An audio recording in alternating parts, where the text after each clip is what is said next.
bouncing ideas around story and what story actually is. We're going to leave that to our speakers to take that apart and to tackle that. It's great to see, if you've got the programme in front of you, the kind of mix of people that we have. I think these things are critical when they're much more than, and you'll have to forgive me about it, academics just talking to academics. We need much more than that. We need to be better than that. And you can see from this programme, having practitioners, having people who have come from obviously kind of academic background, industry specialists, industry and creative practitioners. That's the kind of programme that we need to see at symposia such as this. So this is fantastic as far as I'm concerned to see this kind of thing, alongside support for our kind of burgeoning and new researchers, and of course our fantastic students. You are fantastic. This has been filmed, isn't it? You are wonderful. I'd like to say just a big thanks right at the beginning, and we should all thank Roy Hannay, so please put your hands together, Roy, for organising this. And also our new visiting fellow, Alison Norrington over there. Big round of applause there. We'll congratulate them now in case the rest of the today's we'll do that right now. So please tweet along. There's a hashtag Soul and Story. Kids, we can do this. So yes, get this out and across and all over social media. And obviously it's an opportunity, fantastic opportunity for networking as well, for people to kind of, this is just really nice. There might be biscuits. Maybe not. I'm going to get some custard cream. Pop out. Okay, so yeah, please and get involved in the debates and the discussions that are coming out of this. I think one of the most important things about events such as this is that they continue. They don't end when the day is kind of over, but we see things emerging out of this, projects and the like. Okay, so I'm going to hand over to our first keynote and welcome Dr. William Proctor, Principal Lecturer in Film and Transmedia, whose research is extensive and fantastic, covering areas of adaptation, reboots, franchising. Got my notes. Director of the World Star Wars Project, a 5-year-long project that's going on, which is vast. Also forthcoming book on reboot culture. So we're obviously very lucky to have him. So please put your hands together for Dr. William Proctor. Thanks, Darren. Just get my coat on. Sorry, guys. Oh, there we go. Sorry.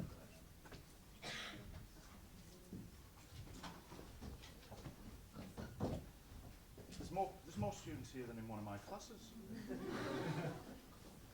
Okay, firstly, I'd like to reassure everyone that no mathematics have been harmed in the writing of this paper. My understanding of quantum physics, chaos theory, relativity and other things is more philosophical than mathematical.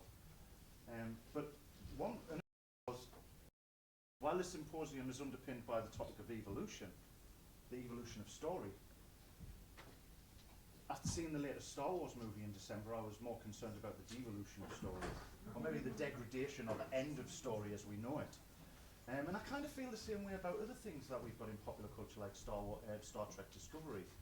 It has fantastic production values.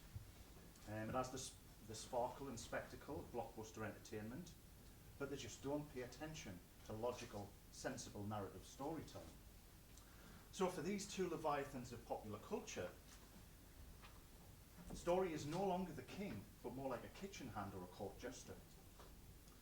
But on the other hand, many scholars have argued that story has grown exponentially in complexity in recent years, in temporal mischief, in stories that make excessive cognitive demands on viewers and readers, on all of us. So we have Jason Mattel's complex storytelling and Paul Booth's idea of temporally fractured narratives. Helen Powell talks about story being replaced by stories, the plurality of stories, puzzles and fractured timelines, where we kind of have to do a lot of work to understand what's going on. And Melissa Ames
slow at catching up with fiction.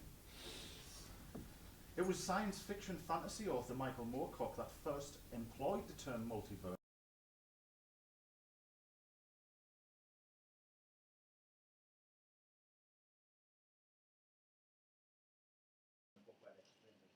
Basically, it's the multiverse containing many levels, and that their universe was but one level, a fragment of the greater whole.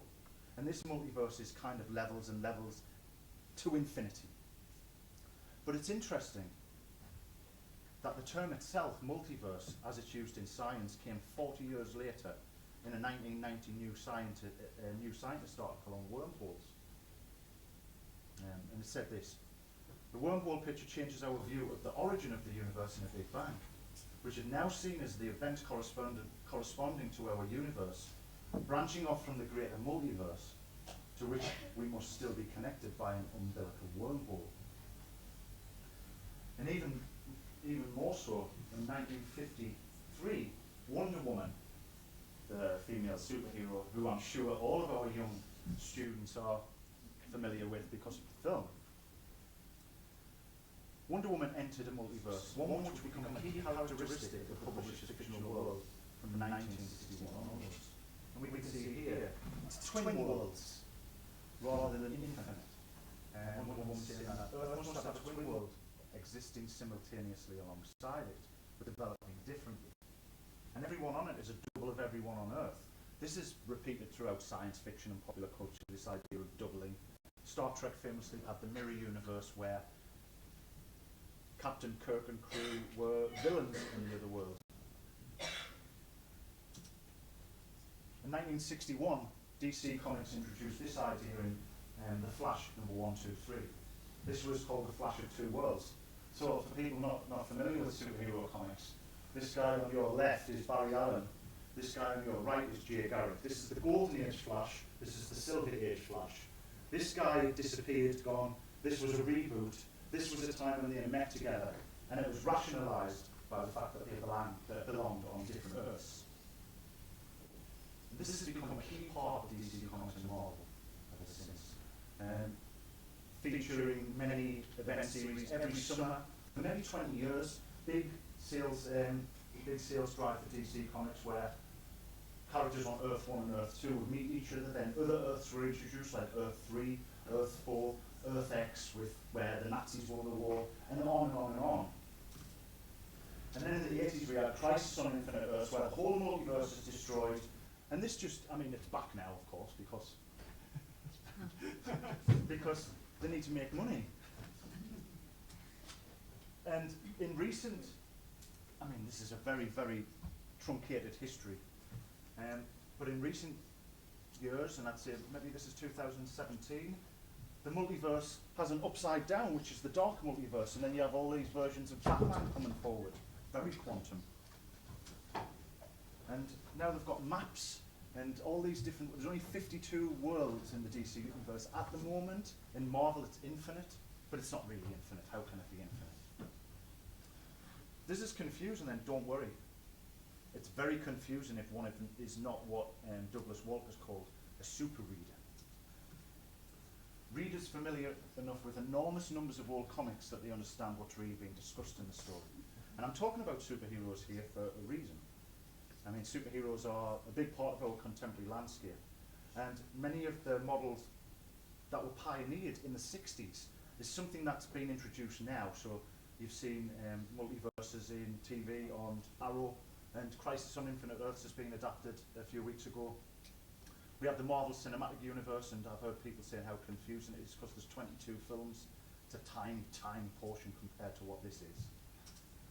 As Walker says, picking up a superhero comic right now, if you're not already immersed in that world, is likely to make you feel simultaneously talked down to and baffled by the endless references to stuff you're already supposed to know. Contemporary superhero comics aren't meant to be read as freestanding works, even on those rare occasions when their plots are self-contained. Each company's superhero comics are collective histories of a fictional place that now has so much backstory attached to it that no one person knows it all. So the concept of the multiverse, as we understand it today, I would argue, was pioneered by DC Comics, well before Marvel did. And of course, superhero comics are not really acknowledged for much because they're seen as ephemeral and not important. I'm not aware of any storytelling, and I might be wrong, someone could tell me, popular or otherwise, that has so many alternative versions of keystone characters coexisting within a narrative multiverse.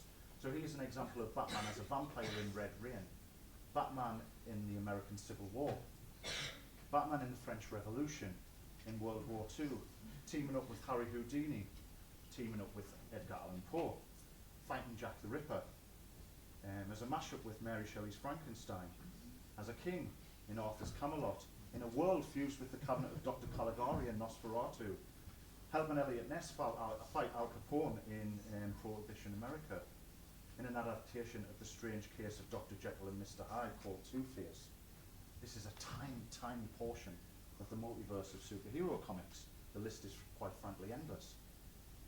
So all this talk of complex narrativity in the 21st century pales in comparison with superhero comics from the 1960s onwards, which Ross Cavaney has described superhero comics as the largest narrative constructions in human history, exceeding, for example, the vast body of myth, legend and story that underlies Greek and Latin literature. Indeed, one of the principal reasons that superhero comics have been struggling for survival since at least the 1970s is due to this size, scope and complexity. So Bart Beatley explains that superhero titles regularly sold millions in the 1940s, and many of hundreds of thousands of copies as late as the 1950s. Yet their economic decline has been precipitous over the course of the past few decades. So we might say that superhero comics are popular culture. They're not really. They're a very fringe cult medium of maybe 100,000 readers. Well, sorry, the top-selling title sells about 100,000 copies a month. Compared with the millions that they used to sell, this is very fringe. And I think it's probably, the only reason it continues to exist is because of the films that generate billions. So Bartley explains that the ever-increasing complexification of superhero storytelling has narrowed the audience to only the most committed readers.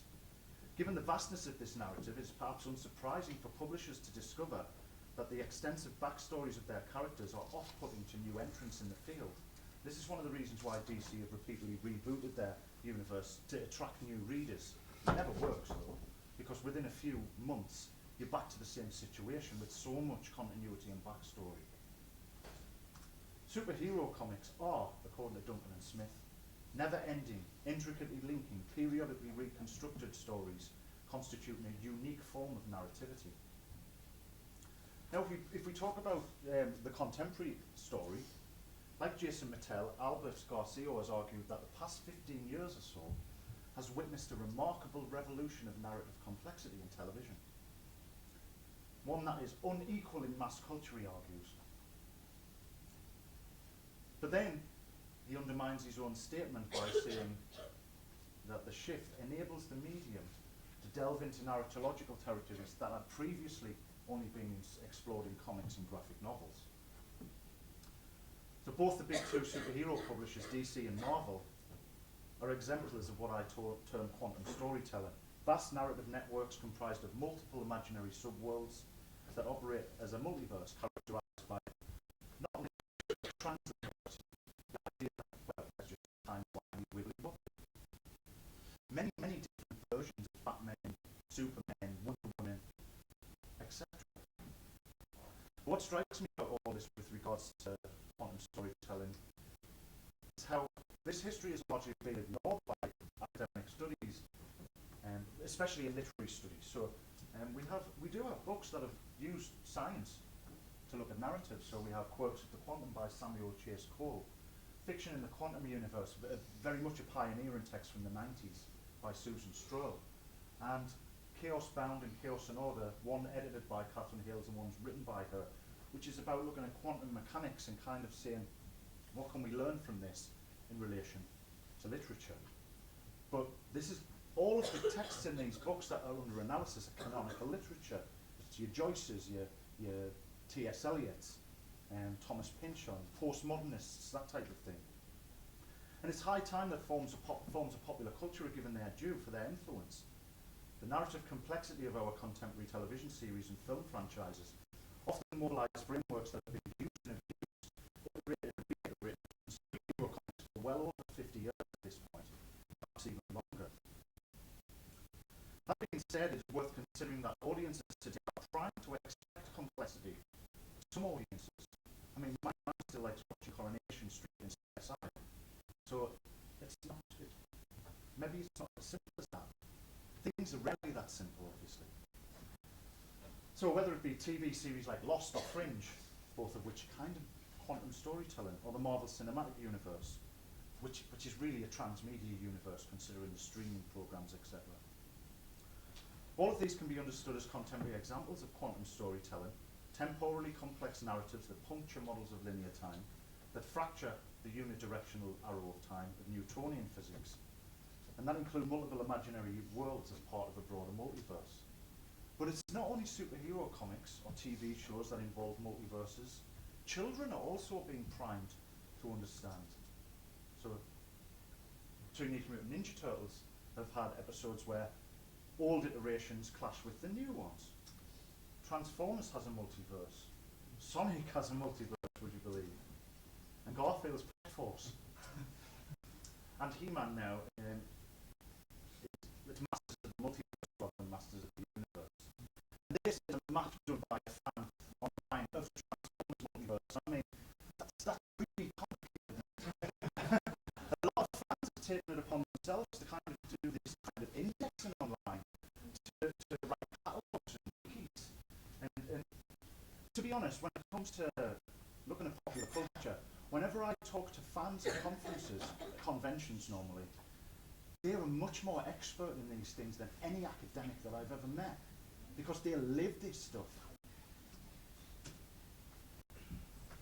So, just to finish off, story seems to evolve by looking backwards. I mean, I'm sure everyone's heard this term transmedia storytelling, and there's been a lot of academics saying, hey, this is a new thing, it's a new buzzword, a new thing.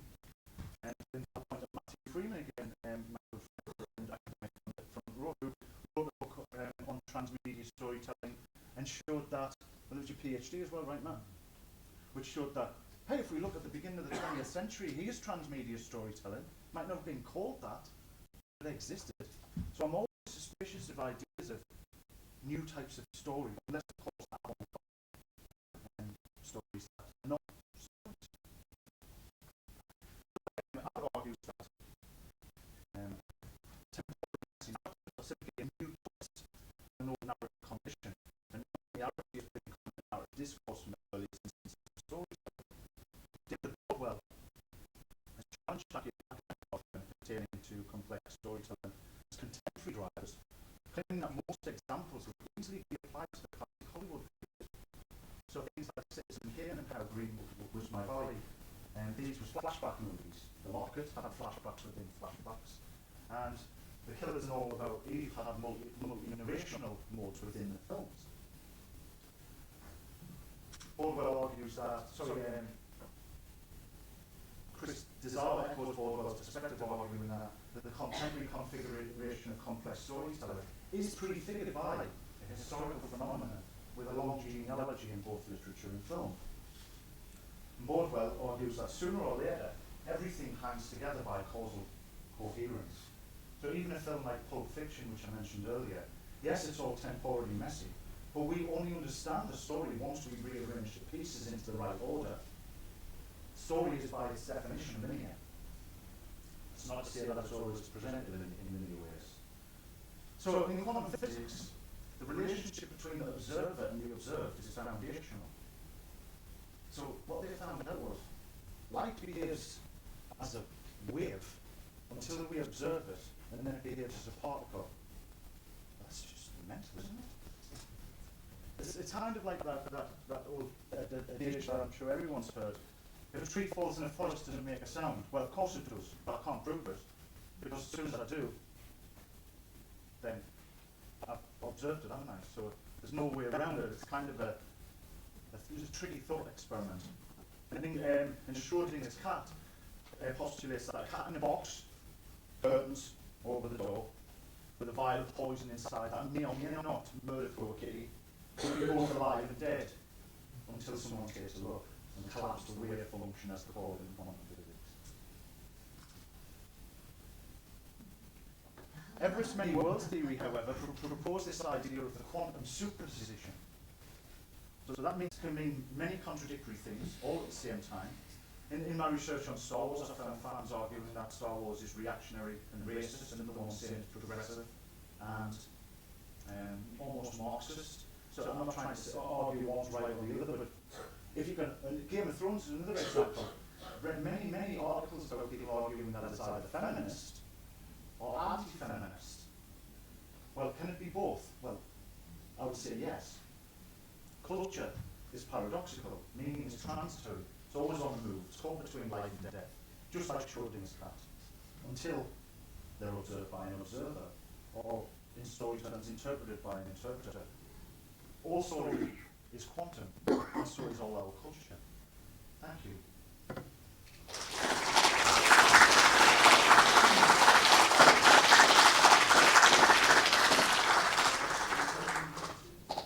Yeah, I'll take questions. Yeah, of course. Any questions from the audience?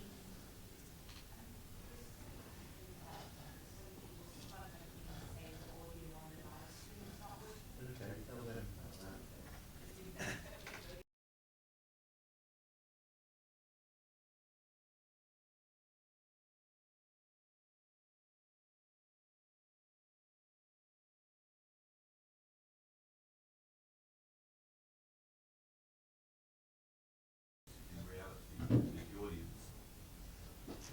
So let me just make sure I've got this right. So if we say that meaning is so relative that anyone can make an interpretation, then that means that we should allow Donald Trump to tell lies because that's his interpretation. I wouldn't go with we should allow. Okay. But is that the perceived line of attack that a storyteller can say whatever they want as long as the audience perceives the reality that they're comfortable with? Wow. Well, I think it's interesting that you use the term story because Donald Trump is a great storyteller. We can't take that away from him. But I'm reminded of something that Adolf Hitler and Hermann Goebbels said, which was, if you repeat the story enough times, people will accept it as true. Yeah. And that's where we are these days, especially even in this country with the Brexit debacle. Boris Johnson was it this week when he hired someone who believes that black people have lower IQs than white people, this type of thing. Yeah, so I think we could say that we all live in different worlds, really, don't we? There is a multiverse of ideas, but it can be seen to be real when we look at what happened look what happened with the impeachment in America. That was a scandalous affront to democracy and all of it, because we have so many stories now revolving around that we have to determine which one is true and which is not. Personally, I just think that if it comes out of Boris Johnson's mouth or out of Donald Trump's, best to treat it as fiction until you can, check some facts. But no, I think that's a good question that I really don't have a simple answer for. Is the quantum mechanics aspect of storytelling based on viewpoint, where if you have one viewpoint, the history of the narrative is one thing. If your viewpoint changes because of a bit of information you've picked up, the entire story totally changes in its history because you pick up a different set of valuable. Yeah, I think so. I think everything's always in flux. So the Wonder Woman example that I showed was something that I was not aware of until relatively recently. So that changed how I saw the DC universe, which is part of what I'm writing in my book on reboot culture, not because I'm a fan, because to be honest, I don't buy superhero comics anymore because during my PhD I spent far too much money trying to keep up with what we know. When we come to the end of a Batman comic and it says continued in Wonder Woman number 10, you know what's going on here. They want me to buy more comics. But yeah, things change all the time. So even even your understanding of something like that might be deemed simple, like Star Wars, might change depending on a comic book that's come out. So it's always in flux. In the past, when you were reading a comic, you read it sequentially, so you got it every month and you got the next. Now you've got kind of back issues going back like to the start digitally, Yeah. so that you can access the entire kind of canon of any kind of Marvel universe or DC universe. How does that affect things? Because the way that we're accessing stuff is fundamentally different now. Well, it's definitely quantum in the sense that you're Yeah. going through windows of time to look at these old comic books. What I will say though is there's no one person in the world that could read the entire back catalogue of DC Comics. No way. It's not possible. We're talking, I don't want to say millions, but I mean, forget about Superman, Batman and Wonder Woman and all the classic characters. DC Comics publish now about on average 60 comic books every month. Staying on top of that alone is a new job. So to be able to go back over that, how many years? 1938? So that's 82 years of material that's being published continuously. I mean, I'm speculating, but I doubt there's anyone on the planet who's managed to stay abreast of all of that. Are there underlying, do you think there are underlying kind of themes and story arcs and so on that just repeat, it's kind of quite It's definitely cyclical, definitely, because you have so them. you can dip in and if you read a whole load of comics for like 10 years or something, then you'll see changes in the next 10 years, but you'll be able to just dip in and go, oh yeah, I understand what's happening. You would think so. You would think so. So when DC rebooted their line in 2011 with the new 52, the idea was, slate's wiped clean, we'll start from the beginning, anyone can jump on board. Wasn't true. Some people could jump on board, obviously, people who understand comics. But what happened in 2016, they debooted, for want of a better word, by all the characters started to remember everything that happened. So then, if you were one of those new readers, you were like, I mean, it's so complicated, it's unbelievable. I can't stress enough how complicated. I know someone who's a big Superman fan who just bought Comic Con. One of the kind of reprints that they're doing to Schmitz and got on a train and says, I don't know I can't understand this story. This is a comic. When of course that goes back to the idea that comics is somehow retrograde, that they're not complicated. Comics is more than superheroes, guys. There's so many different. It's a medium. Superheroes is a genre, and I do granted superheroes. I've been the dominant form for many years. But I want to finish this book so I can stop thinking about Superman and Wonder Woman. It's too much. Thank you very much. We do have to move on, so thank you very much.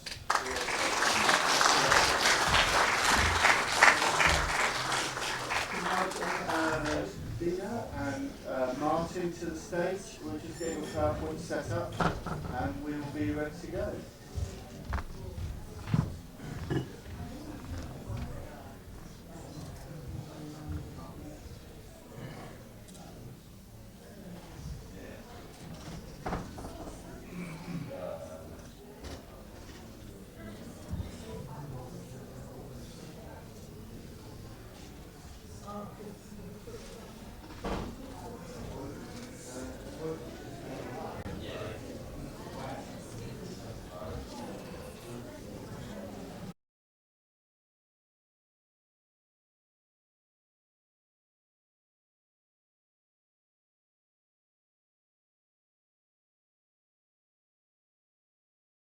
Storytelling. I think Marta's going to pick up more about experience design as well.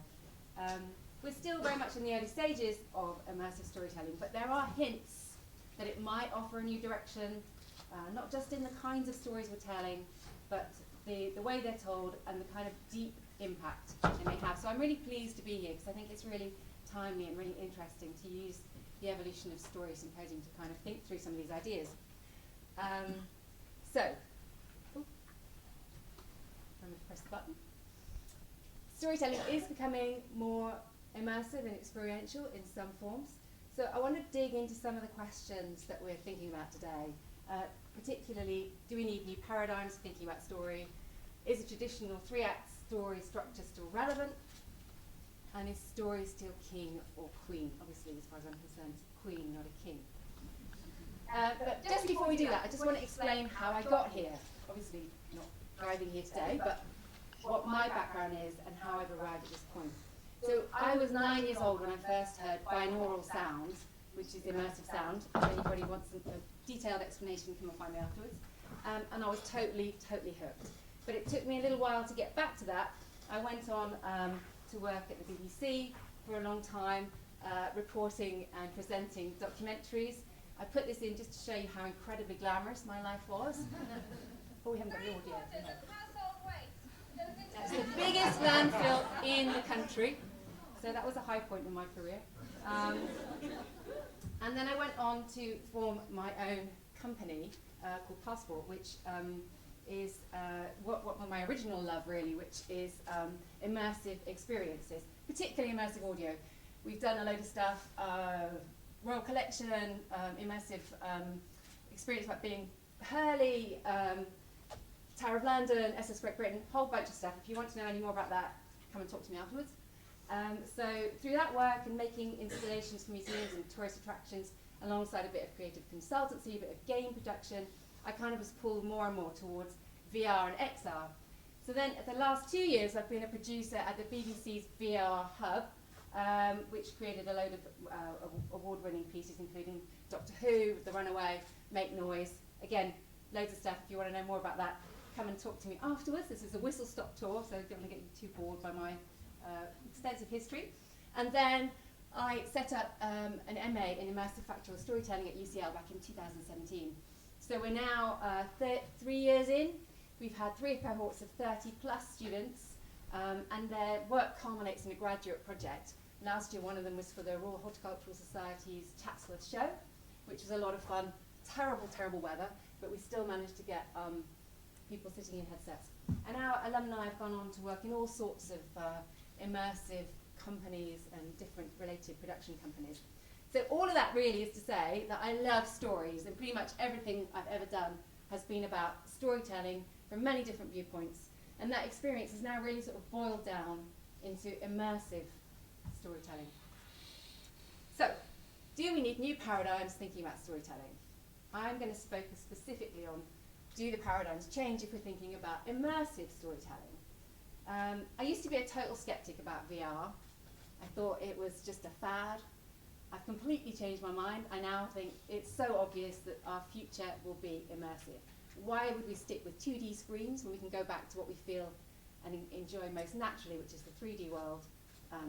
Headset aside, let's assume that the headsets become comfortable enough to mean that we can easily enter those worlds, but then why would you not go into 360 whenever you can? But for me, the most interesting thing about VR is almost its potential beyond entertainment as a societal tool, building our kind of understanding of the world. I think VR might have the power to shape our future. And storytelling is completely at the heart of that. So what we know, the known knowns, we definitely need a different mindset when we're thinking about immersive storytelling to if you're creating linear stories, or linear films anyway. But we're very much drawing from theatre and other media and other formats that have used these kind of concepts for ages. We're very much at the early stages, but it's just possible there might be a new direction.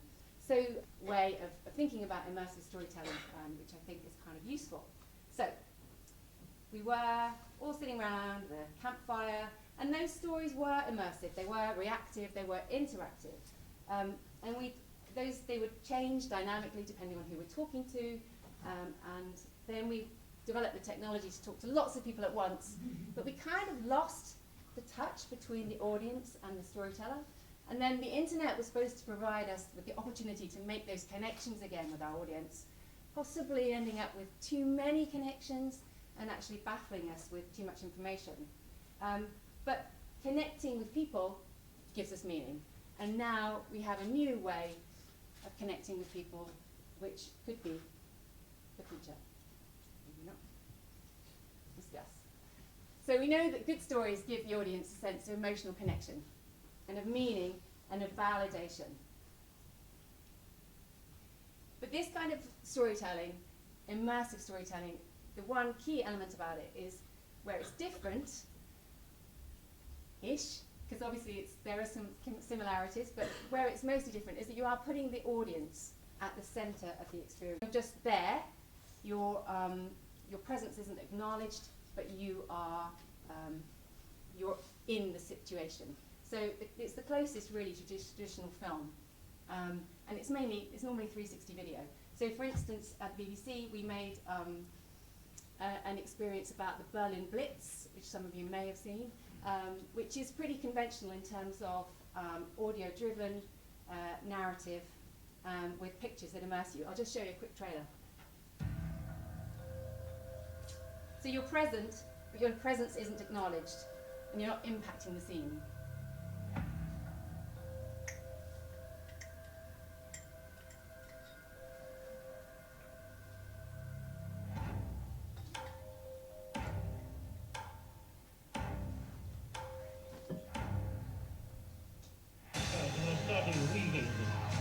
Our pilots put the nose of the legs down and we're floating away. The furious angle up comes our starboard wing. It's hidden Atlantic now. Engineer, skipper here. Yeah, put your bottom hands on, please.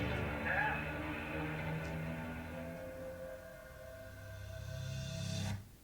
So a 2D trail doesn't do it justice because it's actually a headset-based experience. But what was interesting about it is that even though you're not impacting the scene, you're just there as a ghost, the resonance it's had with the audience when we've been taking it out, and we've taken it out on a big tour of public libraries, has been extraordinary. People are really coming out feeling very, very moved, and there's been real impact from that story. So even if you are at the sort of ghost level of interaction, it can still be very powerful.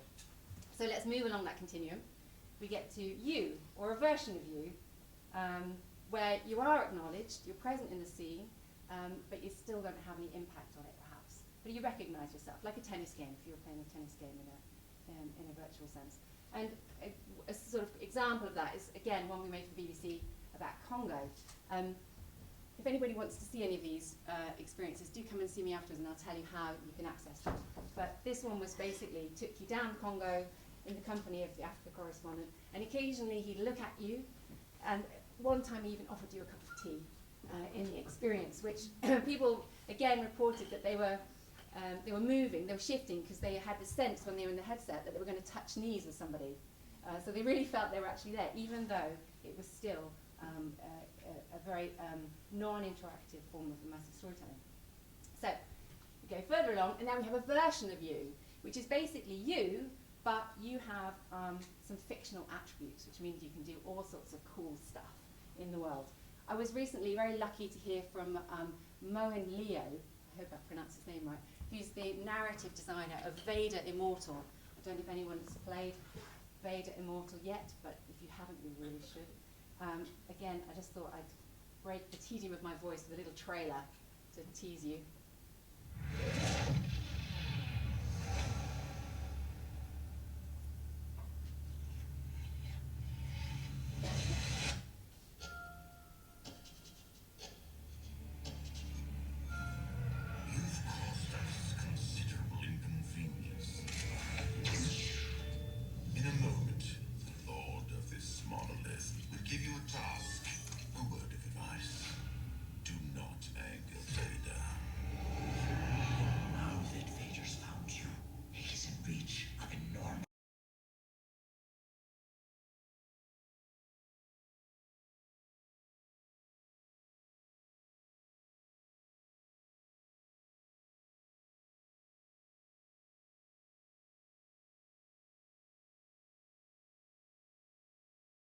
Is a game, but it's got a very strong narrative thread.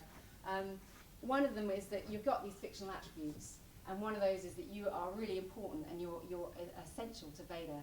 And because after all, if you weren't, he'd just kill you.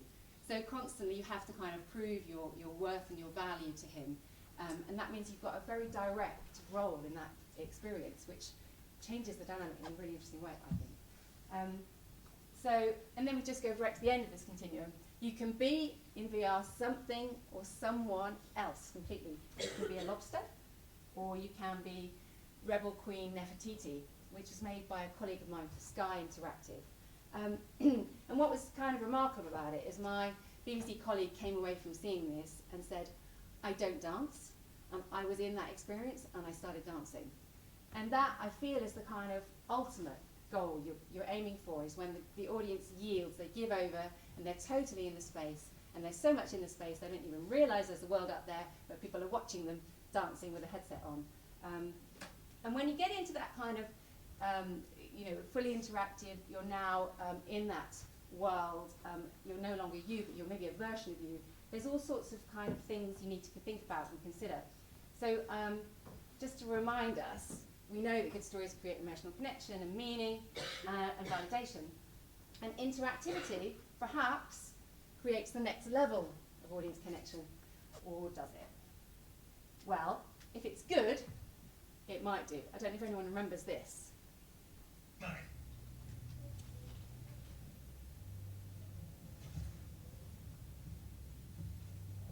Has anyone seen this? Does this look familiar? My old man knew the score. I apologise for the language, by the way. He always say, you can't make money from a prison cell or a coffin. It's spot on. So that's a little clip from London Heist, which was a Sony PlayStation game released back in 2016, which is an eon ago in virtual reality terms. And the amazing thing about it was that you light that cigar. I mean, the long clip shows me fumbling around, dropping the lighter, picking it up, all while the dialogue is going on. Then you light the cigar, and then if you inhale, the cigar glows. And if you exhale, there's smoke. And you go, whoa!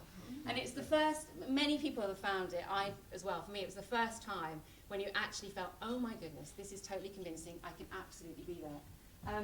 We've moved on, let's fast forward to my favourite game of the moment, Vader Immortal. And you know, we've developed a lot since 2016. We know much more about how to interact with the audience and how to keep them at the centre of the story. So one of the things that Moen talks about is every scene is infused with direct interaction. Vader looks at you, he references you, or he might even hand you something to keep you engaged. So you're always there. You've never got a moment to question whether what you're experiencing is real. So the audience is a character in the narrative, and that means they've got some freedom to explore the narrative through character, or at least an illusion of some freedom. But you can't tell the audience how they're feeling. Oh, sorry, I'm jumping on. But you have to remember, they may not choose to complete the narrative, which is a real challenge for storytellers. It's a kind of living story, and the authored story has to be in the service of the audience's story.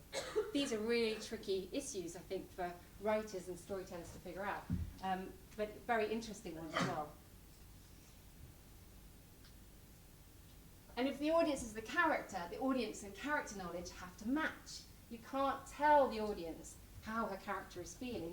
They have to feel it themselves. So you have to create the mechanisms within that experience that will make that person feel what you want them to feel, whether it's lost. That emotion has to be created. You know, with film, there's a gap between the character and the protagonist and the audience knowledge, but in VR, that's not the case. As soon as you put the headset on, the story starts. There's no opportunity to do backstories. So it all has to be contained within the experience, which again is a big challenge. And it's incredibly intense being in a VR experience. Ideally, what you want to achieve, we were talking about before, when you yield, you're in that flow state, you've got into a whole different type of experience and type of mindset. But then when you are in that, if you can get anybody to that, you're physically, because you're blindfolded, and emotionally incredibly vulnerable. And so there's a real important there's a real need for trust between the creator and the person in the experience. And it's a really delicate relationship. I was hung once in VR, and I'm still, you know, recovering from it. Oh, God. You can probably tell. But you know, it's a real opportunity for sort of very, very nuanced, subtle emotional storytelling, because you can just tweak one little element and change the experience completely. And so it's this kind of idea around this participatory narrative. The story, it advances through interaction, and the interaction motivates the story. If you can get this right and get the audience deeper into the narrative, then it gives them a much more, they give themselves over to it, and of course they have a much more meaningful experience. moving on rapidly. Is the three-act story still relevant? Well, we know that there's different narratives, and I've been talking about them already today. Obviously, people are trying out branching narrative, but tending to give a sense of choice, but then return to fixed points. Generally, that seems to be the way it's working best. Then there are experiences like this one, Marshmallow Laser Feast, which apparently has no narrative. It's pretty abstract, but I would suggest it still has a design arc. It still has that element of change and conflict, which make it compelling. And then the sandbox narrative, which again we've already been hearing about, just a different term for it, where there are all these elements out there, and the player can choose their way through it. But again, I would suggest that those are designed to. I've just chosen a very retro example. Designed to for the player to find a narrative and create their own narrative within it. So, just a reminder, good stories give the audience a sense of emotional connection, meaning and validation. What the really clever guys over at Baobab have done with their Asteroids VR experience, if anyone's seen it, is not think about branching stories, but branching emotions. So you are a secondary character, you as the audience, are a secondary character in this scene. And you have two options. You can interact with the scene, or you can not. If you do interact with the scene, you can become the hero. And these little guys come to you and they give you all this wonderful praise, and you feel really great after it. If you don't interact, the scene still plays out, but someone else is the hero. They solve it themselves, and they just ignore you. And it's really subtle, but it's really powerful, and it's very like the sort of way that real life kind of goes. So I think it's an interesting idea to think about branching emotions rather than necessarily branching plot. And that means that you need to think about your VR experiences as a kind of emotional story mapping. You want to achieve a simple, intuitive interaction, but that achieves a really complex, nuanced reaction, just like real life. The choices in life are never about turn left or turn right. There's always much more to it. And so I think one of the most successful ways of doing that is kind of taking nodes from real life and then augmenting them. And as I say, using techniques that we already have from theatre, audio, and games, and kind of going beyond entertainment. There aren't any silos in VR. It's not, or there may not be in the future, entertainment or physics or science. They all kind of synthesize together, which I think is a real opportunity for kind of exploring how to use narratives in all different contexts, very much sort of cross-disciplinary exploration. So is story still king, queen? Yeah, story absolutely matters, always. This is a very specific example of a story being used in VR in a real-world application that I thought you might find interesting.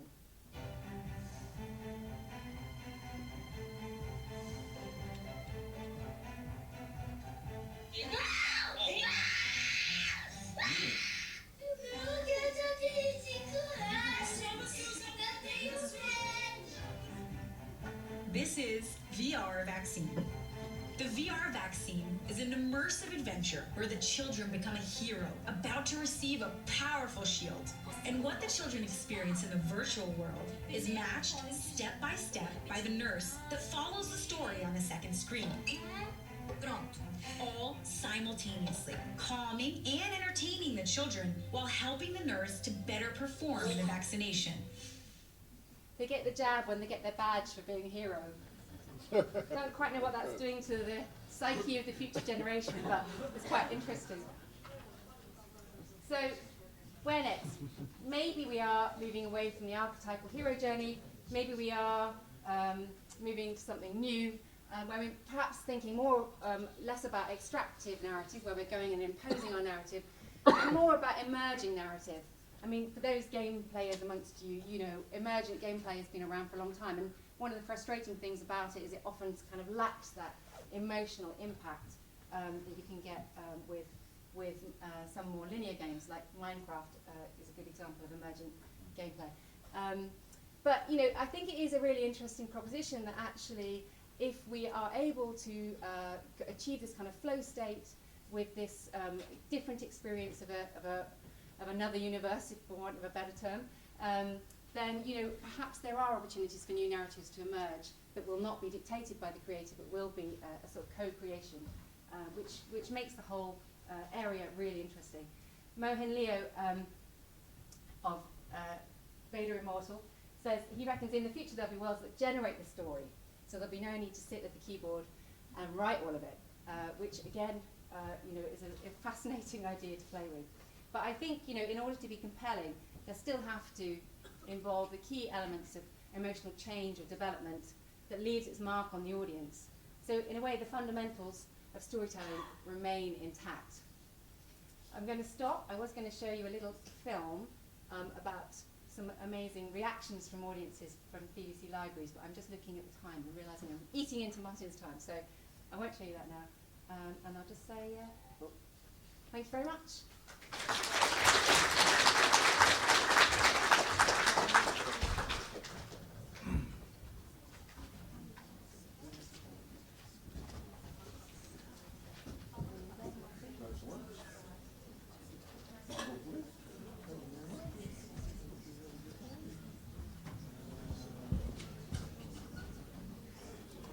So we seem to be in the mode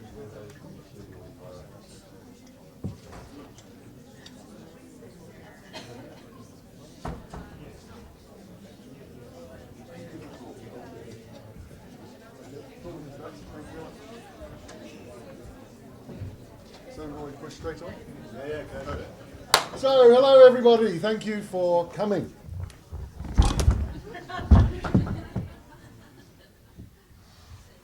Now, imagine, I'm disappointed no one tried to. I was thinking about it. I should have done that. Imagine that I'd had a cardiac arrest. I mean, look at me, sort of, podgy elder male. I'm definitely in the cardiac arrest sort of group. Exactly. I mean, yeah, it gets more gloomy after this. By the way, this is the fun bit of the stuff.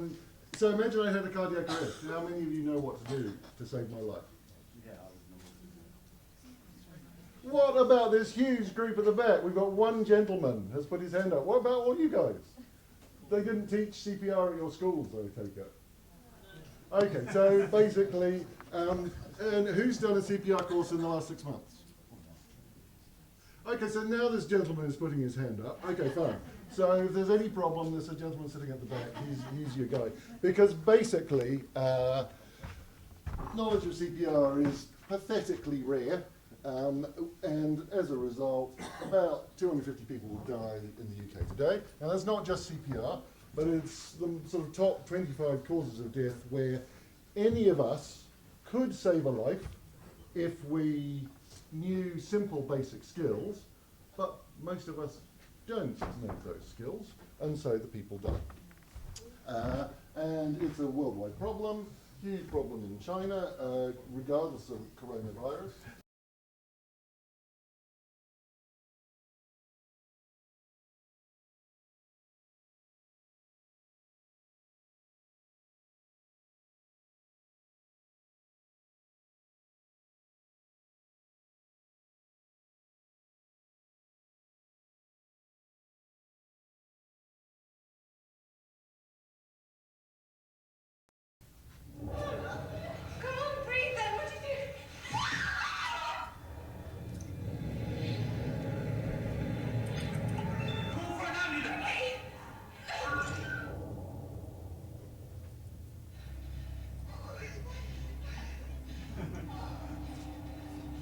Star Wars reference?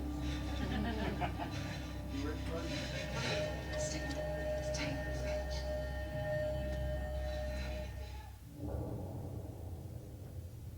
Isn't that the ambulance? Shouldn't we just wait for the ambulance people to arrive?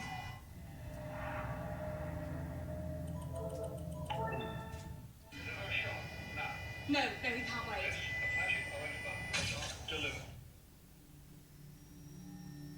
Are you thinking about suicide? What did you get? Mate, you hardly know me, come on.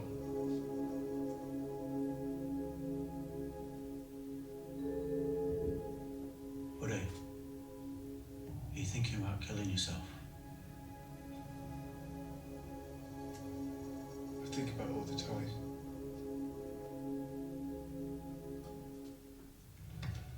Alex, guys, come in here. Mr. Ryan? What would you do now? Put Mr. Ryan on his side? Or try to get him to respond to you? Good. Miss Ryan?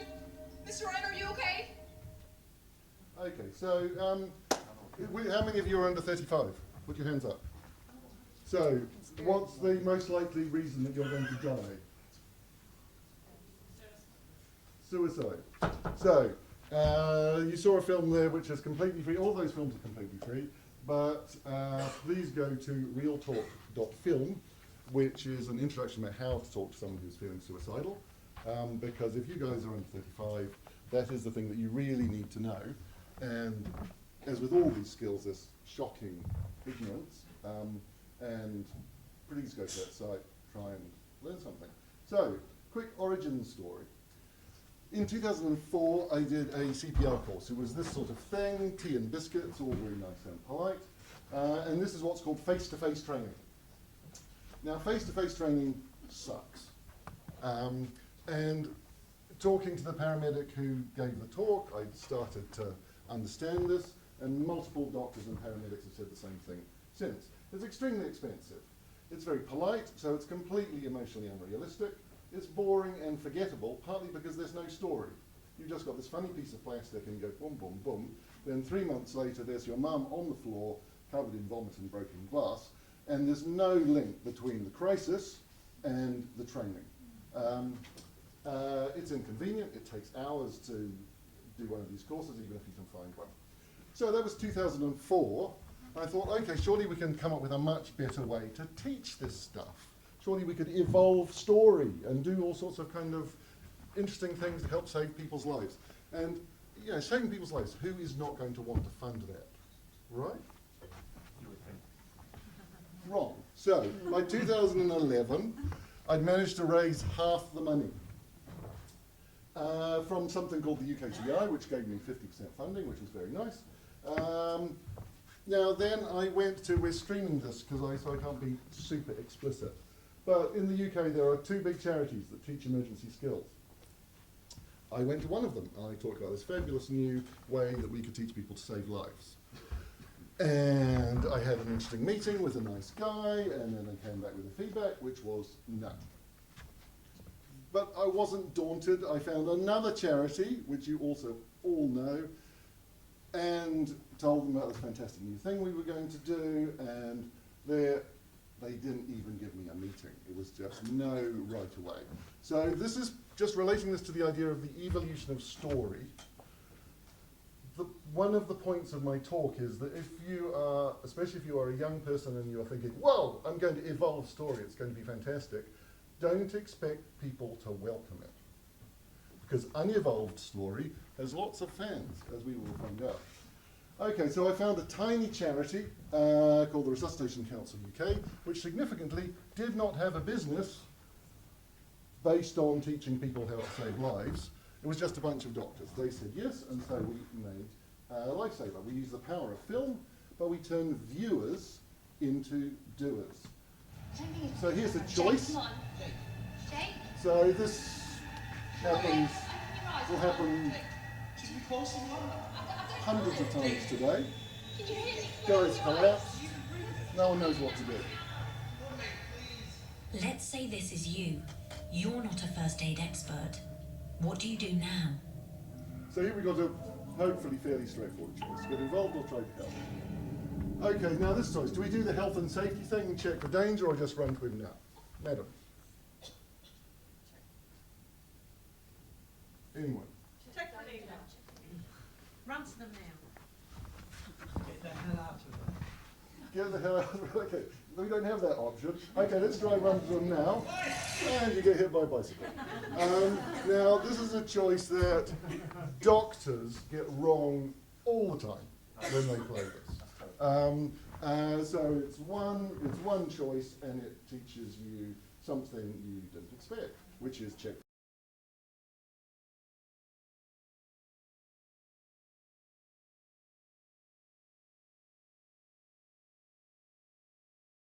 The guy in the film will die. If you're too fast, the guy in the film will die. Now, why would it not work in schools? Because they want to kill the guy all the time. Let's have someone at the back. Why were not working in schools? Huh? Madam, why would it not work in schools? Some people are immature. You might get beaten up by an No, more irate fundamental. man. Think about devices. Exactly. Did you all have one person, one device at your school? No. I got talking to an American professor, doctor, and working with her, we developed this. This is Heart Class, and so this is taking the same approach, which we originally did for one person, one device, and we reworked it so that it works for a class of 30 people. We split the class into two teams, and each team competes against the other. If you're interested in playing it, we are going to play it this afternoon in a side stream. So if you want to learn how to save someone's life and see the future of storytelling, you can do both at the same time. Plus, we are also going to have the evil twin of Heart Class, called Mercy or Justice, which is similar sort of approach, but much more wicked. It's the multiverse, evil sort of demon version of Heart Class. Okay, so soft skills, as we saw, we've got suicide prevention. And so these are Lifesaver VR. Diana has already talked brilliantly about VR, so I won't go into that. But we can do this in VR as well. Heart Class, and we'll talk about suicide. We've got lots of BAFTA nominations, that sort of thing. More than 1 million plays worldwide. This is Adam Kelly. What did this guy do?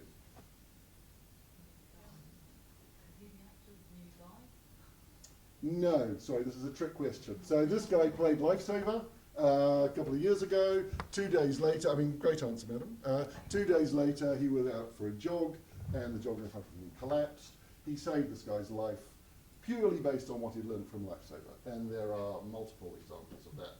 So we've had formal medical research comparing Lifesaver on an iPad with traditional face-to-face training, and it found that Lifesaver is 29% more effective. Now, the reason I'm talking about this, again, future of story, lots of people do not want to fund you to have anything to do with the future of story. They couldn't care less. It's not their problem. What's wrong with the old sort of story? This sort of number is really useful to try to get people to actually fund things, because there's the modern saying, if you can't measure it, it doesn't exist. And certainly if you're trying to get funding for anything, that's what you will find. Heart Class, 46% more effective than traditional training. So, immersive film. It's exciting and dramatic. Why? Because we've added a story to what was previously just a physical up, down thing.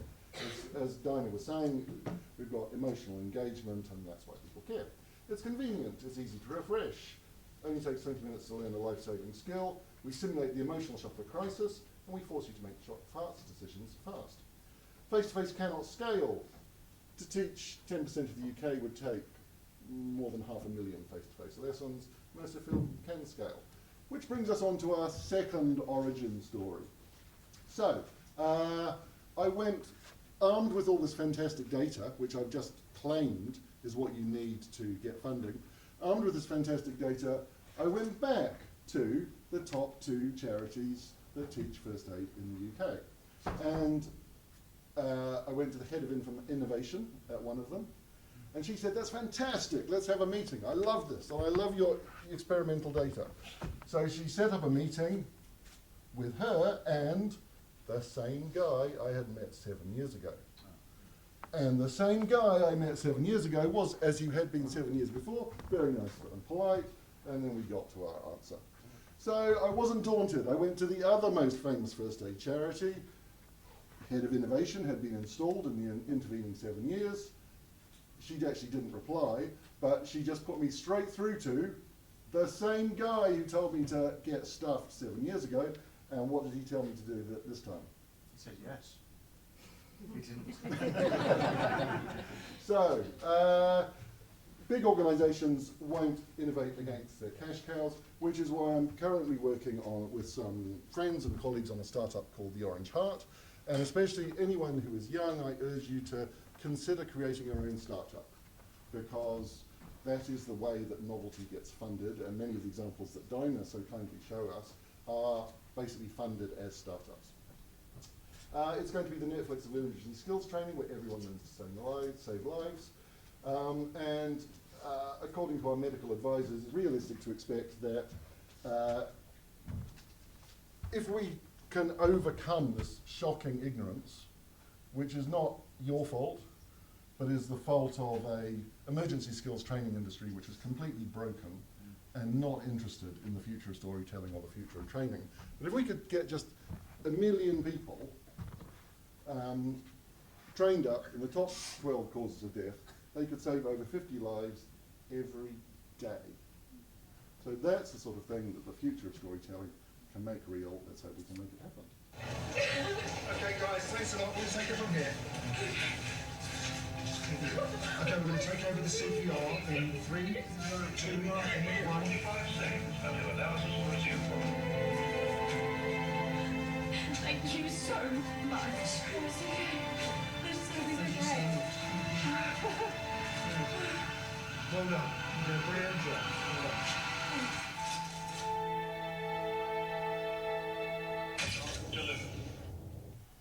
So thanks very much.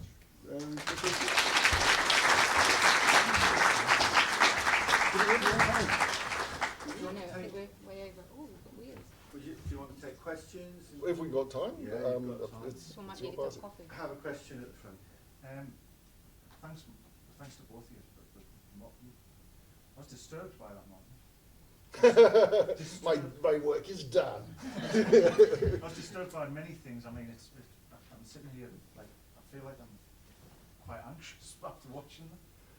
But this idea of emotion and investment is really important, what you're both saying. And that seems to be ignored by, I mean, as soon as you put emotion into it, it's like, oh, well, it's not really important, therefore. I mean, that's what's come across in my research. But what the problems you've had getting funding, Martin, and from heads of innovation, which don't seem to want to innovate, I guess.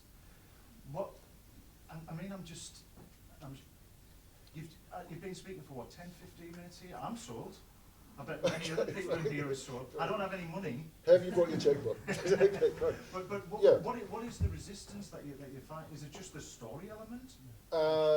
Let's have a no. It's the money. Since we're live streaming, I can't speculate completely openly. But put it this way: the American Heart Association makes $150 million a year out of face-to-face CPR training. Now, if you're the American Heart Association and some digital person comes in and goes, guys, I've got this fantastic new way of teaching CPR. It's faster, cheaper, and we can do it free or for next to nothing. Yeah, I get you. Yeah. What might you possibly think? Well, Yes. that you're going to cut my bottom line. Yeah. Okay. That's sad. But, Can we have lots of young people at the back. I'm just wondering. We'll come to people. Always ask the people at the back. That's Right always at the my. back there. Sir. Is there a possibility that these like virtual reality experiences become harmful as like all these like bells and whistles are added and it becomes like visuals become more like photorealistic, it becomes a little bit too interactive maybe? You mean psychologically? Yeah. Yeah, totally. Could you repeat the question? So the guy at the back was just saying, is there a possibility that as virtual reality becomes more sophisticated, that it could be damaging psychologically? I mean, there's some stuff around whether it's damaging now in terms of physically, but let's put that to one side. Most people say it isn't.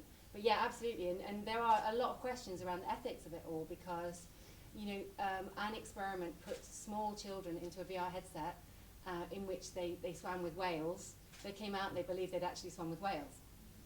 You know, so this is, I mean, there's a huge opportunity there in terms of changing perceptions and affecting people's behaviour. But obviously the counterside to that is it's a massively complicated ethical thing. So yeah, there is.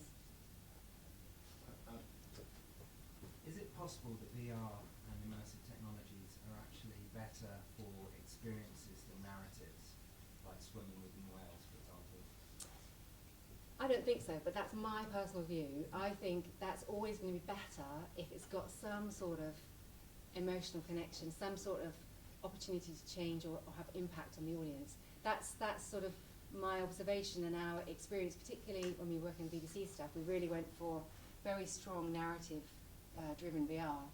And what we then found when we've taken that out to all these libraries around the country and got really very rich data, which I can share with you the blog that details some of that, is that people really responded to it. And so it feels like, and it's very early days, but it feels like the combination of the experiential, so the kind of lateral with the linear, is where we want to be heading, because there's opportunities to really go into a new state of consciousness without wishing to sound like I'm on some nice drugs, but at the same time, have that emotional connection that you get from a story. That's a really exciting place that I hopefully we'll be able to create stories in that space, and that might have a real impact, I think. I mean, I think, sorry, I just want, I think experiences can be emotional and visceral, and I think they offer a really interesting path. So if you look at a movie, for example, like Gravity, or even 1917 recently, you're, in a sense, the visceral and emotional is starting to eclipse the narrative in those things. Interesting point. I mean, I think that that the thing about the experiential is what we observe is people go into a headset, they have an experience, they go, wow, they come out and that's it, they walk away. Whereas if you can build that into, and I get you're absolutely, the balance has to be right, but if you can build it into something that continues to be compelling, then it's just going to come away with a more meaningful experience, I think. You had a question? I was just wondering, do you know if like VR and stuff, like do you reckon it ever come to the point, like have you seen that film Jumanji and stuff, where it's sucked in the video game, because I absolutely love that, like getting that game, like just being sucked into it, like never mind just the headset, but actually being in it. Do you reckon it would ever become that? Well, people are experimenting a lot with haptics. There's lots of immersive theatre type things where you can be in a headset and you're seeing a cat and you reach down and there's something furry there. I've done that and it's very, very spooky. So you can imagine that you get something like that as it gets better. Again, there's major ethical issues around all of that stuff as well. But yeah, I think it's possible. Also, if I could say, I made a VR film which featured a lion biting the camera, which we shot in Africa. And I saw about 1,000 people playing this, and what you saw was that there's a huge spectrum of reaction. That you have about 5% of people are what I call super reactors, where as soon as the lion came into view, you could see them like this, and then as the lion got closer and closer, you would have to be careful that they didn't fall off the chair. And then when the lion actually bit the camera, and therefore kind of their head, they would scream, and some of them said that they had felt the tooth marks and blah, blah, blah. Okay, so that's just 5%. Then at the other end, you've got the super non-reactors, where they'll sit there, the lion comes in, they don't react, the lion walks around the camera, they don't even turn their heads. You have to say to them, look, you can still see if you turn your head. And they go like that, okay.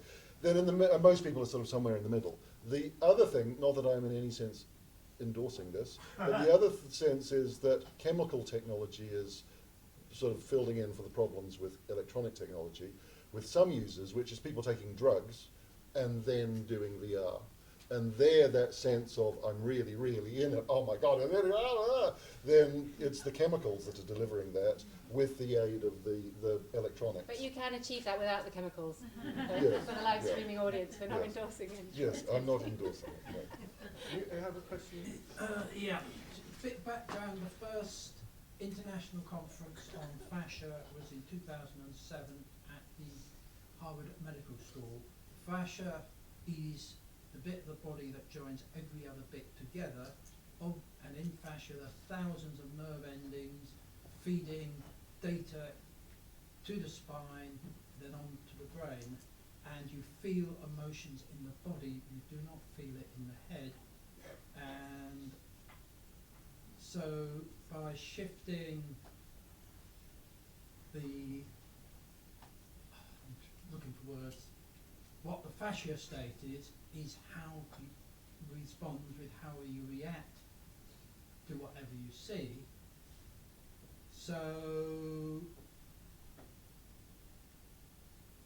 is the storytelling going to be shifting to studies of the fascia and how it responds, so, and then you modify the story according to that? I'm struggling to put a question into a bit of data. Yeah, I mean, I don't know enough about this technical thing you're describing, but that idea, I think, about being more governed by the, well, not more governed, but being incredibly aware of the emotional responses and building that into the design of your experience or your story, that's definitely a place that people are understanding. They need to be more aware of that and sort of thinking about that more. So I think, yes, if, with the caveat that I don't know enough about the science that we're talking about. Right at the back there, we have a question. Basically, I just wanted to say there's basically an anime which is called Sword Art Online, which is concentrated on VR, but in a more developed VR. So in the beginning, they start with the end piece, where they get stuck in the game because the creator doesn't let them leave, and if they try to leave, they die because of it's something that's connected to their brain with the VR. And they spend 3 years in that game, where they already they have houses and everything, they already have lives, and then they're able to escape. And a lot of it is the fantasy part of it, the story, but some parts are very interesting because they talk about how they start to lose the grasp of reality, and then when they come back, that reality is not their reality anymore.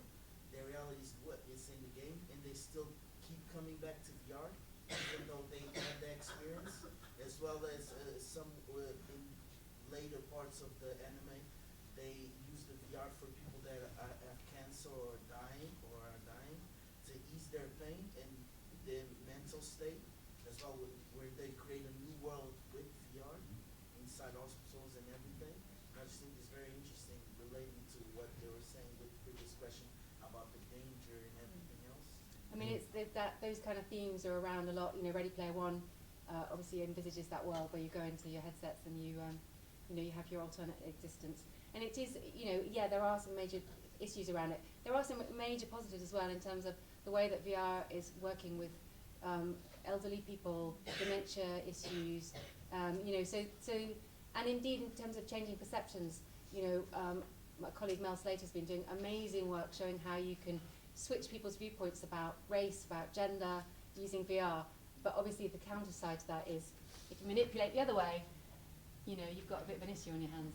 Yeah. But just on your later point, I mean, Dinah showed one great example, but specifically the medical use of VR to isolate people from unpleasant surroundings or to deal with people who are dying and take them to a place that they want to be rather than a cancer ward. That's like a really strong use of VR, which is not going away. And afterwards, if you can tell me the name of the anime, please, I'd like to check that. Thank you. It's Sword Art Online. If anyone knows. Sword Dance Online. Sword Art Online. Sword Art Online. It's Okay. on Netflix. Okay. Cool. Go ahead. Thank you. So, question here. You mentioned how earlier how VR takes inspiration with storytelling and inspiration from theatre and video games and things like that. I was wondering if you think that there would be a possibility where in theatre there could be parts of VR that get incorporated or VR kind of takes over theatre, because they're both kind of that same kind of influence. Yeah. I mean, there are quite a few immersive theatre experiences, like the Punch Drunk type stuff where you go, or Secret Cinema where you go and you go through the door with no number on it, and suddenly you're in the experience and you don't know what's going to happen. And there are elements and things like that where they ask you to wear a headset, and sometimes you're not wearing a headset. So totally, I think the whole thing becomes more interesting in a way when the headsets are no longer this clunky piece of plastic we're sticking on our faces, and then the opportunities for merging the sort of the real, the live, the virtual become really exciting. And I think we are heading to that place. And so then definitely, and I think that's got lots of really interesting creative possibilities. So take one more question, if that's right. Can I ask this lady? Two questions. question was following on with the Punch Drunk Theatre, because I've had the experience of Punch Drunk, and I think returning back to that thing about does a 3-act structure, or does the structure, how the structure works within that, because one of my experiences was to wander off in Punch Drunk and miss the main thing, and in fact I was almost trying to seek it out to see, well, you know, how far does this go in the building, missing the main event at the end.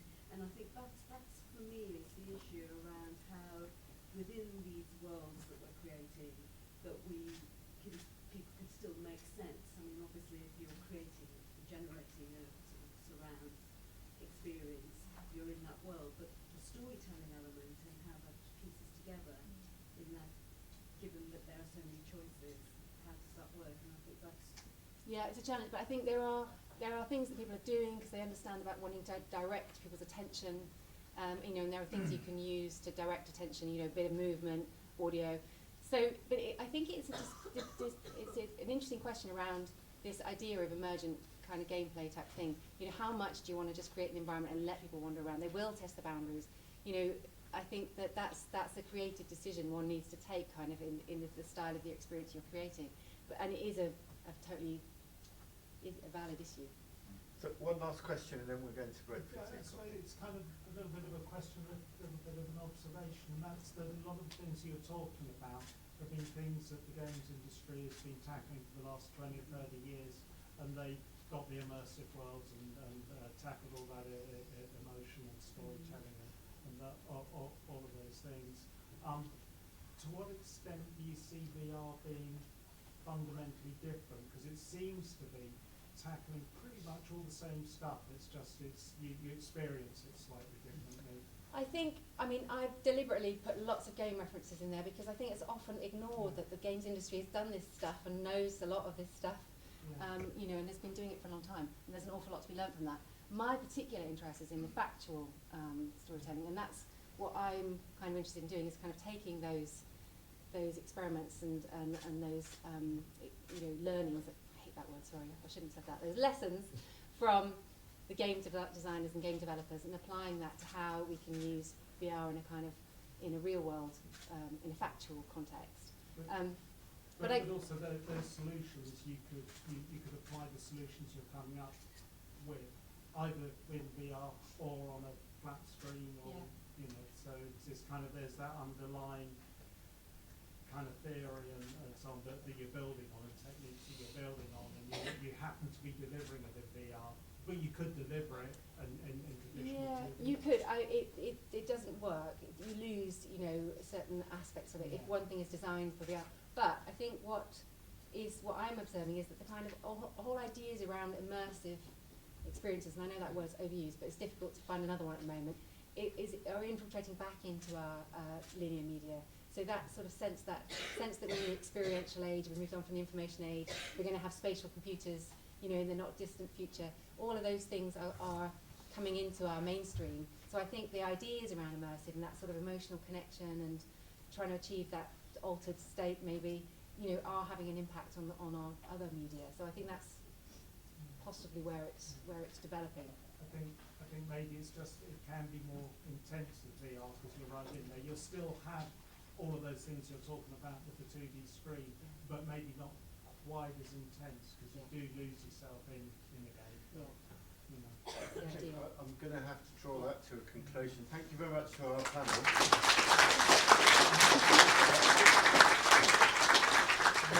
Martin is going to be screening 2 interactive films after lunch later on in the room out the back. I'm going to ask, can we just take 15 minutes for tea and coffee? Go and get some tea and coffee and come back, and then we'll move on. This is a whole new sort of immersion. The Susan Convention is thoroughly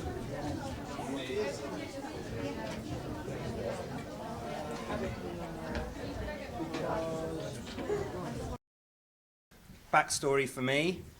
I was commissioning editor at Channel 4 for 13 years, working in multi-platform television on programmes like Embarrassing Bodies and others which I'll talk to you about. And there had a remit to innovate, which is the nature of the channel. By the way, Roger was instrumental in setting up Channel 4 in the first place. I then was the first commissioner of original content at Little Dot Studios, which is a privately held indie based in London with offices in LA and Berlin. It publishes 5 billion views worth of video every month. And this is a film that I commissioned there. It's the first film that was intended for YouTube distribution to win an Academy Award. It won the Best Short Programme BAFTA this year. And it was made entirely on an iPhone 10. And I now commission for Red Bull Media House with a particular emphasis on fresh talent and diversity. So, to position this, I spent the first 2/3 of my time at Channel 4 doing television-centric multi-platform. But at a certain juncture, I was asked to set up a short-form on-demand video service on all 4. It was indicative of the fact that the online video wars had begun. Netflix was on the scene, and it was impossible for businesses like Channel 4 not to respond. So I spent the next third of my time there commissioning online video, which actually I really like doing, so it suited me fine. These are some of the multi-platform programs that I did at Channel 4. So Embarrassing Bodies, which had the impact of saving the NHS quite a lot of money. The Great British Property Scandal, which had the impact of creating a £5 million government fund to help people with empty properties to get them back into circulation as rental properties. And Don't Stop the Music, which looked at the failure of the government to implement its music education policy, meaning that music was becoming increasingly elitist in schools.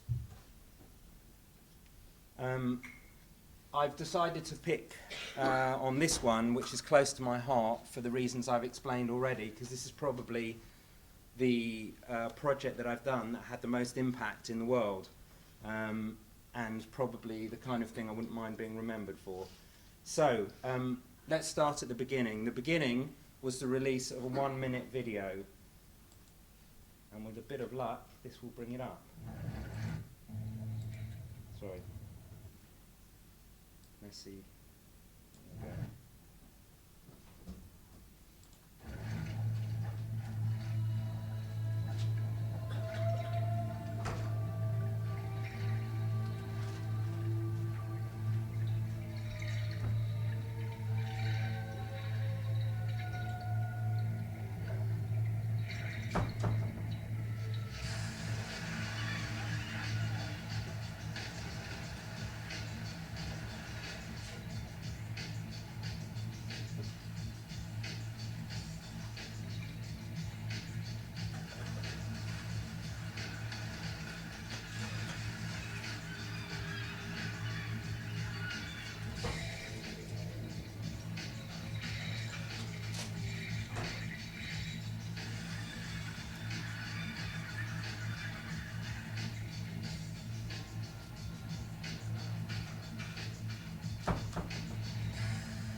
Okay, so a Kafkaesque kind of situation, direct result of EU bureaucracy, the fact that people that didn't have quotas to land fish had to just chuck it overboard dead, meant half the fish being caught in the North Sea was being thrown overboard dead.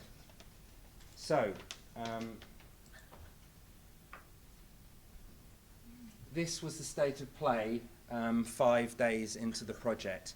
Now you need to also bear in mind that online petitions was a much rarer phenomenon at this point, whereas it's become very kind of mainstream and a bit too quotidian since then. But these numbers play an instrumental part in effecting change. So it was spearheaded by Hugh Fearnley-Whittingstall, who obviously had a certain authority in the area. So the story played out across a number of platforms.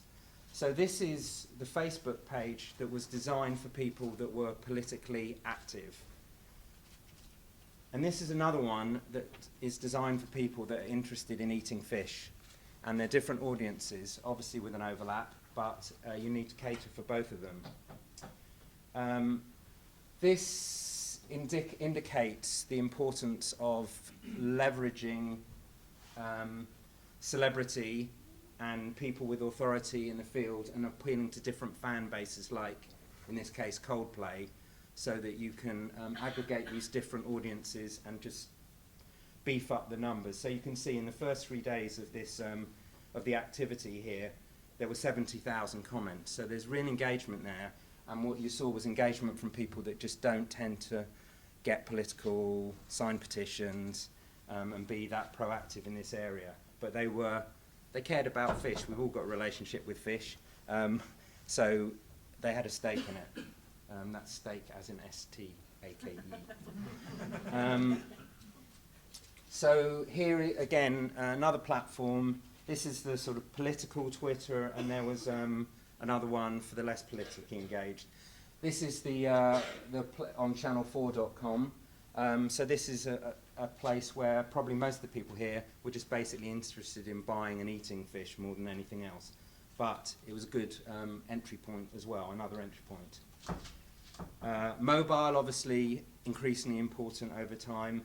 This mobile app was invented because I'd been working on this project for about 6 months, and I went out to lunch around the corner from Channel 4 with the producers to a cafe, and I couldn't for the life of me remember which fishes were sustainable and which weren't. So this got brought about by my own need, but actually responding to needs is a very strong way to approach these kinds of things.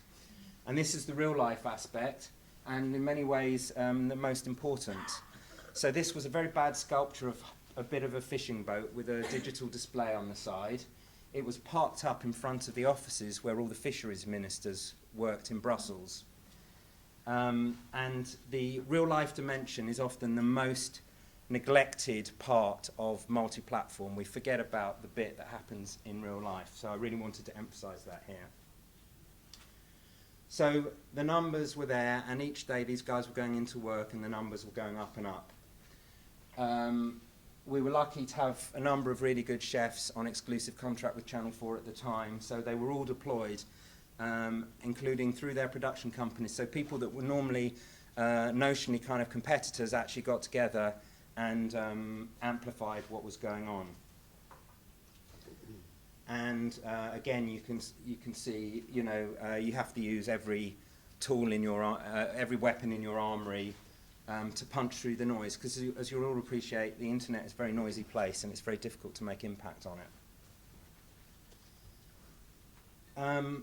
This is indicative of the need to have a range of interactions when you're doing this kind of project. So signing a petition takes about 90 seconds and is a perfectly legit way to get involved, but you want a kind of escalator so that to include like boring stuff, for example, lobbying your MP. It's not too glamorous, but it's very important and effective.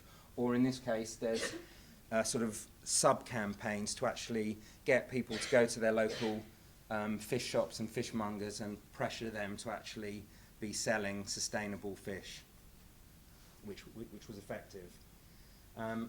Now, anything you're doing interactive online, it's very important to both acknowledge the interactivity and to reward it. So here, when a primary school in a regional town does something, it's a kick to see it spotlighted on a national broadcaster's website.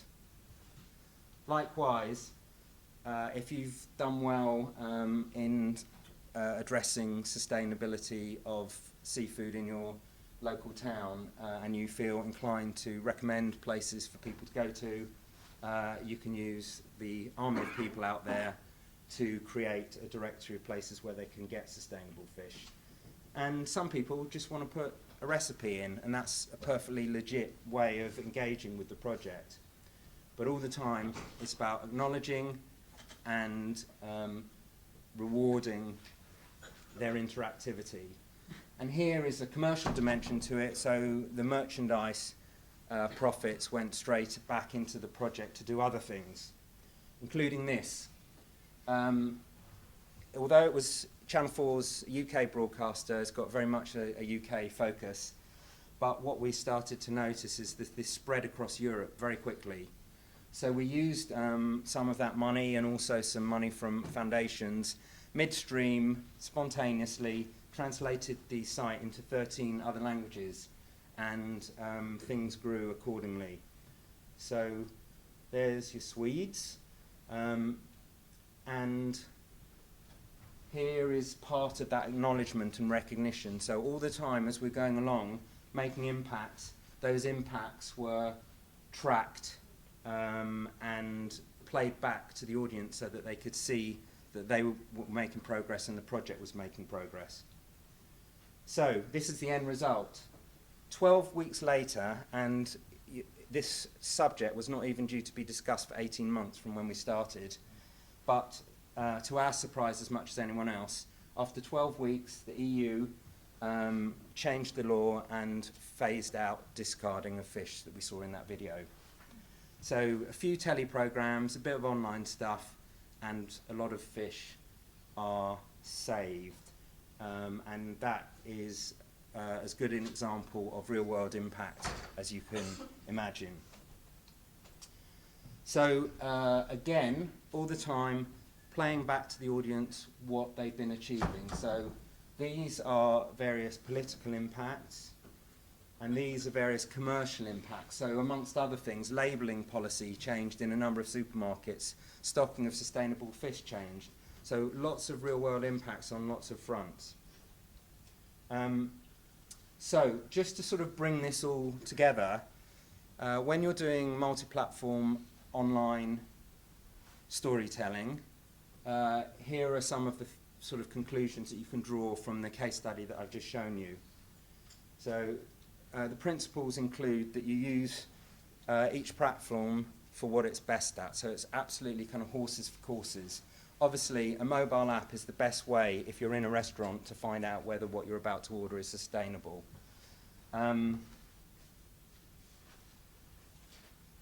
Don't neglect the real life aspects, because in fact the first thing I commissioned when I got to Channel 4 was a project called The Big Dig. The Big Dig was something that enabled people that had been watching a very popular archaeological series called Time Team to have a go themselves.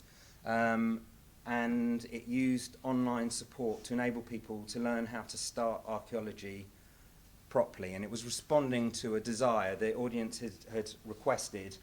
You know, we love watching this program. Is there how can we get involved? How can we do this stuff? But it's a quintessential example of the real life stuff, because what it actually involved was 10,000 people over a summer going out to their gardens and places that they owned and digging a test pit of 1 metre by 60 centimetres deep, having done all the proper research into the land, and basically acting pretty much like first-year archaeology students, but with the support of a public service broadcaster. With interactivity, it's essential to show that you're listening and to show some kind of gratitude for people's engagement. Radio 5 Live used to be very good at it, not so much now, but they were very good at saying things. They'd request stuff from the audience and people would text in little one-liners or all kinds of things. They'd be really good at the end of the program to say, you know, there was way more stuff than we could deal with. We're really grateful for you having sent in all that stuff. We've included as much as we could, and we really appreciate your engagement. It's very important not just to be addressing proactive users and the kind of maybe the sexier end of your audience in that sense. There's no equation between interactive good, passive bad. It's not like that. There are times when you want to just let the art flow over you and be passive, and there's times when you really want to get engaged. And it's important that any given experience will be satisfying for the passive audience, the kind of active audience in the middle that might like something or write a comment if you're lucky, and the really engaged audience. It should work for all of them equally. We talked a bit already about giving various options for how people can engage, and ideally a sequence of things that they can get involved in. Once they've done the low-hanging fruit, they might want to go on and do the more difficult stuff. And it's also important, as we've seen in that example, to cater for different users. So in this example, we've seen some people are real kind of activists, other people are cooks, and you need to address all of them. They're all part of the audience. You want to broaden out and universalize as much as possible. Then, for all online projects, it's really important to have a sense of life cycle. So a really good starting point for any online project is just to take the attitude that no one gives a damn, because they don't for the most part. No one cares about it until you tell them about it. So that's a great sort of marketing position to start from. So you really have to think about how you get people to your project. You can't build it and they will come. That is not how the internet works. Right to the other end of the lifespan, you also need to be able to exit projects with a certain elegance. You can't keep supporting them ad infinitum, because you just end up silting up your budget so that all you're doing is supporting old projects. So you have to find smart ways to exit. So in this case, we gave a lot of the media that we'd created to charities that were in this space, and they carried it on. We'd squeezed some of the juice out of it, we paid for it, and then we handed it over to that kind of third sector organisation. And then finally, it's not a bad idea just to have the old kind of story structure of a beginning, middle and end. Obviously there's other ways of doing it, but by and large that's not a bad little checklist. So that brings me to my end, and on the subject of story and story structure, Roger's going to pick up the baton at this point, and then we'll do some Q&A at the very end.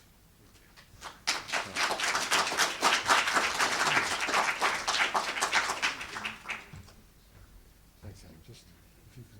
I'll find you. Yeah, fine. Okay, hello. My name's Roger Grafe. I'm a filmmaker, criminologist, and was a theatre director. And I'm going to tell you some stories. The story of how I became a filmmaker is that I wanted to change the world. And when I went to university, I was going to become a kind of campaigning lawyer, human rights lawyer, and a judge, and try and change the world. And I went to see my great uncle who was teaching law, and I said, you know, I'm going up to college, and what books on justice should I read? And he said, oh, we don't teach justice, we teach law, and the first lesson is they have nothing to do with each other. And I was very disappointed by this, I have to say. But I found myself acting in the Harvard Theatre Group in America. You might hear from my accent, I was growing up in America. And having failed to get into the choir, I went to the theatre company and joined that, and I was a terrible actor in my first year. But at the end of that, they said, who wants to direct plays? We're going to have a little experimental play next year. And I said, why not? You know, that's my whole attitude to life. You just take risks because you learn something. So I said, okay. And in directing that play, I looked at the audience and watched them watch the play. And I realized that they were paying a kind of attention which I was hoping to get through changes in the law, politics, and so on. And at that moment I had a kind of eureka moment and said, this is what I want to do with my life. Teach social justice through theater and then film, and maybe the law will change. And the other thing that happened in those years when I was there is that in the history class we were shown two films. The first one was called The Triumph of the Will. How many people have ever heard or seen it? Triumph of the Will, quite a lot of you, right? Leni Riefenstahl film about a rally in Nuremberg where you see the Nazis marching. They don't have guns yet. They was marching with spades, funnily enough. But it's Hitler speaks, and the whole thing is so brilliantly done that actually when we came out in those days for a smoke in the interval, we said, we're all Nazis. It was in German, there were no subtitles, but the power of the experience, which Daniel was talking about, was so intense that we were Nazis. And then we went back in and we saw a French newsreel called Camps of the Dead, which was, I again commend to you, which is much less famous, but it was shot as they moved into the concentration camps and filmed what they saw. And we realized, of course, how awful the whole experience was. But for me, it was another eureka moment. This was the power of film, to change things and to become what it is that you were talking about, the power of immersion. You become a Nazi, you become a French soldier discovering it, and you become a victim of concentration camps. So I said, okay, that's what I want to do. Dissolve. 2 years later, and I've been doing this for a very long time, and first on British television, on BBC, and working for everybody. And I've made a series inside the police, Thames Valley Police, back in the early 80s, where I realized that, I just was very curious about what police do, and discovered, in relation to what William was talking about this morning, that the mythology of police, which has been built up by fiction and by politicians and so on, that they are really good at fighting crime, is complete rubbish. What they are good is at keeping order, but there's no storytelling attached to keeping order. If nothing happens, you're not going to recount it in the van, at home, you're not going to brag about the fact that nothing happened that day. And the need for a story has fed the idea of policing to be about catching bad guys, taking risks and doing that. They are terrible at it. And like 98% of solved crime, which itself is about 30% of recorded crime, is actually from the public. Public have rung up and said, something funny is going on. But you don't see the narrative of that, because we want heroes. We want the mythology of police to be reinforced all the time. So one of the problems in policing is getting police to understand that their own job is not about being in a movie that's running in their head the whole time, in which, go on, punk, make my day. But it's actually just keep it quiet, solve problems. That's why women are much better police, particularly to do with fights and ending fights, than men are, because men come along and think, this is it. And there's a very interesting problem in rural policing, and including in Hampshire, and I've been making a series called Crime and Punishment with the Hampshire Police that some of you may have seen, shot in Southampton, by the way, and Winchester. But the chief constable, when I wrote a book about this, said to me, we've got this thing we call the honeypot syndrome. And Hampshire's a big county, so the police will hear that there's a fight in one end. They've been driving around, wasting petrol, of course, and doing absolutely bugger all. So they think, right, I'm going to go all the way to the other end of the county and get there. By which time the fight is stopped and everything's settled, and they rush in with the adrenaline going, because in their head the story has been running and running and running, and they restart the fight. Who's done this? What pushed people against the wall? And it was his job just to get them to calm down. And the other thing that they were worried about was something called the John Wayne syndrome, which you can get from that. And they just said, anyone who wants to join the firearms squad, but when they would say, I want to become a copper, and they say, why? Bad guys. And starting that, the John Wayne walk, right? That was it. And he was a good man, and he tried to keep people like that out. But actually, so much, I'm still an advisor to the Metropolitan Police, and I've made with this latest series, 70 films inside the justice system. And what I try and do with my films is counter the mythology that there's actually operating in their heads sometimes.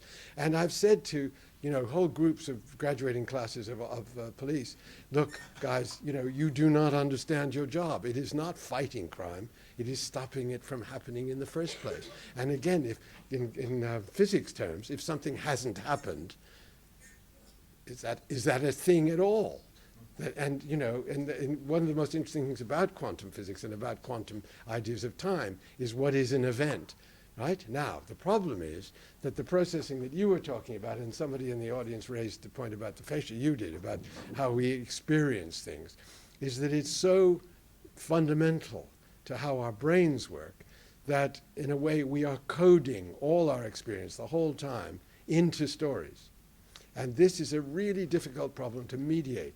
And somebody brought up Trump, and that was a very important point, because the fact that all the evidence is counter everything that he says is simply making no impact at all when people have attached themselves to the meta-narrative that he's proposed.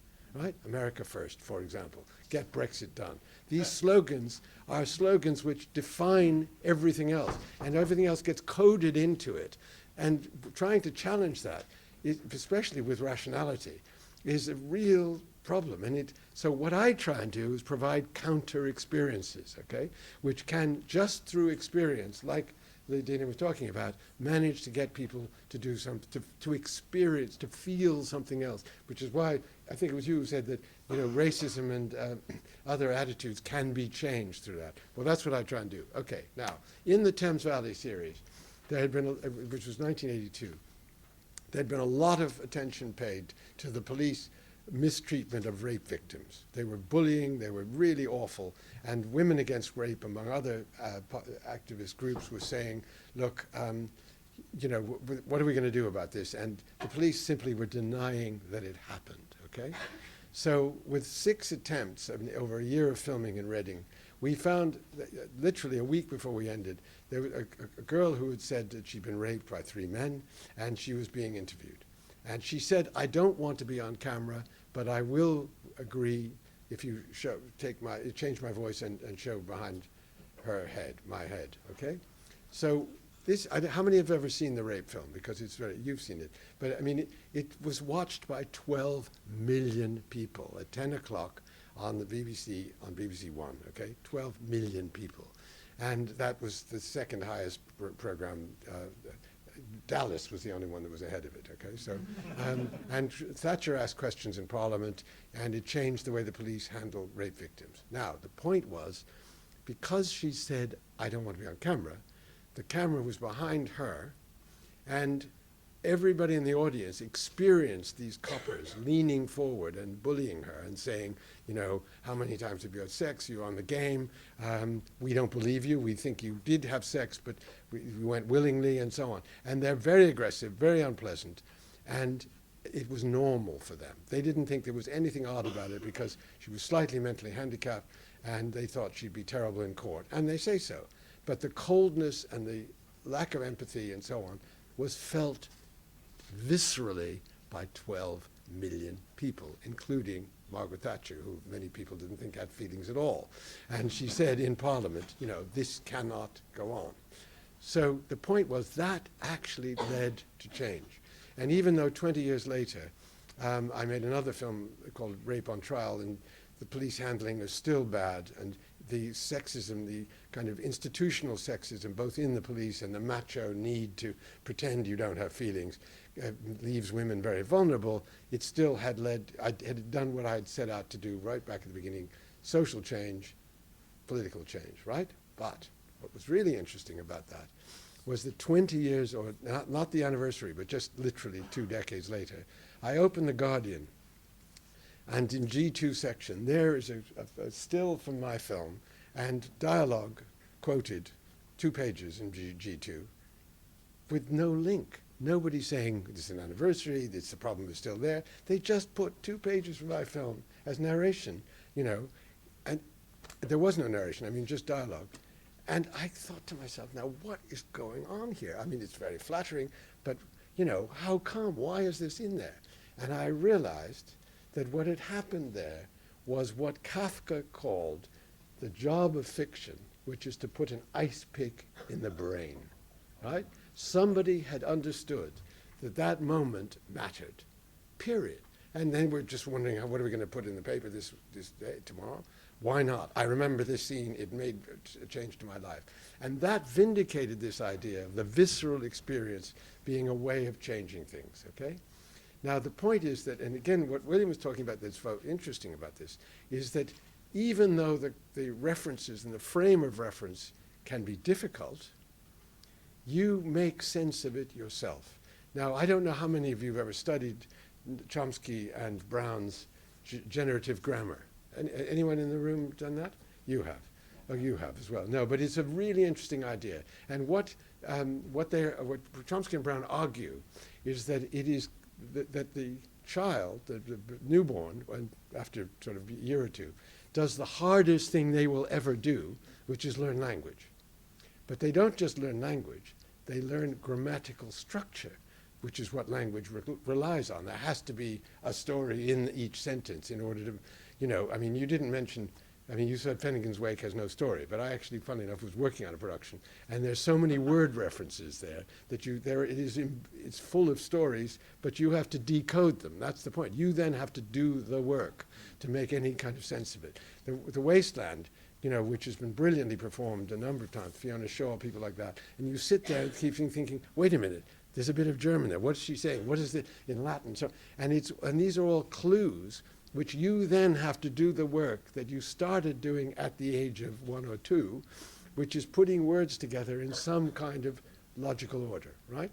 Now, it may not be, as you were talking about beginning, middle, and end, and there's a famous anecdote of Henri Clouzot saying to Jean-Luc Godard, you know, well, Monsieur Godard, I don't really understand your films. Don't you believe in a beginning, middle, and end? And Godard famously said, oh, certainly, just not in that order.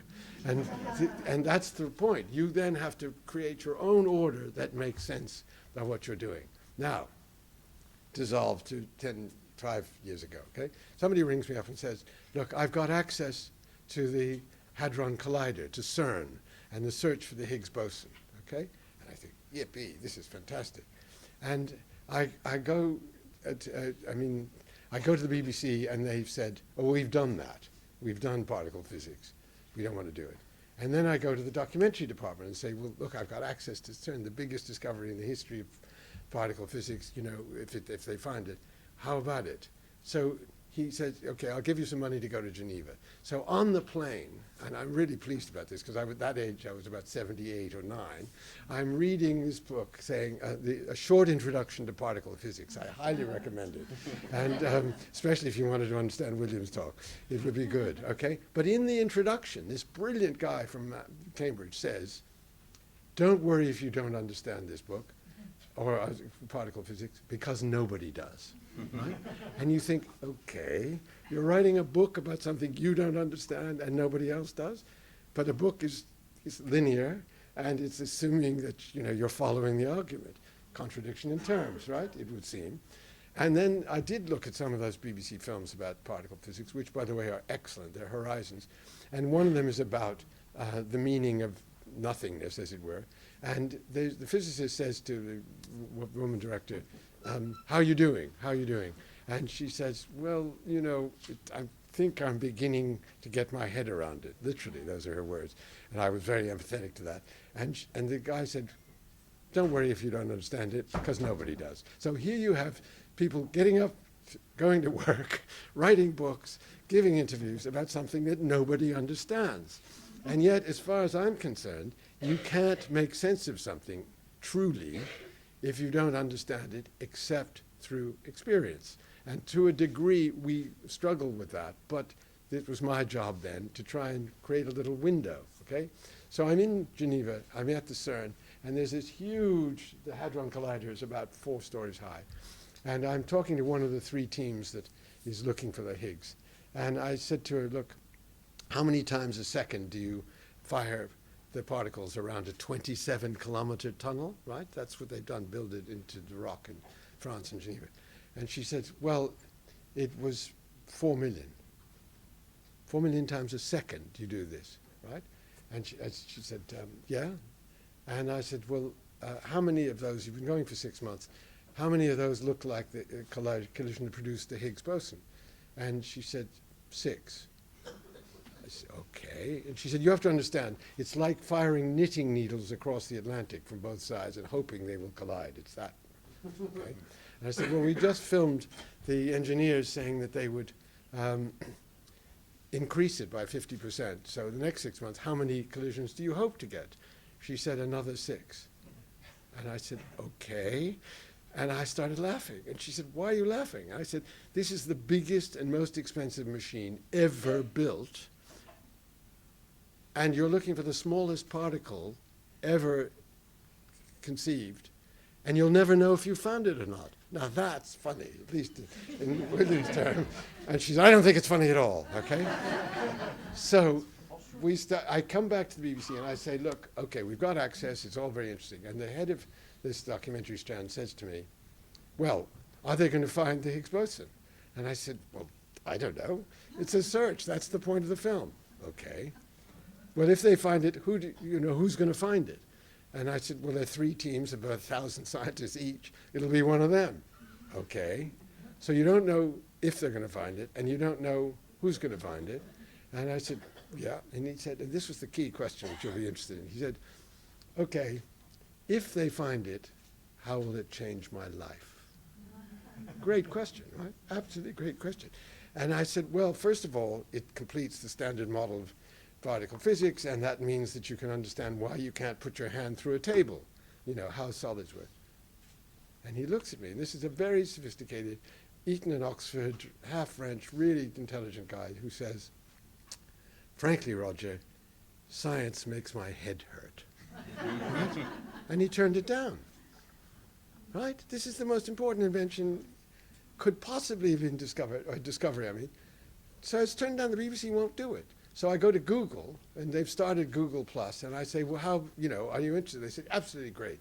So I made 14 films in CERN over 2 weeks, which are now on YouTube, and it's called CERN People. And I'm just going to show you one of them, because in terms of storytelling that Danny was talking about, I think you'll find this quite interesting, if we can play it. This is just one of the 14, but it's quite good, I think. Which one do you want? The one called To Higgs or Not to Higgs. It was there, actually, before. Yeah, no, sorry, we lost it in the process, but give me a second. To Higgs or not to Higgs. Anyway, the point was, what, I hope you will find this interesting, but lots of people came up to me and said, you know, I couldn't spell particle physics. I was so scared of it. It was all so frightening. But, you know, when I watched yours, because it's full of jokes, it's full of people, you know, there's an antimatter sequence, which is not the one I'm going to show you, where they're incredibly excited about, they've caught 4 hydrogen atoms of antimatter. And the only other team down, who's looking for antimatter are literally 40 meters away in the same corridor. And it's competition just like kids collecting marbles or football team cards, only it happens to be hydrogen antimatter, right? And then at one point they have a real struggle with trying to get results in there. When we were filming, and they're very funny and unpretentious guys, and these are the smartest people in the world, right? And they say, well, it's rather like forgetting to put the plug in and wondering why the television doesn't work, right? And so what they were doing was managing to take these unbelievably abstract concepts in which nobody understands what they're doing and turn it into ordinary experience that people could relate to. And that was the point of doing this. And I have to say, have you found it yet? Is it To Be or Not to Be the Higgs? That's right, that's the one. Well, anyway, you see it first, and then I will talk about it.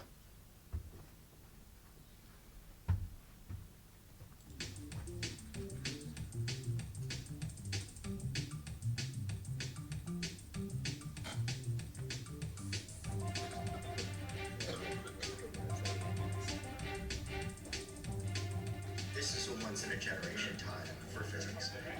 This doesn't happen every day. And you have to keep reminding yourself of that when your code is crashing or you've been given a particularly difficult grilling in an approval meeting. You have to keep kicking yourself. We are really extremely privileged to be working here at the time that we are.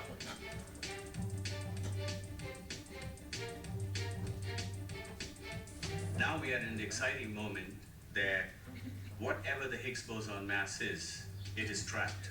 We will find it. If you do not find it, you find no evidence of the Higgs boson, that's probably the biggest news in science in the early part of 21st century, because that basically says that we don't know much. Everybody expects the particle to be there. If the particle doesn't show up, the most solid scientific theory that mankind came out with is wrong.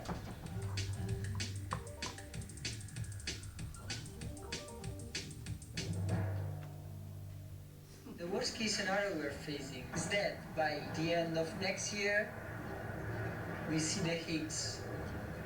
It's very standard model-like. It's what we expected it to be, and nothing else.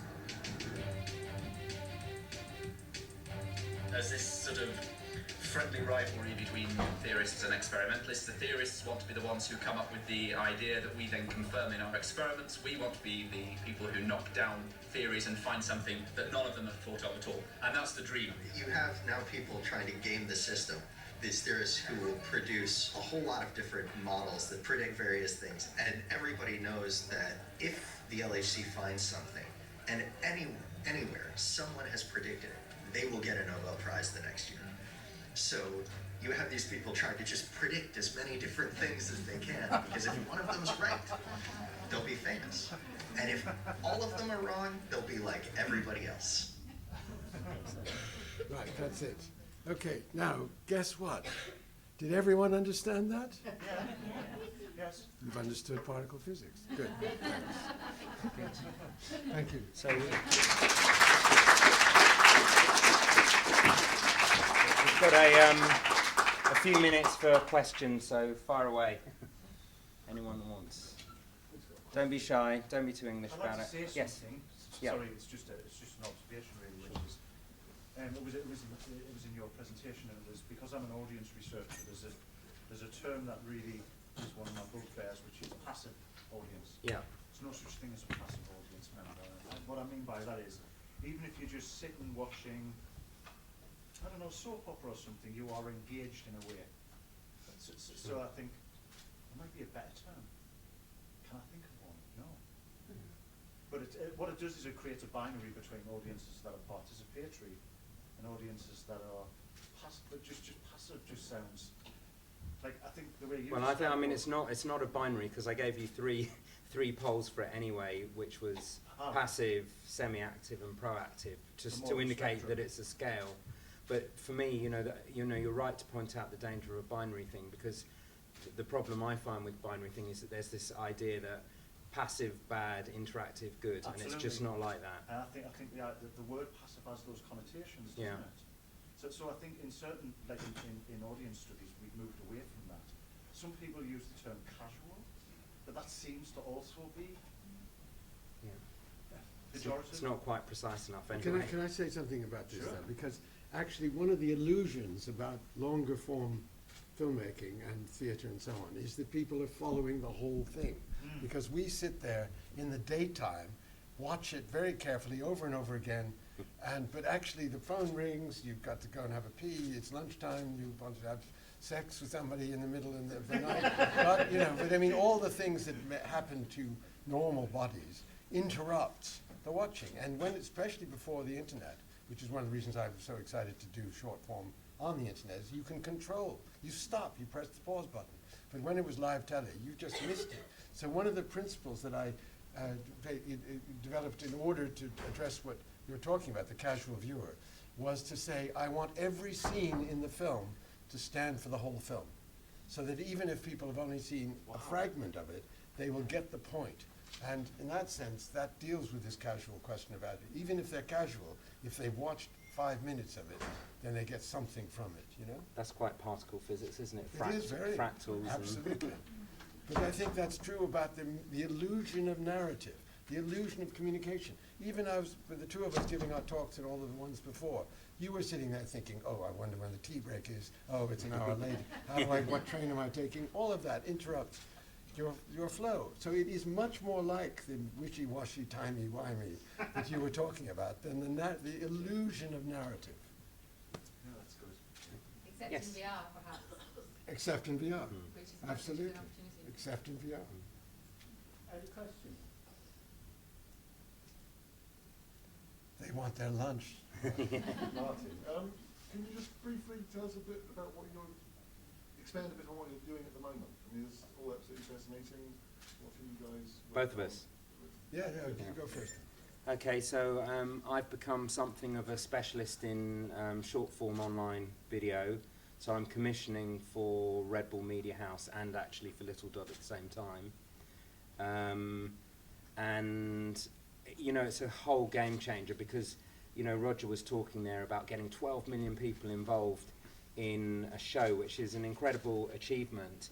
But I was just showing Roger on the train down here, one of the commissions that I did recently at Little Dot has just reached 105 million audience because it's online and it's international and it's aggregated and it involves a new form of distribution, which is not the broadcaster model, but the word of mouth networked model that is so powerful. So, the success of that film is largely to the fact that people share it around them.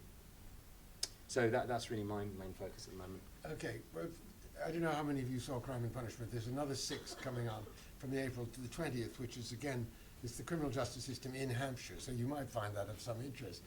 Channel 4, 9 o'clock Mondays. But the next project I'm doing, there are two of them, are both interesting. One is online. I've got access to the child exploitation online, the child online exploitation police, called CEOP, and it's one of the fastest growing problems in the world. 12 people are arrested in England and Wales every day, and it is, I mean, they sometimes get 1,000 complaints a week about abuse of children online, and it's the most terrible thing. Nobody wants to know about it. They think that kids are safe when they put them upstairs with a computer. They're not, and it's something. So I want to try and awaken people with that. And the other project, which I'm literally just starting, so I've got access to the Department of Contagious Diseases in Imperial College, and I'm looking at a number of different disease research projects, one of which obviously is coronavirus, but that's happening right now. But they work at Zika, the Zika virus, Ebola, all of that. But most interesting of all, there's a fungus a department working on funguses, which are spreading like mad, that have killed most of the frogs in the world, killed all the salamanders, killed 2 billion chestnut trees in the Appalachians in America, and the tulips in the Netherlands have been discovered to produce azoles, which, if inhaled by people with compromised immune systems, kills them. And they discovered that because the fungicide was producing maladaptation by the funguses to resist the fungicide. And then they would take all the leaves off and heap them into compost pits, which would then produce wonderful sprays of this terrible stuff, which is fatal for some people. And nobody knows about that, too. So my job continues, even with my advanced age, to just wake people up to things in the real world which they can change, and hopefully, prompted by our films and our work online, will help them do it. The holy grail of communicators, for whatever purpose, is to get your content to go viral in today's world. That requires attracting the audience in the first place, and then getting the audience to engage, and then, as Andrew was just saying, share it onwards. Do you have any tips or secrets or viewpoints on what helps content to go viral? I certainly do, but after you. I would challenge the premise there, because that's not the aim, to get things to go viral. What you actually need to do is to build an audience steadily and gradually, because the odd viral hit doesn't really get you anywhere. But for example, Real Stories, where the film that I was talking to you about sits, is an online channel based on YouTube. It's got 3.1 million subscribers now. That's been built up gradually over 3 years, and it becomes a really useful platform to reach an audience. So in that case, it's all about the long-term steady growth that really matters, and to be able to own an audience is really critical. Okay, I want to pick up what actually it was Diana and also Martin, what they were talking about, which is engagement, this question of engagement. What you've got to make people care, not only care about what you're talking about, but what happens next, right? And for me, all the secret of all the films I've made is that I go into places like Great Ormond Street, for example. I made a whole series, 12 films there, in which for the first 2 years just negotiating about what stories to tell. And they said, this is really interesting in terms of the mythology you were talking about, superheroes, right? They said, we don't want to be heroic nurses and doctors. It isn't true. And it raises expectations. So when the parents come, they expect miracles, because always on television, scientists are eurekas. They've solved it, right? So after 2 years, we said, okay, we're going to focus on the cases of these are the best children's doctors in the world where you don't know what to do. And I come from a medical family, and I can tell you, for doctors to admit they don't know what to do is a big deal. And so I don't know how many people saw it, but the first 3 took another 2 years to make. And they were so pleased by this, even though they thought all their fundraising would drop, to disappear, that when the first films went out and children started dying on camera, on television, which had never happened in the tradition of these things, there was a Sunday Times Fun Run, which tripled its donations because they said, right, you need our help, okay? And then after the second series, which they gave us 6 more to do, they called us in and we said, oh Christ, this is a story, by the way, you see, I'm trying, you want to know what happens next, right? So we said, oh God, who have we offended? You know, what's the problem? Awfully sorry. And they said, no, doctors and nurses love it. But the big change was with the children, with the parents coming in with very sick children. They now had more realistic expectations, and it completely changed the relationship between the nurses and doctors and the new parents who weren't expecting miracles. They understood. Now that's what you do. You create a caring about what happens next and keep them uncertain and live with the uncertainty. That's what stays in the brain. And it's a different part of the brain that operates when you know that the people behind the camera don't know either, as when everyone's sharing the uncertainty. Back to William's talk, the uncertainty principle about whether if you observe it, you change it. Yes, of course, but the point that Schrödinger was making was actually that you can't have a cat that is both alive and dead at the same time. No, but if you, in other words, even though you get that and your head just goes, as you rightly say, what? And he's saying, that's not, you can't have it. Even though Einstein proved it, and they just couldn't handle the idea of an electron in two places at once. So it's that difficulty that makes it engaging. Thank you. I have a question for both of you.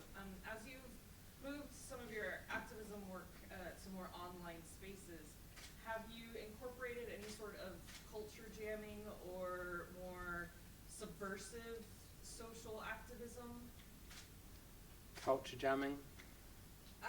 Some of the more the things that aren't sort of blatantly open about being activist while still promoting sort of an activist message. So we see things like, one example is like vandalizing billboards that are for a specific company, you know, for BP oil, you know, that sort of thing, or using a satirical Twitter account, Sure. or things like that that sort of get at it a different way rather than... Largely not for me, but bear in mind I was working for a public service broadcaster, so there are kind of limits in that in that respect. There were a couple of projects that I always wanted to do that I haven't been able to do yet. One of them was I quite like the idea of filling the internet full of crap, basically, in terms of just encouraging people when they're faced with a form to just fill it up with nonsense and to spend a lot of time corrupting their data. It's only a sort of, and even maybe modify their behaviour a bit to corrupt their data, because it would be quite a good way to fight back. I mean, it's still quite marginal, and I'd still like to do that project, but I haven't done it yet.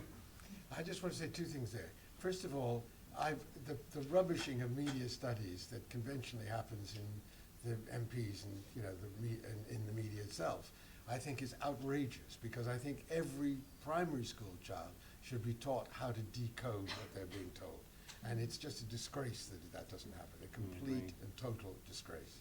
It's like not learning to read. You know, they wouldn't ever think that, but that's why they do it, right? Yeah, because we're looking at them. Exactly, Yeah, exactly, absolutely yeah. right. But I'm just saying that's point one. But point two is, at least from my point of view, I don't want people to say, I know what he thinks.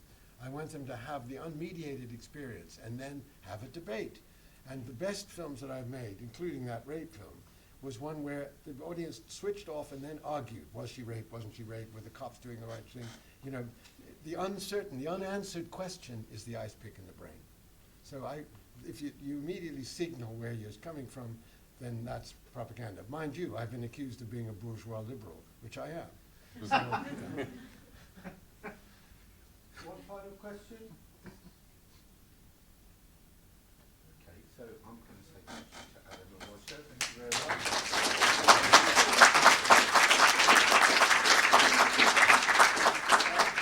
We're going to break for half hour now. I'll invite the panel to join me for lunch. Maybe don't lunch, have lunch for everyone else. We'll be starting again in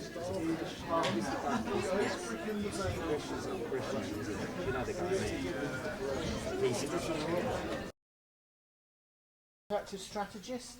I'm a social media strategist and an interactive artist. Okay, interactive artist and social media strategist. And she was a player, so we've got her perspective. And we also have Joe Reddington. Joe teaches or runs kind of, how could you describe it? You don't know what I do, do you? Does anyone, Joe? Do you know what you do? Joe will get 12 people, put them in a room, and at the end of the week they've written a book and they publish it, amongst other things. And we got Joe in right at the start of our project to teach us a little bit about collaborative and team writing. And then we took that inspiration and tried to break his system and make it anew for a kind of a live storytelling, which I will talk a bit about now. So the project Curse City Dark Tide was a sandbox. It was funded by the Arts Council, but it was very much a sandbox experiment. None of the people involved ever made anything like a transmedia or experiential storytelling thing. And so we were kind of novices. Well, we were worse than novices. We weren't even novices. So myself and some of the other people I work with in Portsmouth, we've been doing lots of different kinds of art projects over the years, and they kind of tend to be cross arts, interdisciplinary arts. So we have all sorts of different artists working together to put on events, and we were interested in trying to find ways of narrativizing that and turning it into a story without losing the input and the value of all those different artists. And we thought that maybe transmedia or experiential storytelling might allow us to bring in spoken word, fine art, performance, immersive theatre, and all these things together. And that was the sort of thinking. So we wanted to find out what transmedia is. We wanted to find out what the practical strategies for delivering it would be. I mean, I've been making films for some time, and they are kind of, it's sort of pretty much linear experiences, creating linear content, and what we were intending was entirely non-linear. And importantly, we wanted to do something that was collaborative and involved people from the community, people who perhaps had not worked in a space like this at all, and teach them how to do it. So I was the creative producer, Matt was the author and story editor, and we also worked with someone called Gundula Bruin as a musical director, but more on that later. Our story world was a novel by Matt. It's set in Portsmouth. It's a magic realist tale. Go out and read it. It's a great read. The nice thing about it is that it had been out of, a year or so before we came up with this idea, but it had kind of excited the interest of local people, and it was a contemporary tale, and we felt that we could kind of work with that and develop something from that story world. At the time, I'd been kind of messing around with ideas about no theatre. Not that I'm an expert in it, and I've been sort of researching it a bit. Had this idea, I wanted to do something called no dining in a Japanese restaurant. And so I kind of started to play with this idea of the structure of no stories. And with no, you have a traveller who arrives somewhere, meets someone that later turns out to be a demon or a spirit, and through that encounter, that spirit is released or is allowed to move on. And in Matt's book, we have Danica Kravich, who's a traveller, a wise woman, and we learn later as a witch and a musician. And we have this lady, Jane Downey, who in the book plays an important part in the backstory, though we never really meet her, because in the book she's dead. And so we felt, okay, so we've got a white traveller who arrives somewhere, Portsmouth, and there's a ghost there. And the whole story is about this ghost. And then there's this trickster figure who's in the book, who we kind of brought out as someone who was kind of trying to create a situation to satisfy their own agenda. So we took these three characters from the book, and we developed this idea: arrests the spirit of a murdered woman, hunts for victims in a quiet seaside town, and we created Curse City. So just I'm going to just drop in a couple of little insights from a producer's point of view, and one of the things that was kind of clear to me from an early point was how you communicate this transmedia, multi-platform, experiential thing. You can't just write a script. It doesn't really work like that, and that was a real struggle. I remember you were at the meeting when we had like sheets and sheets of It was bonkers. So basically what he did was he said, okay, we're going to do this, and then so I'm used to thinking about storylines. So I'm just thinking, okay, so storylines you have, like loads of different threads that run together. And then there was also, on top of that, there was stuff to do with working with local artists and leaving clues. And then there was another thread to do with, oh, we're going to have some musicians playing and there's going to be a gig. And it just went on. There was like 6 threads, and I had no idea. There was about 4 or 5 pages of A0 kind of sketches and things, and it was just so. Actually, you know, from the point of view of someone who's trying to create that and communicate it, it's actually quite challenging to kind of get that vision across, because there doesn't seem to be a way of representing it.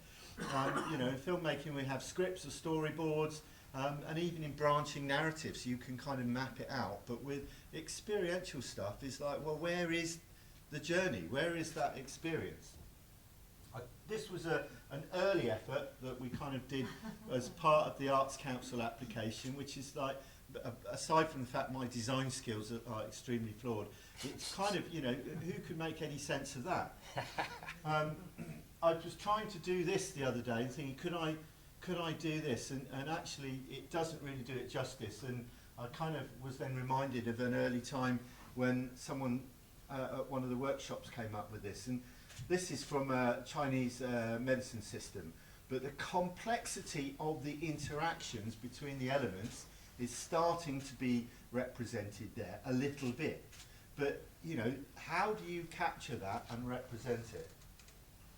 I figure that this is a question we need to ask Mr. Spock, because he's very good at playing 3-dimensional chess, and I think experiential storytelling is a bit like that. You need to be working on many dimensions. And I really don't know the answer to this. So if anyone has any clues about how you can map and present this kind of experience, I would be interested to know before we start the next one. I don't, you know, for me that's kind of, yeah, it's very pretty. But how do you make sense of that? How do you kind of then turn that into something that you're going to do? So I'll just talk a little bit about the development phase. I do want to get on to the discussion. We started with 3 writers' workshops that we ran at Portsmouth University. Joe came down and did collaborative writing. Alison, who's over there, Alison Norrington, came down and introduced us to storytelling, transmedia storytelling, and this was all, you know, and Alison's involvement, Mark's involvement, and Joe's involvement. This was all came from the Arts Council funding. So we set up, these were public workshops, and we had 20 or 30 people at them, and out of that we then sort of generated this writers group of people who were committed, or perhaps should have been committed, I'm not quite sure. But this became our core writers group, and these guys started to meet over a regular period of time and develop this story idea. They created these characters, Andre, Amy, Connor, Carries, I'm having a flashback. They created these characters, and we set up a Facebook group called Against the Tide, and these characters all had Facebook profiles, and these people were in and part of this group. So you could actually go to this group and you could interact with them, and I'll tell you a little bit more about that later. So this was kind of a cast that we created in this story world, although don't forget we still had these 3 other figures. Early testing, talking to people and kind of communicating with people about our ideas, and said, well, actually what people wanted to see in this story, they wanted to see this character Danitza from the book playing the violin. So that set up a particular constraint in that the actress who was going to play that role had to play the violin. And we found a fantastic actress in the end, and who did an amazing job. But that became the goal. The end of the story was going to be some kind of performance, and in the end what we did is we created a ritual which summoned and released the ghost. So our runway phase, kind of moving into it.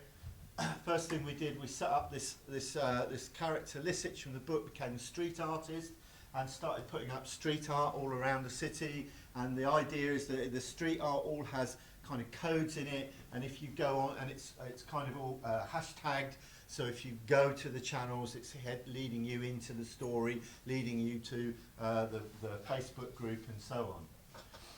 We also we commissioned an artist to create tiny models of Lisic and Danitsa, and we put them into Southsea Model Village.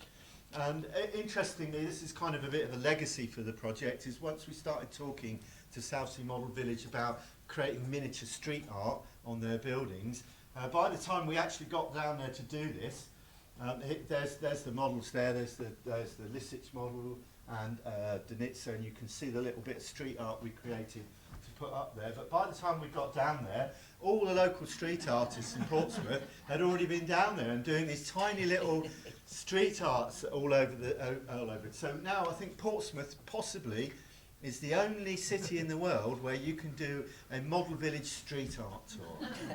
So that's a good bit of legacy from us. Sometimes these unexpected things come out of it. Also, I'm just going to mention that sometimes the producer fills in when nobody else is available. And because we struggled to find street artists that would actually work with us on the way that we wanted to, I ended up becoming the street artist and doing a lot of the street art, including going out and pasting it up at night in a fox head. But another unintended consequences of this is that I'm now an actually internationally recognised street artist with street art up in Melbourne, Lisbon, Shoreditch, and so I've got now an audience. I have to kind of serve my audience now, so I have to do new street art. Yeah. We also got a huge amount of media, local media. They were really great. They loved what we were doing. We got a fantastic spread. But what I will say about this is local media coverage doesn't generate engagement. It might generate reputation, it might get people to talk about it, but it didn't translate into any kind of engagement at all. So, you know, while it was a good thing to do, it didn't really, it didn't kind of work. So what we did when we launched, we did a number of things. We set up this call to action, which is kind of, we were marketing to all sorts of different places. We released this Dark Tide dossier, all these short stories that people in the writers group had written that were backstory about all these terrible things that were going on and these conspiracies about what was causing these things going on in the city. We commissioned a local artist, a proper artist, not me, to create some Free Art Friday material which we put out around the city. And we got involved with an exhibition that was related to Matt's book, where people have been invited to create work inspired by the book, and we kind of put some art in there which it had sort of secret codes in it, and we also invited some of the actors to come and sort of make an intervention and be at this event. I'm going to just talk a bit about that a little bit. And so people who came to the opening, Danitsa was there. She was busking outside, and then later she came into the exhibition, which was for her as a character was an extraordinary existential moment. It's walking into a gallery, and it's all pictures of you that have been painted by local artists. And so, you know, as character, she was really freaked out. And we also had Lisic, our trickster, who was kind of manipulating things. And I was a bit cruel to Matt, because I said to the guy playing Lisic, I said, I want you to accuse Matt of being a figment of your imagination rather than the other way around. So we kind of had some fun with that. The live phase, this is quite a sprawling thing, so I'm going to just pick up on some of the key things. And the most important thing that I really want to talk about is this Against the Tide Facebook group. We ran this group for 28 days, and during that period of time, the writers stroke virtual actors kind of told this story. And that involved them working with pre-scripted stuff, but also improvisation and interaction with the people who joined the group and participated in the story.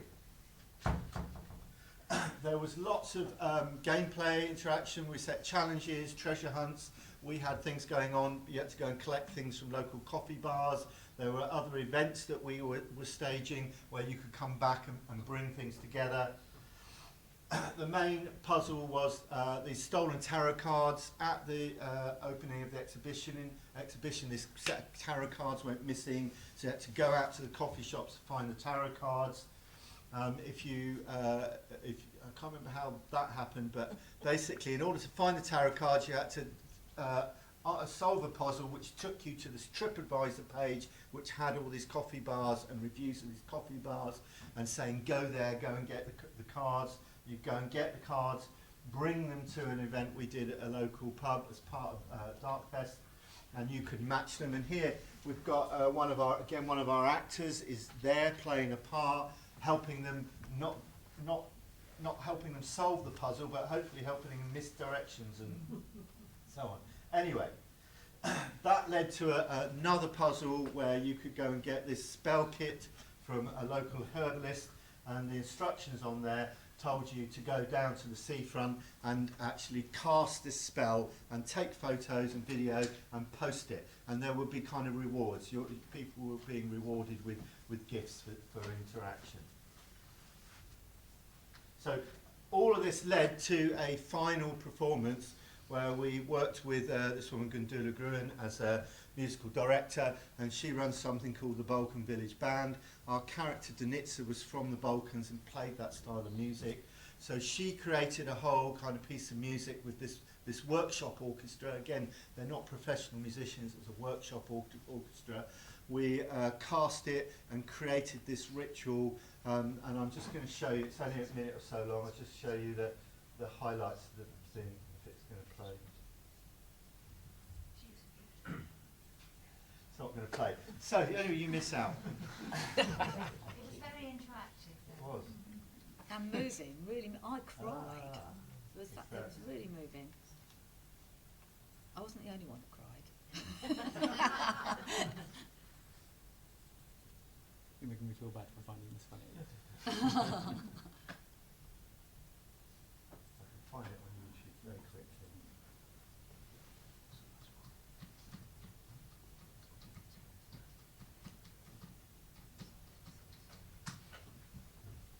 There it is.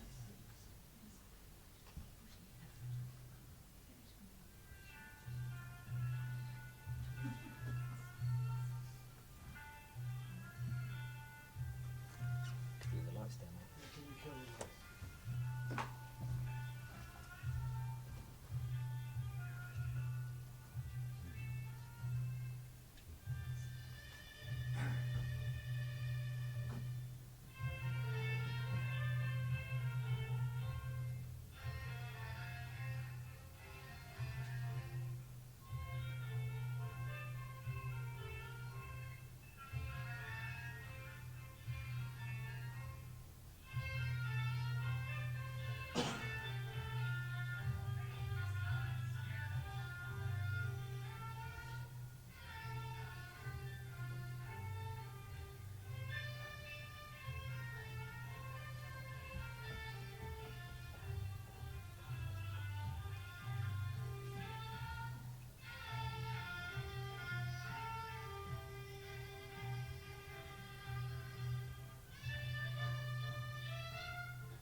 So I'll give you a little taste of the ritual we created, which was kind of moving, wasn't it? Really, Yeah. it was Yeah. quite, Yeah. it's quite special.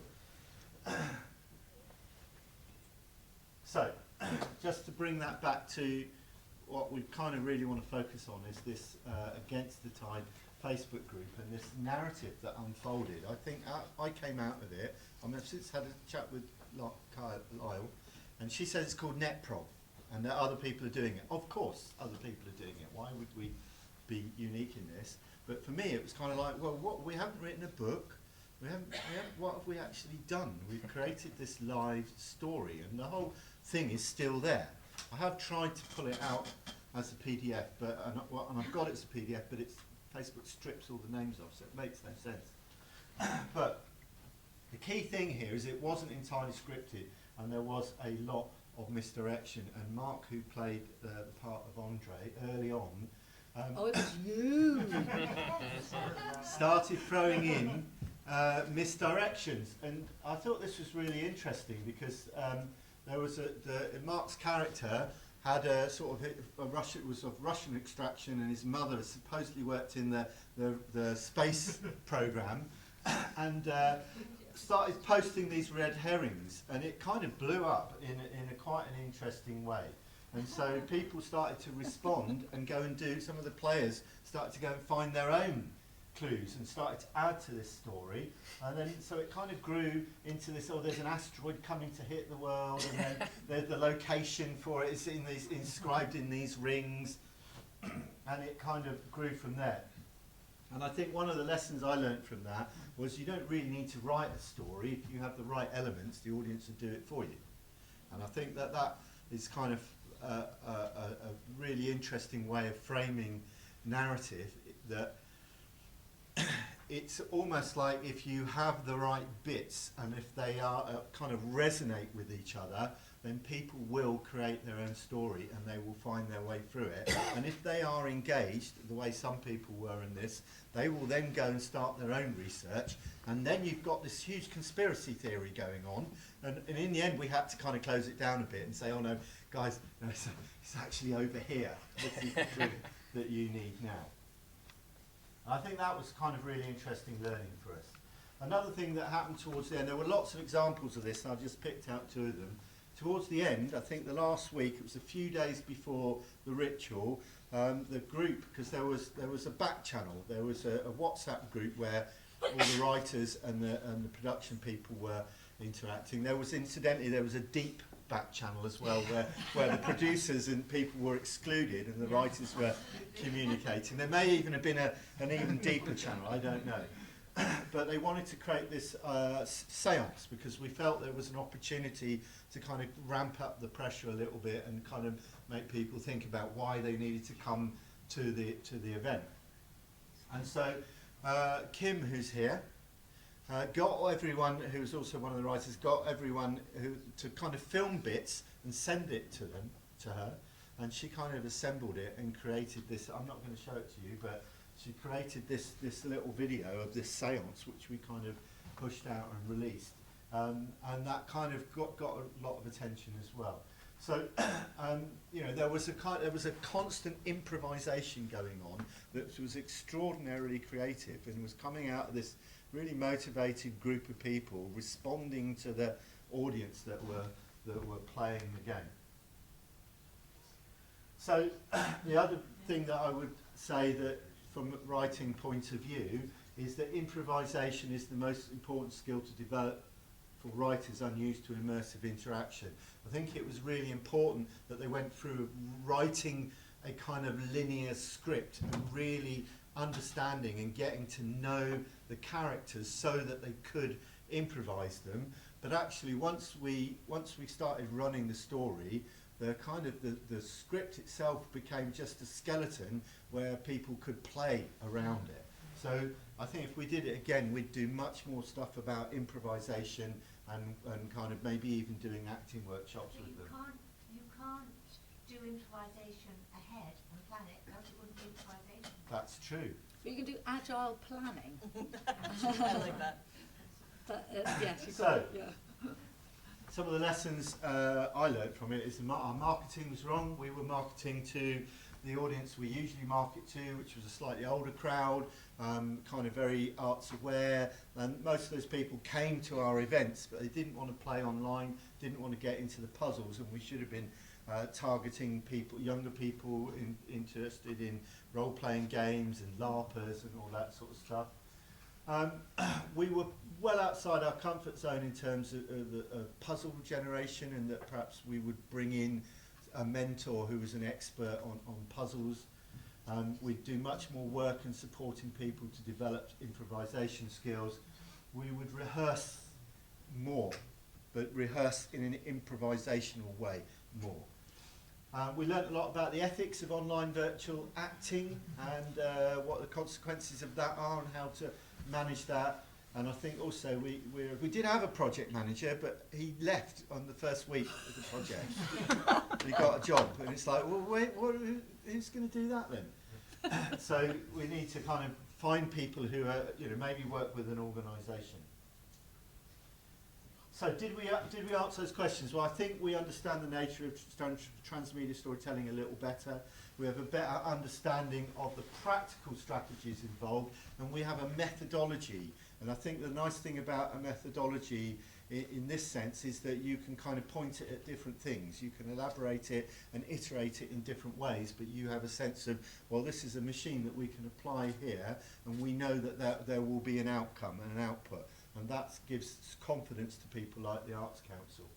I did tweet out the other day that when I posted the blog about this panel, I said one step forward, two steps backwards, and that's where I think we are at the moment. Is we've made some step forward, but we're now back as being novices, and we're going to give it another go. We hope, we think. So we need to do it again to make sure that we've learned something.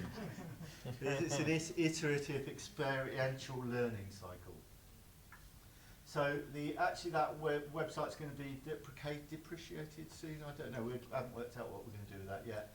And there's our sponsors, and that's it for me. So I'm going to just take a back seat now, because actually I still feel really close to it. I have no distance from this project yet, and so I kind of thought, well, let's see what other people think about this project. Some of the people who are involved in different ways, and we've encouraged Lyle to interrogate, probe, and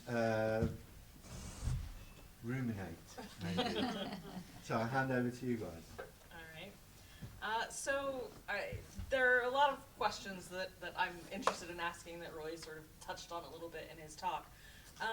But I'm interested in that we've got the sort of original writer of the source text, we've got a player in the text, and we have someone who works a lot with collaborative teams and sees how they interact with these types of stories. What is the hardest thing about giving up control of the text? How do you feel about your level of control? Who controls the text? Oh my gosh, you went straight in for the jugular there, didn't you? So, when I wrote the book, obviously this for me was like a really, really important piece, and I was really, really happy that people wanted to move on with it and do new stuff with it. And these guys here, there's three here who absolutely fantastically came in on it. But the book really, I realised as we went on, the book and specific characters in it meant a lot more to me than I had. I mean, when we had the first discussion about it, actually, I said I'm not sure how I'm going to cope with letting these characters go. And Roy was like, well, we'll just have to see, won't we? It's like, yeah, we saw. There was a moment where Donitsa, who is absolutely key to the story world of The Snow Witch, and who is going to be in sequels, I had her Facebook account, and it was mine, and no one else was having it. And we had a meeting at which basically everyone ganged up on me and said, we've got to have Donitsa doing stuff. And I'm like, well, no, I don't want her being sullied with a storyline that isn't mine. And that was a really difficult moment for me, relinquishing control. So yeah, and there were a couple of other moments like that. And basically what I had to do is there reached a point where I was really, really pleased and just thought these guys were so wonderful in doing this writing, but at the same time, I had to stop being involved because I've got a sequel to write. And if I get my story world kind of invaded by their story world, then my story world no longer is coherent. So does that answer your question? It answers my question for you. Yeah, from your perspective. Yeah. Helen, what did you think as a player, as someone taking on one of these characters? How in control did you feel?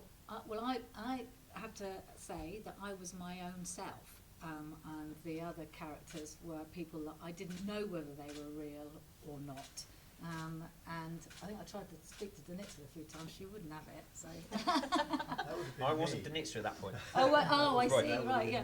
So I became an incredibly, and also to be very clear, I didn't know anything about it apart from my friend Kelly Hickman. She'd actually done a lot of social media, so I found out about it, and she said Helen would be really interested in that, and she was correct. And so I was into it straight away because I've been waiting for something like this to happen for 25 years. Where, the lay person or the person who doesn't usually do that sort of game gets involved.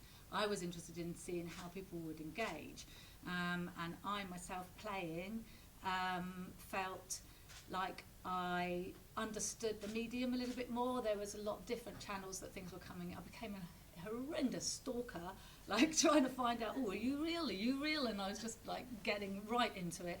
And then there was these physical meets as well, and we were discussing just a minute ago about how vulnerable I actually felt, where I'm actually quite a confident person in reality, going along to places where I put myself, and I don't usually do this, into a public arena online, knowing as myself that other people were watching and I was interacting, because I also took the role of, I hoped, pushing things forward a little bit, as opposed to trying to solve everything, just to try and entice other people to play, you know.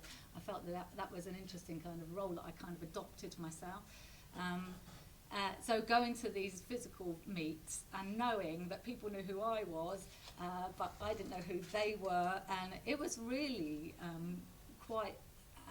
so I feel that something that I learned from it was that there needs to be like a soft approach. Why aren't people actually getting involved? What are the real reasons behind that? I know what mine were, but there's some interesting points I think might be drawn out from what we're talking about now, as to because what was the actual percentages of people who were lurking and the people that were actually playing? It actually conformed to the power law of participation quite clearly. There was about 90 people.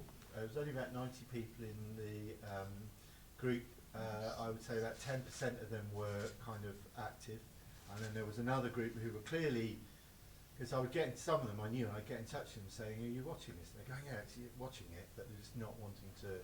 So not passive, but kind of active, passive. That makes it. It's kind of watching. It was really interesting because you didn't know who was real and who wasn't. There was at one point we thought we were going to lose it completely. Do you remember? You must do. It was a horror moment where someone went, right, that's it. You're not allowed to. You're posing as people who are pretending to be real people, and they nearly got it all shut down, didn't they? Yeah. Right at the beginning, I remember all of that. So yeah, I'm fascinated as to why. Because I had a few people who did play it. No, they lurked and they didn't play it. I said, why not? And they said, because I was a bit confused about what was going on. They're really familiar with the platforms, so that wasn't a problem.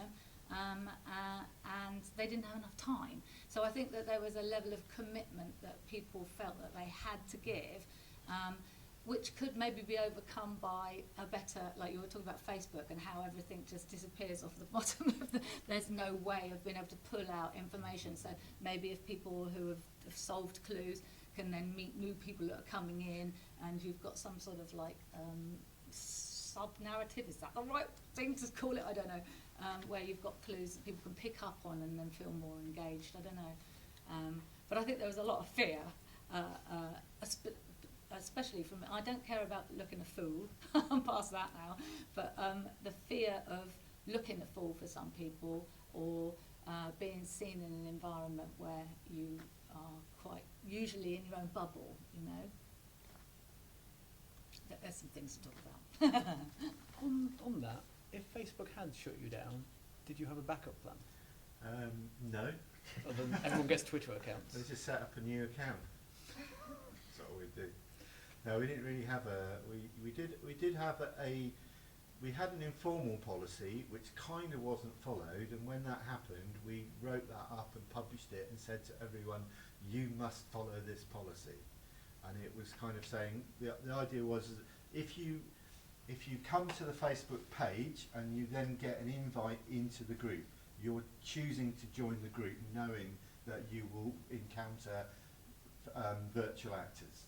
And so if you were going to join the group, then we would say to you, you will meet people who are not real. But prior to that, what happened is some of the characters had been interacting. They'd all gone off on their own and were sort of wandering around. I mean, it was a bit like, have you read At Swim Two Birds? I've read almost nothing. No, it's a book, in this guy hires these actors to be in his novel. But when he's not writing the novel, they're all kind of hanging out in this pub together, and they kind of go off and in the end they refuse to be in the novel. And so we had a bit of that going. task. Yeah. So we had to kind of rein it in and say, look, this is this is the policy and this is what you need to do. Can I just add that I sell books on market stalls, and I had some of the people who were watching come to me on the market stall afterwards and say, we really enjoyed it, but we didn't know what to do. That was actually, they were waiting for some direction. Shift, isn't it? Yeah. Yeah. We didn't know what to do, and part of that was that they didn't know if they put something in, whether it would bugger up the story in some way. Yeah. And See, so, yeah. so part of what it is, and because I said to them, well, you've seen how it unfolds, you'll know what to do next time, won't you? And they're like, yeah. So it was actually, this is also about teaching your audience how they are to, how they are to behave. It's like we don't think about the fact that when we go to a theatre, we're actually all expected to sit down, shut up and listen. Be quiet. But actually, you have to be taught that. I was taught it when I was about 4 years old. But there are people now who go into the theatre and they think it's like a cinema. They get their phones out and they talk because they haven't been taught that. And it's the same thing, just in a different medium. So, on what level, what made you choose the Facebook platform as opposed to something like Twitter, which by policy standards does allow non-real people to post on social media, as opposed to Facebook, whose policies specifically prohibit non-real people from being on Facebook?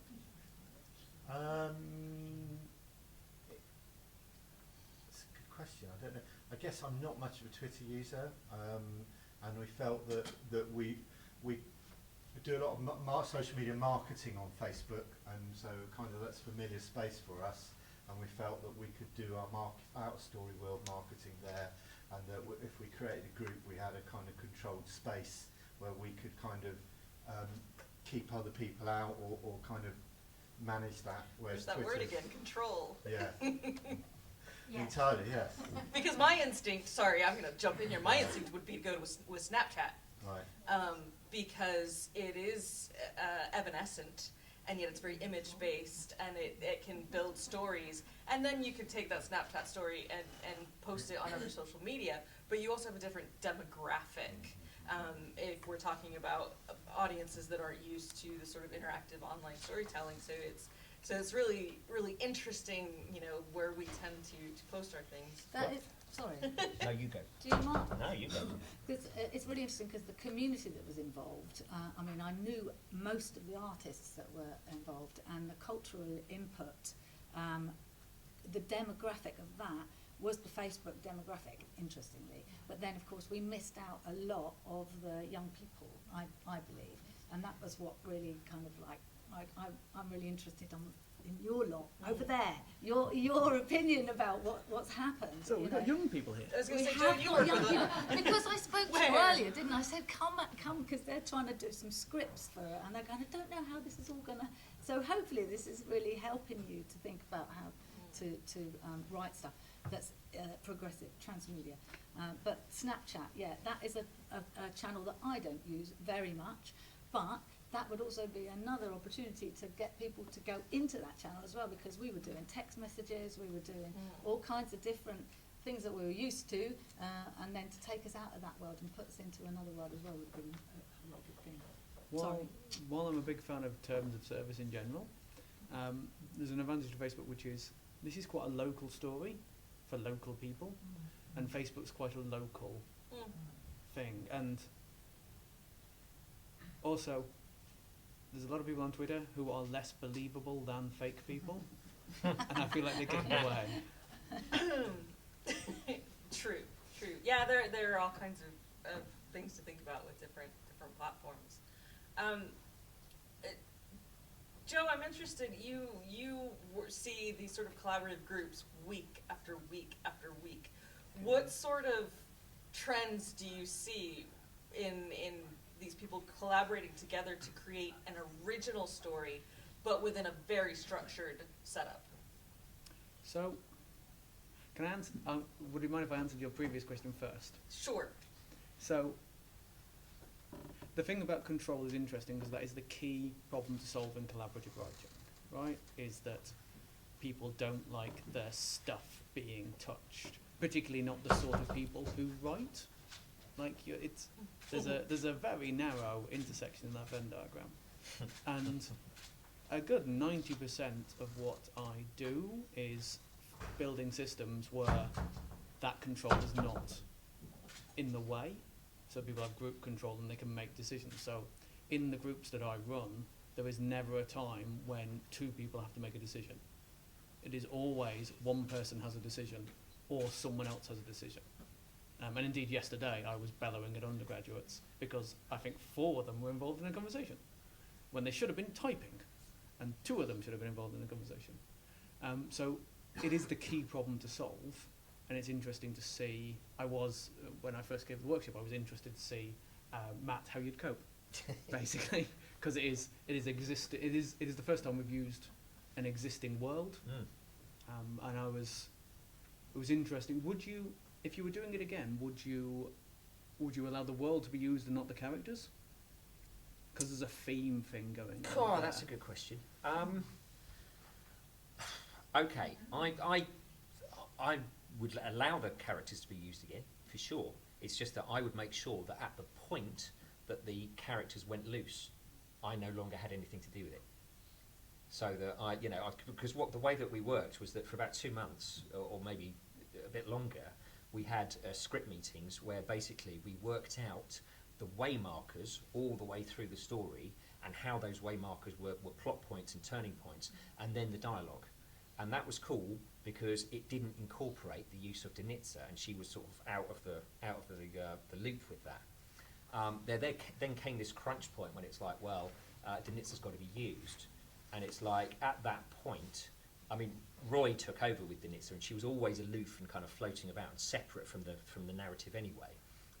But Roy took over with that. But at that point, and indeed at the point maybe where Lisich told me that I was a figment of his imagination, at that point, perhaps I should have stepped away at that launch point, because what was happening was I was kind of going, but this doesn't fit my world, and that was a real problem. But it fit other possible story worlds in the Yeah. quantum storytelling realm. Sure, just not mine. Just not mine. Ego. Elizabeth? Can I make a comment? Yeah. Shoot me down in flames.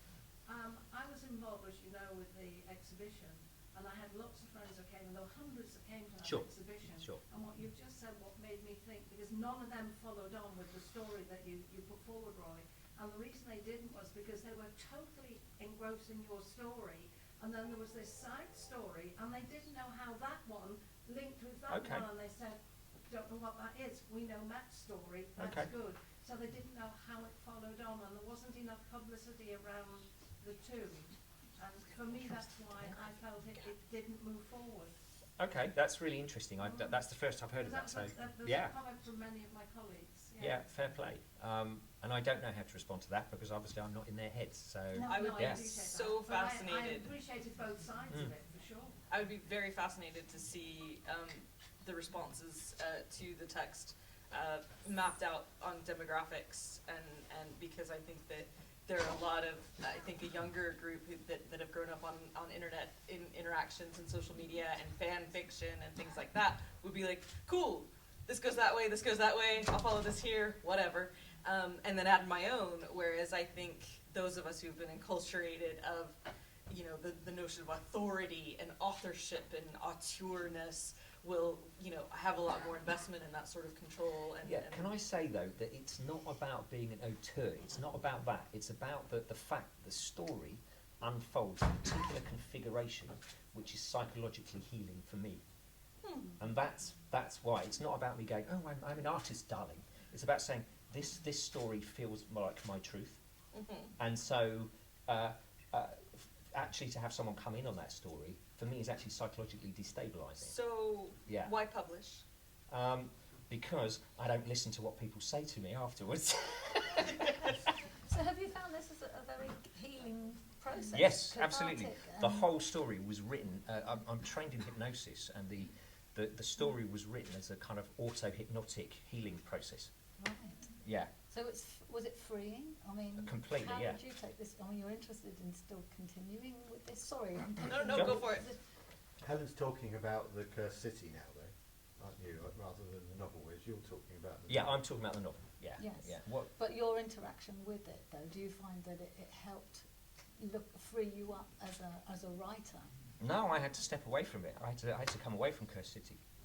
And you're here now. Yeah, no, because now I'm psychologically balanced again. This is what I'm thinking. that with that perspective, has it helped you to? Would it influence the way that you write in future? No. If you're going to be if you're going to be doing the Snow Witch, and you know that the Cursed City thing might happen again, or is it? I mean, it's really interesting that you Who ask this. knows? It's fascinating you ask this question because immediately I'm getting like it's like giving you tingles the and fear. Yeah. I'm sorry. No, it's all right. It's all right. I mean, it's really interesting. But isn't it? Yeah, Yeah. it really Yeah. is, isn't it? And because it challenges the writer as Yeah. we know it, and that's your personal space, and we've completely invaded it. No, and it's done it's, whatever we wanted to. It's totally cool. It's Good, fine. good. I'm so glad. Actually, we didn't do whatever we wanted with it.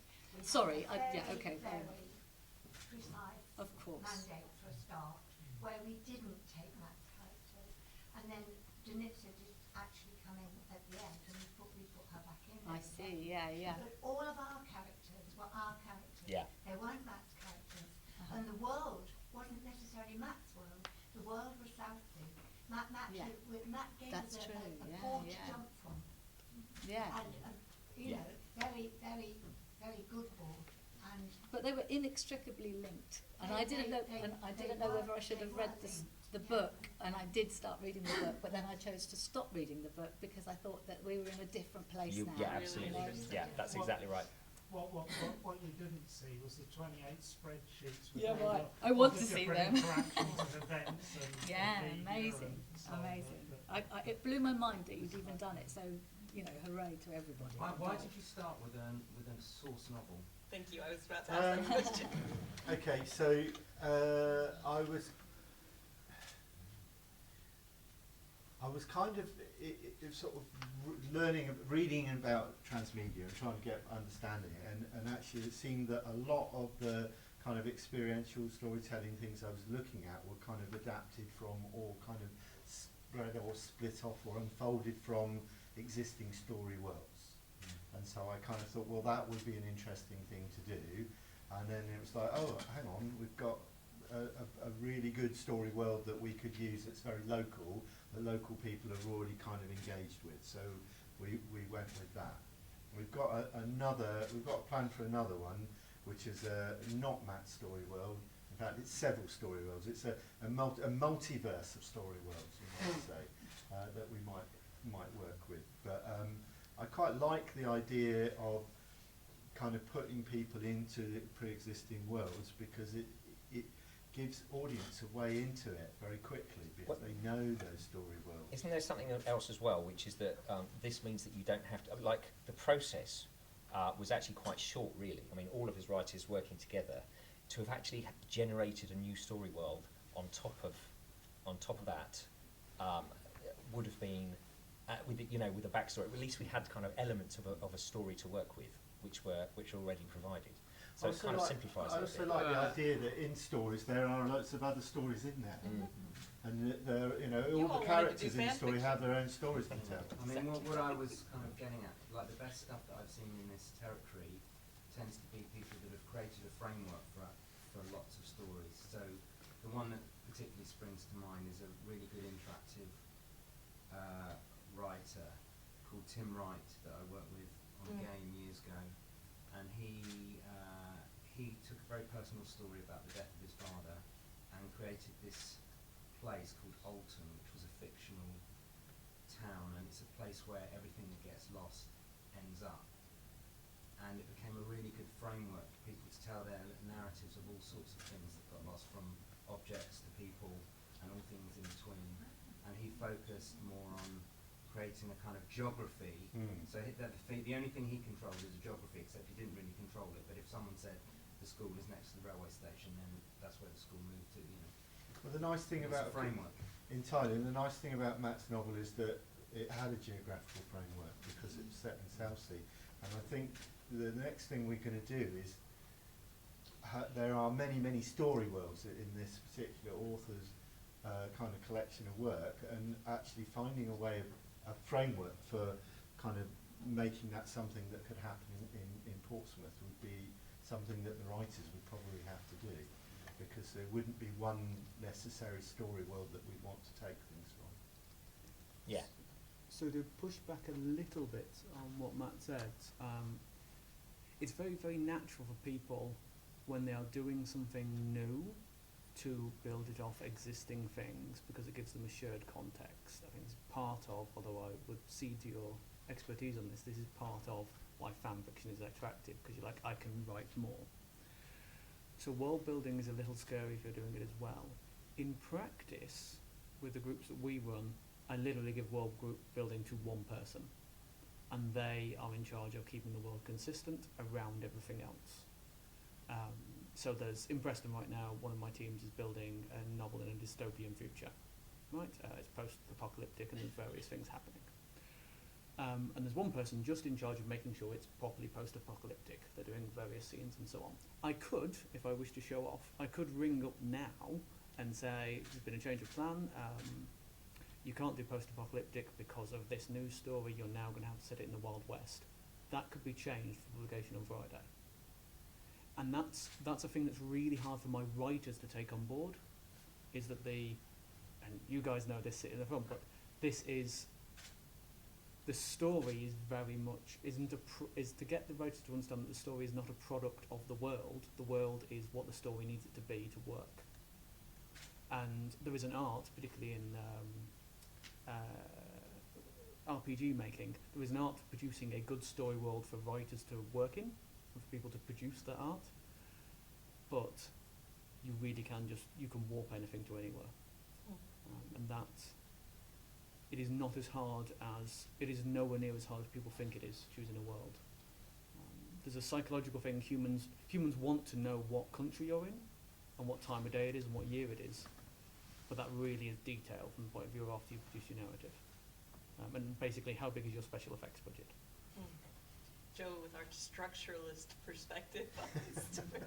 I love it.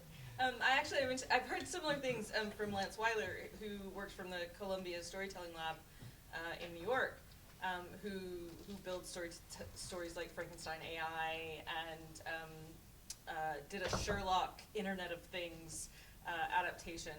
And he talks about the same thing, that he likes to take things from public domain that people already know, because you have a built-in audience. And so they're already familiar with the story and they can jump right in. And so that there's a given new effect. So that the story they're not having to figure out the story, they know the story. So the technology and the new type of storytelling can be, they can focus on that and how they can, how that changes things. But he also talked about the first project that he did, Pandemic 1.0 at Sundance. And it did so many of these things with lots of different channels. It had puzzles, it had cell phones that once people online figured out a puzzle, they would call and someone at Sundance would pick up and they would pass this. And there was a film and there was game and there were treasure hunts and all these sorts of things. And he said that actually what he learned from that project was that it was too much. Was there any feeling like, out of all of these different channels that you had in terms of storytelling, where you went, actually, we bit off more than we could chew, or this is more valuable in the future for projects, or would you want to do more? What do you think? As a player, I found that absolutely exhilarating. I loved jumping from one thing to another. And what was really fascinating for me was at the point where we solved, actually it was one of the another player, wasn't just me, that solved a puzzle that gave us a telephone number that we actually used a mobile phone, and we all got text over a period of about 6 or 8 hours and over an evening. And that meant that a lot of people could catch up and get involved. And it was using a medium that they didn't feel so threatened with. Maybe, I don't know if it was that. But getting a text to your own phone from the we thought at the time was the protagonist was thrilling, and you'd say something back. But so sorry, I know it was you now. So but what was the question? Did you feel like you knew the whole story? No, I didn't. Hang on, just on that. Writers are here.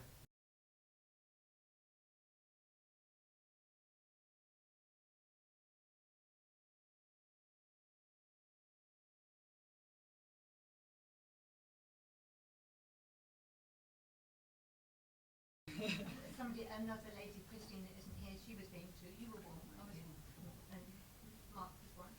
So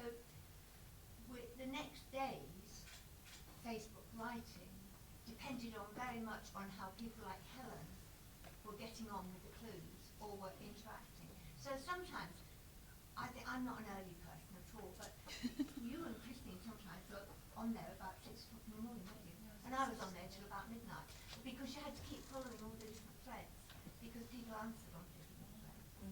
It was quite emergent as we went along, you know, and we were happy for it to go different directions. Yeah. Like when I was putting in all the red herrings, suddenly realising, oh, actually, it's getting a bit too big, this red We had to herring. draw that And I back in, killed it, didn't we? you know, Yeah. like 1 minute to the next, I just killed it. Weren't you actually at one point posting, "This is a big scarlet fish," to let people know that it was a red herring? They weren't getting that at all. Oh, that fish all the way from Russia.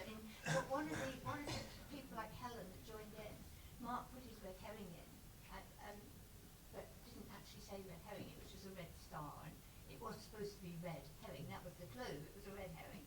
But somebody had got something had got immersed in the ocean in Russia with all these secrets, and gradually climbed along the seabed until they got to Portsmouth and landed up in Portsmouth Castle. I mean, it was absolutely amazing. But, yeah, I mean, we knew where we were ending. We knew how the end was going to be, but we certainly went in and out quite a lot. And there were quite a few bits that we put in, because sometimes people would solve clues very quickly. I mean, the first few clues, we were amazed that was supposed to take them 5 days to do that, and it yeah. took 2. So we put quite a bit more in then. And at the end, we decided to ump it up a bit. We put one of the characters going completely ballistic and the rest following up. So we made all that up on the, well, It was brilliant. at the Hamilton Oh, Bridge. great. One final answer from our panel, and then we'll wrap this up. But I think this has lots of legs in it still, this discussion. But Matt, go ahead. You asked me why publish, and I kind of panicked answered at you. Why publish is very simple. It's the only writing is the only thing I know how to do well. So this is how I make my living.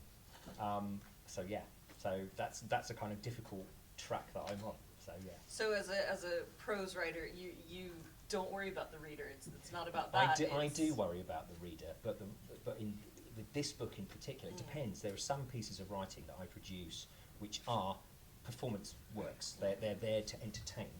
This was to entertain, but it was also something that I personally was working something out.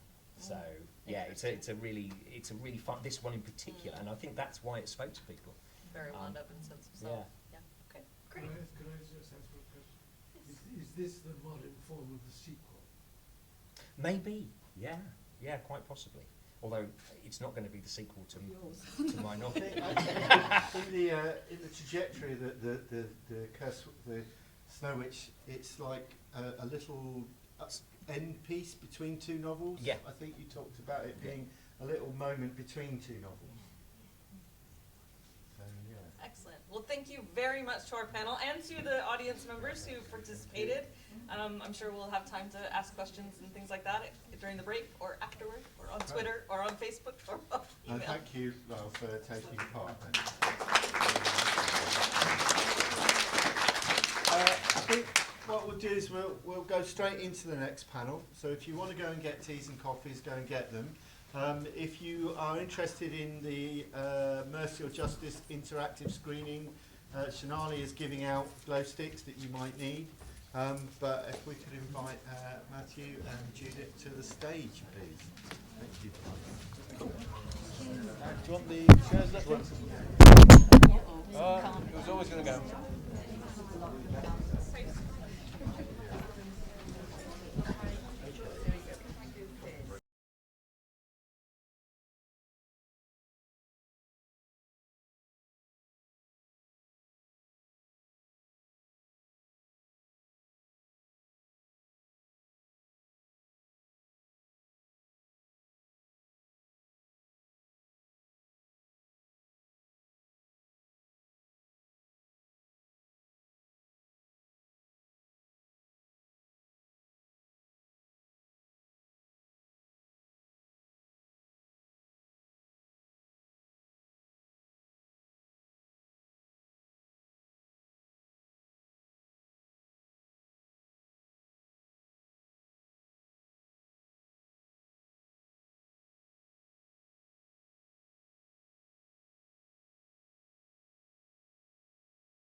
Is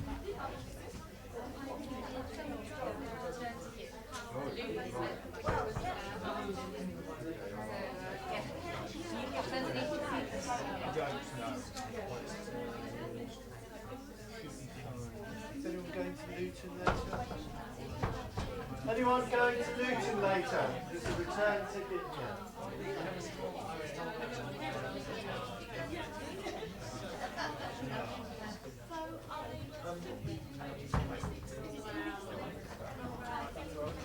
Hola, ¿qué? Mi nombre es Alessandro Gómez. Tengo 35 años. Ingresé a la UARP a los 17 años. Pertenezco al espacio territorial de capacitación.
The people next to me were being creative, so I thought, why not?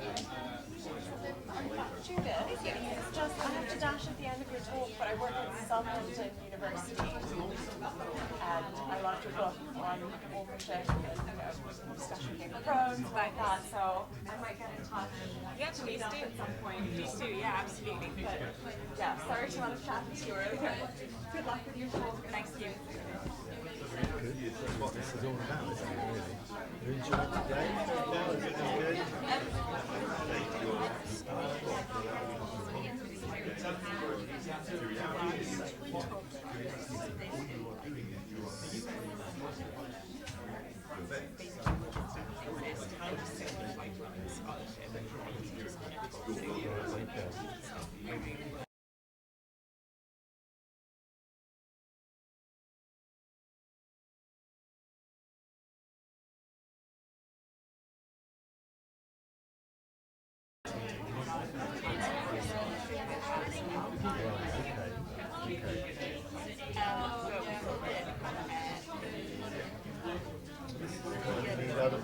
Yeah, the work that was done with the art was, I think, we quite interesting, especially the one about are you going to consider something possible if you I think physically training and that was interesting. Yeah, it was so well done as well. Yeah. What I liked about that was the idea that something like that could get funded. Actually, it's disruptive technology. And there might be disruptive. So I think we've lost all the students from earlier, but they look like so I'm going to we just start at 3 o'clock. I'm going to turn it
Anyway.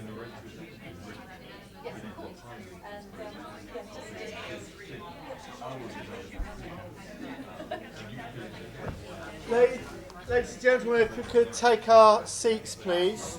I'm going to introduce Judith, who is going to talk about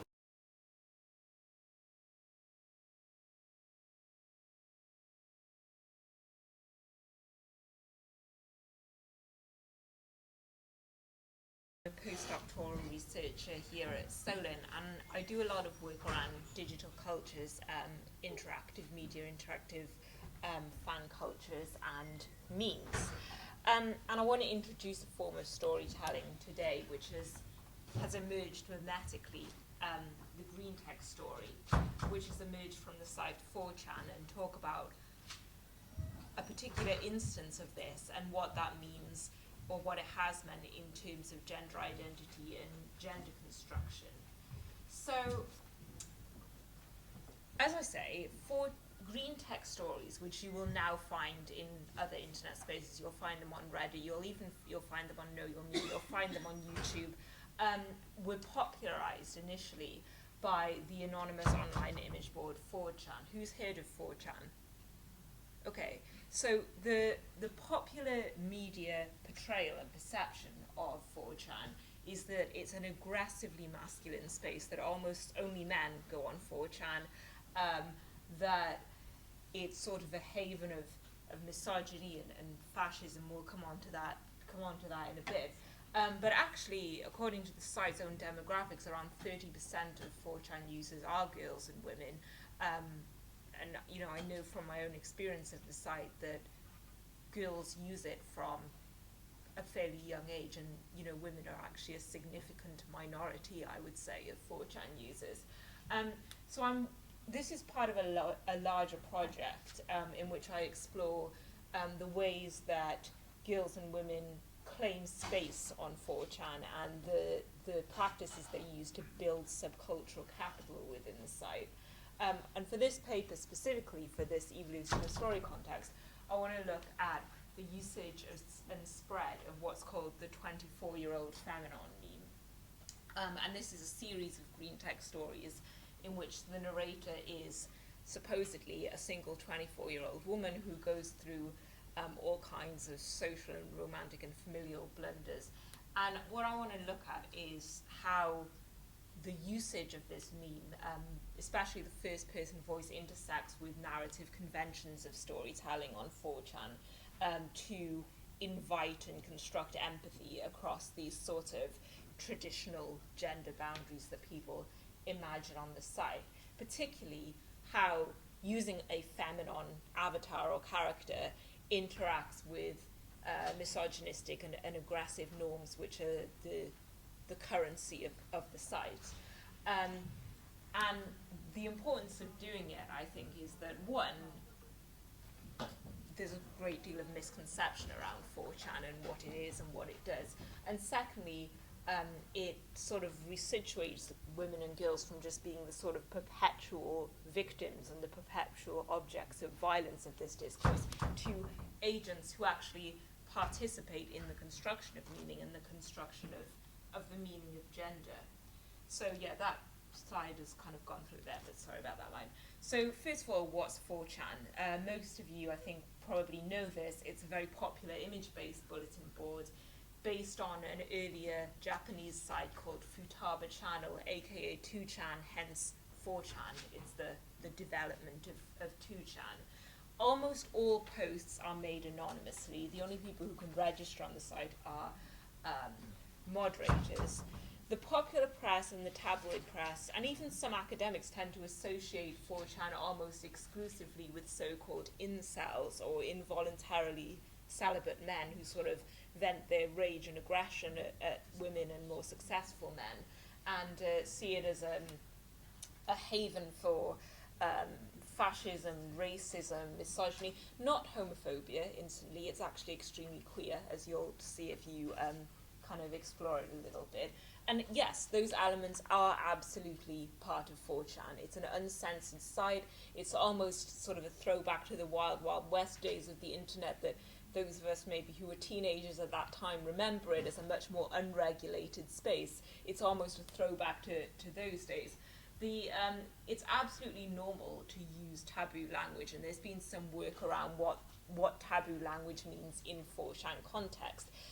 It certainly doesn't mean the same things it means off the site, but that's kind of a different paper.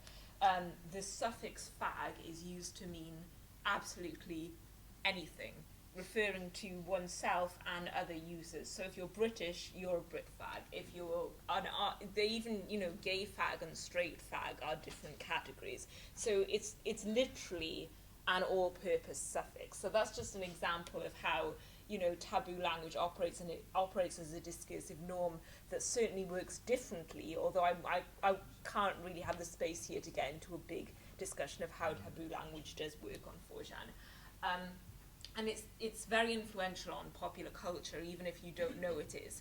Most of the internet's popular memes, including lolcats and rickrolling, come from 4chan. So even if you don't know it, your internet usage is influenced by 4chan. It's also the origin of Anonymous, a political hacktivist and culture jamming group that separated it with the rest of 4chan due to some sort of differences in ideology about the purpose of hacking and the purpose of trolling. So in academia, there have been people looking at 4chan, but it's not well studied considering the amount of cultural impact that it has. Most other academics have looked at, as I say, the emergence of Anonymous, the roles that anonymity and ephemerality have on 4chan, because 4chan doesn't archive automatically, so posts appear and disappear very quickly, although there are other sites it's archived on. They look at, again, the use of taboo language, and they look at aspects of community and identity building and how subcultural capital operates in an anonymous context, because some academics have expected that it ought to be a sort of capital-free community, seeing as there's no kind of stable identity to gather this capital to, but it isn't. The operations of subcultural capital are quite pronounced. And what has struck me is that there's been almost no attention to storytelling, which is a huge part of 4chan and a huge element of it. The only study I found on storytelling on 4chan was a study by Ludeman in 2017 of what he called Bakhtinian double voicing, and it's about how anonymous posters create avatar characters to speak from a series of different perspectives simultaneously. This is also an example of a green text story. I don't know how well you can see it there, but of course, because it's an image board, every story opens with an image. He's put the headline from the Daily Mail, migrants burn down refugee centre because there wasn't enough Nutella, gummy bears or chocolate, apparently. And as you can see, this is from the board poll for politics, where users' country of origin is actually identified by a flag. So this one is, I think that's the Hungarian flag. This one is Hungarian. Unless, of course, they're using a VPN to obscure their location, but they're usually not.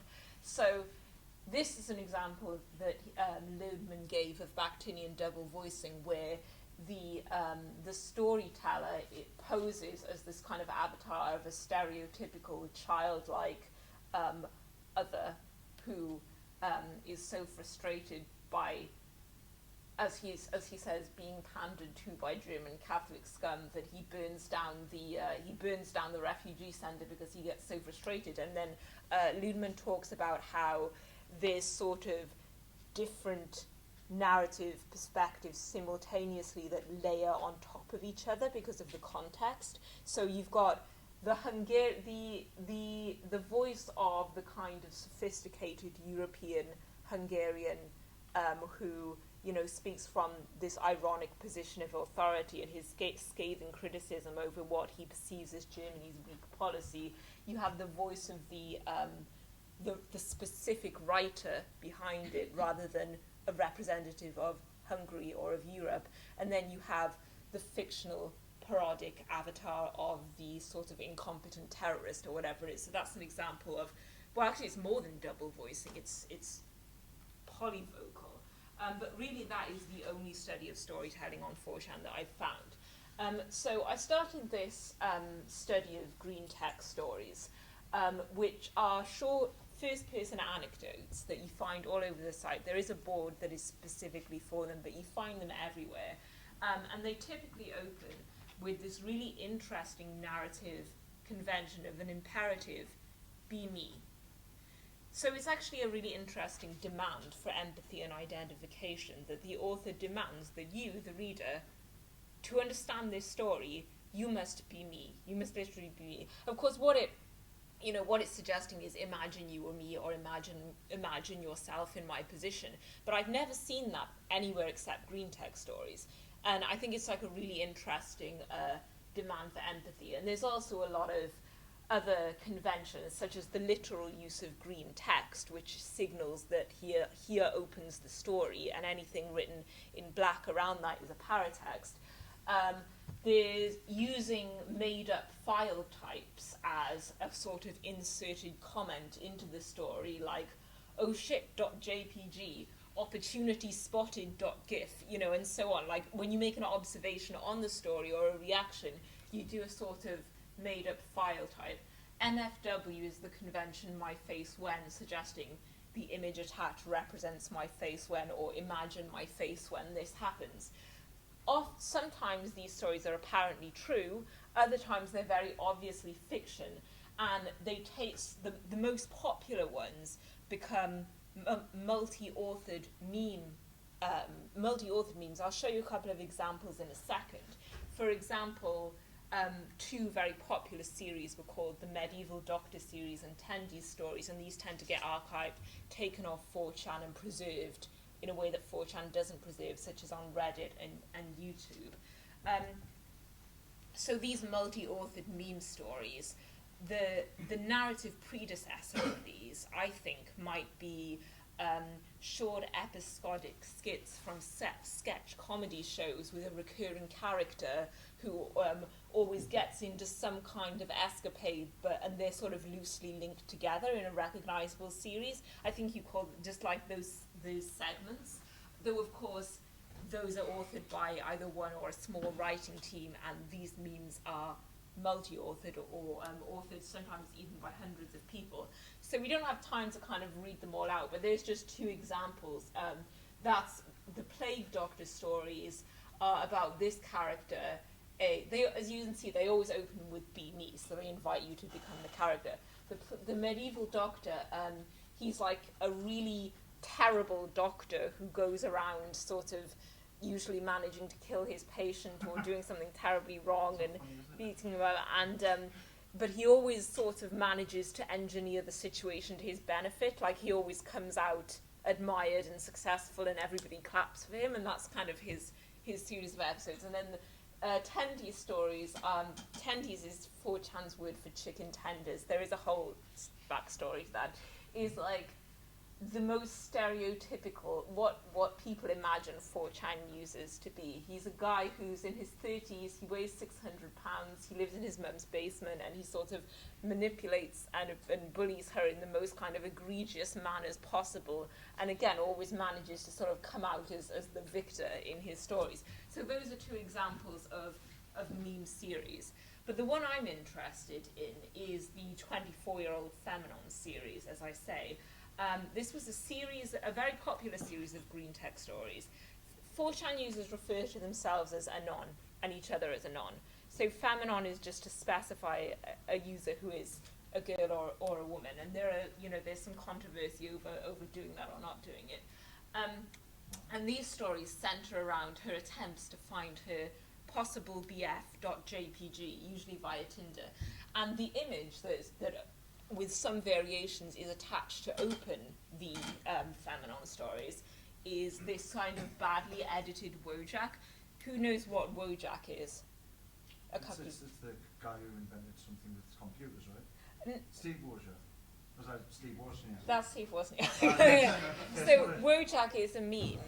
Wojak is a meme, also known as Feels Guy, whose face, the Wojak is just this without the hair and the edited on eyelashes, and he's used to kind of express feelings of usually sadness or something, pathos-inducing happens to him. And I find it really interesting that the Famenon is represented by a very superficially edited Wojak, because this sort of would suggest that the differences between Anon and Famenon are extremely superficial, are skin deep. Wojak often represents the objection and the pathos-inducing qualities of Anon's life, and Famenon is literally just Wojak with a wig on, or Fields Guy with a wig on. So it's sort of this suggestion that the differences are very superficial. And the quantitative data shows these threads are extremely popular.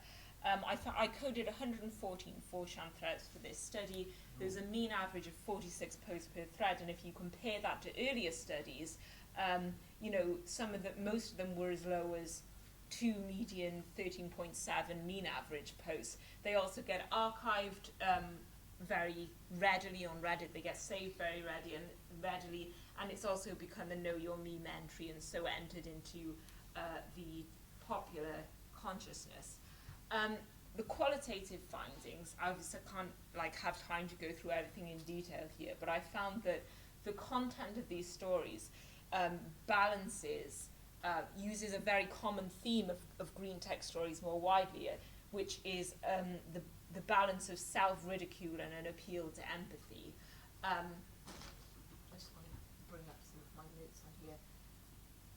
So, positioning oneself as this very abject, socially inept, problematic character who always manages to get things wrong and utilizes the conventions we've talked about earlier, present tense, first person voice, be me, the green text story. So it's kind of a negotiation of the discursive norms of the site.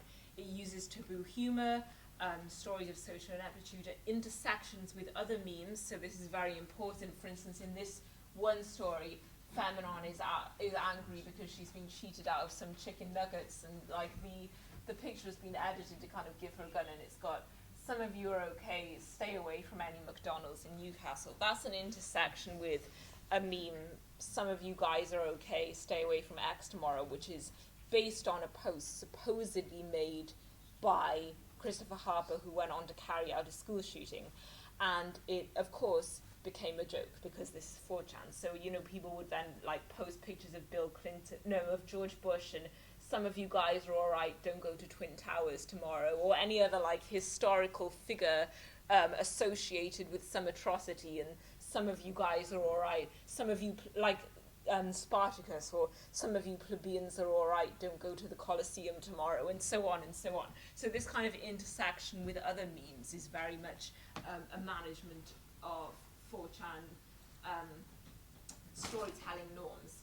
And I think it's really interesting that they kind of involve Famenon in this hyper-aggressive masculinist category of affiliation with a school shooter, albeit that is a meme used to mock the shooter rather than to identify with him.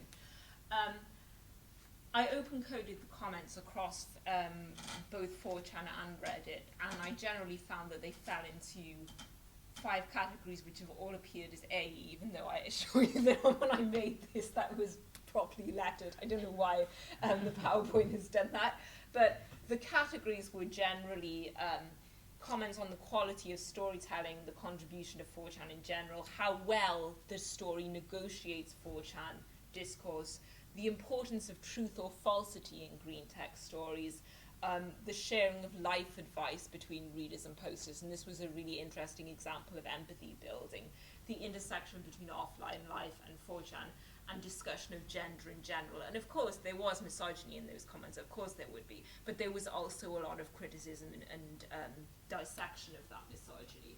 So I've just got a few more slides, I'll try and speed up a little bit. I just gave here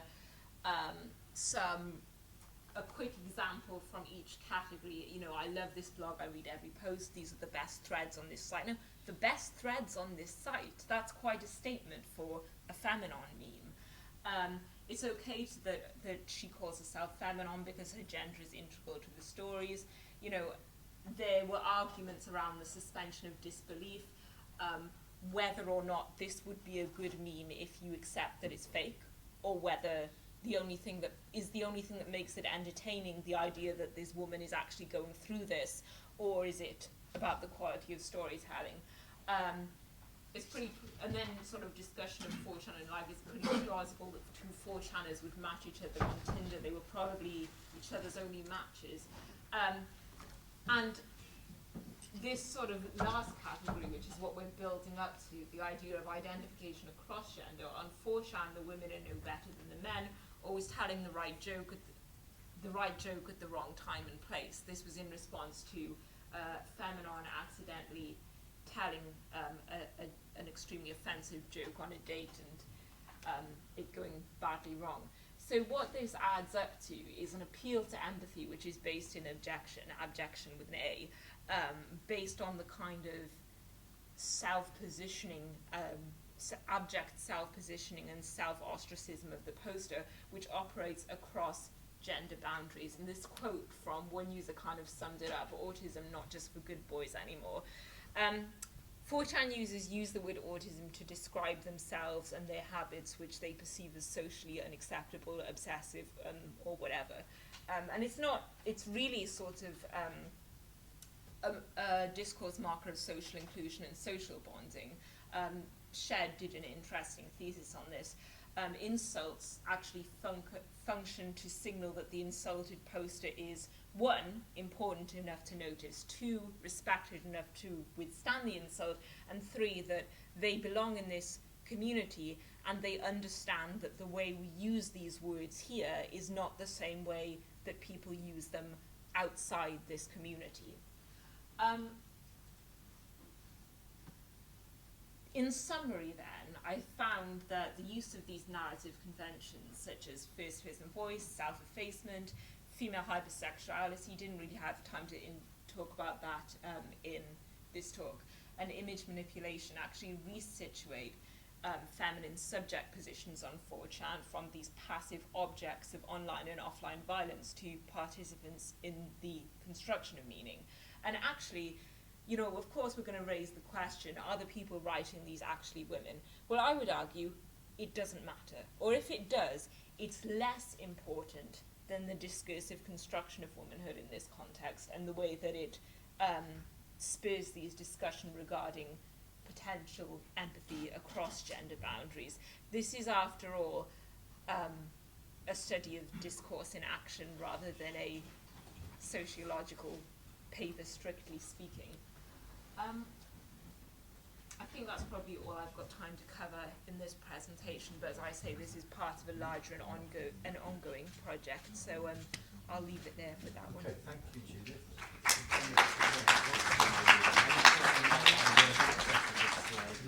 Anyone have any questions? Oh. Just a very brief one. Your qualitative analysis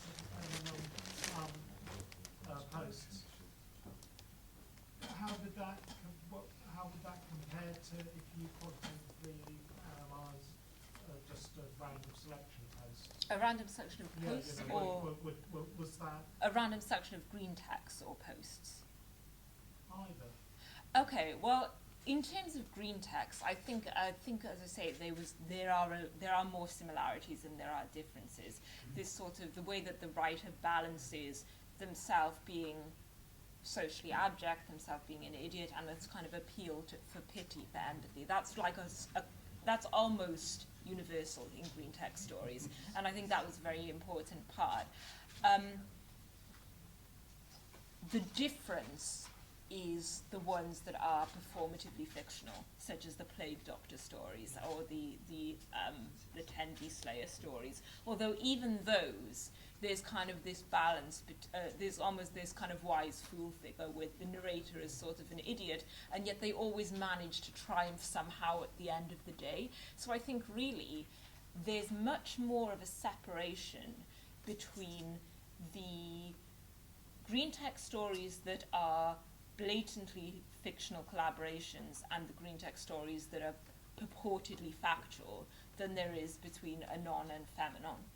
Did you analyse those other sorts? So that you could Yeah, I compare and did. contrast I just did, to see but not the as differences? systematically. Yeah. Question down here. Yeah, sorry, I'm hiding. Hi. Hi. It's just a very basic sort of question about, I think I'm not totally okay with this sort of media because I'm too old and frankly it doesn't sound very pleasant. But what I was thinking was, is there a link between the actual use of green ink and green text, and in sort of UK culture, if you say such and such a person writes in green ink, it has an implication that they're obsessive, or that that there's something a bit off about I didn't somebody who actually uses know green that. ink. I didn't So- know that. Although Oh, I mean, right, now and that I just wondered if that was related to Well, the use of green text. now that you say it, that's a very interesting point. I'll have to look into that further. I mean, the difficulty is that nobody knows where green text stories come from, because they've just kind of emerged out of the mass consciousness of 4chan. So they could well have originated in Britain. They could have originated anywhere worse else. than using green ink is using turquoise ink, in terms of that Okay. conveying something about yourself. But as a that's writer. that's a very interesting perspective, and I'll definitely have to look into that further. But I think it would be very difficult to prove, because it is so. I hate saying this word. It is so ephemeral. Yeah, it is so ephemeral, and it would be very difficult to kind of to demonstrate specific origins or motives to. Any other questions? There's a question here. Why did you choose 4chan? It's a extraordinarily controversial platform, of which many states, including major governments, are calling for it to be shut down. 1 million posts last year were analysed and saw 40% increase in hate speech. Yeah. on the channel. It is, the reason that I chose to analyse it was because there hasn't been enough work done on it, considering the impact that it has, culturally speaking, and possibly politically speaking, we don't know. And also because I think that what we hear about 4chan in the popular media and what we see presented is true but not accurate, because 4chan contains everything. 4chan contains the almost the entirety of what humans produce in an uncensored environment. So yes, of course, there's racism, there's misogyny, there's fascism, there's incitement to violence, but it's also done things like prevent suicides, find people who've committed absolutely heinous crimes against children, created a supportive environment for people to bond with each other. So yes, 4chan is all those things, but it's other things as well. And the way it's represented in the popular media is just being this kind of den of consistently deliberately evil hacker masterminds is just so far from reality. Emily, you had a question. How do you factor in the relatively separate communities on 4chan and their approach to everything? For example, LGBT, which kind of has an almost post-ironic approach to gender. That's a really good question, and it's not really something that I could talk about within the scope of this picture. But I think that green text stories tend to cluster within certain boards, although you do find them elsewhere as well. And in any sort of larger scale study, and I did this actually in the article I'm working on, you definitely need to code where the posts come from and look for patterns in terms of that. But I think that for green text specifically, there's more convention in the way that they're created and the way that they move across the site than there are conventions specific to certain boards. Do you see what I'm saying? It's almost like here the meme structure doesn't override, but it's more important than the board segregation. But absolutely, in any broader study looking at gender on 4chan, you definitely would need to analyse by boards, and also by how much traffic there is on boards and how frequently they update and all these kinds of things. But as I noted in the quantitative data, the feminine meme is much more popular than the average 4chan post. So I think that kind of spreads its influence more than the board divides do. What about the bias of these posts that survive 4chan are selected by Reddit, Nomium, etc.? Yes. Obviously, those are very different audiences. Yeah, what I did. Biasing the data?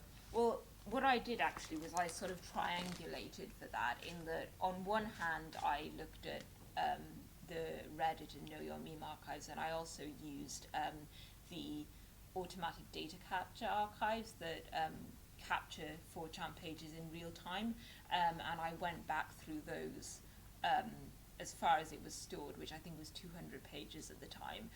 So hopefully by the triangulation of data that way, you get a balance between the ones that are popular enough to bias towards preservation and the ones that have just been stored automatically by the algorithm, not 4chan's algorithm, the archive algorithm. Okay, so I'm going to wrap it up there. Thank you, Judith. No worries. Over to you, Matthew.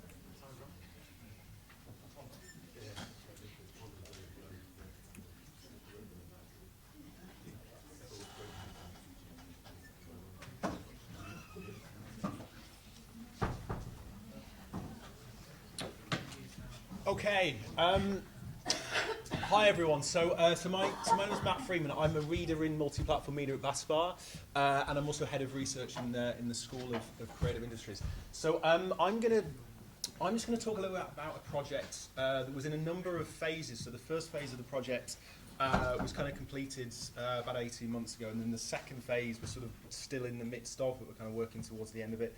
But it's a kind of big sort of 4-year project and counting really that I was lucky enough to be a part of. And I just wanted to start with just something that really struck me that Dina mentioned at the start. This idea of actually just the fundamentals of storytelling, and this quote of this connecting with people gives us meaning.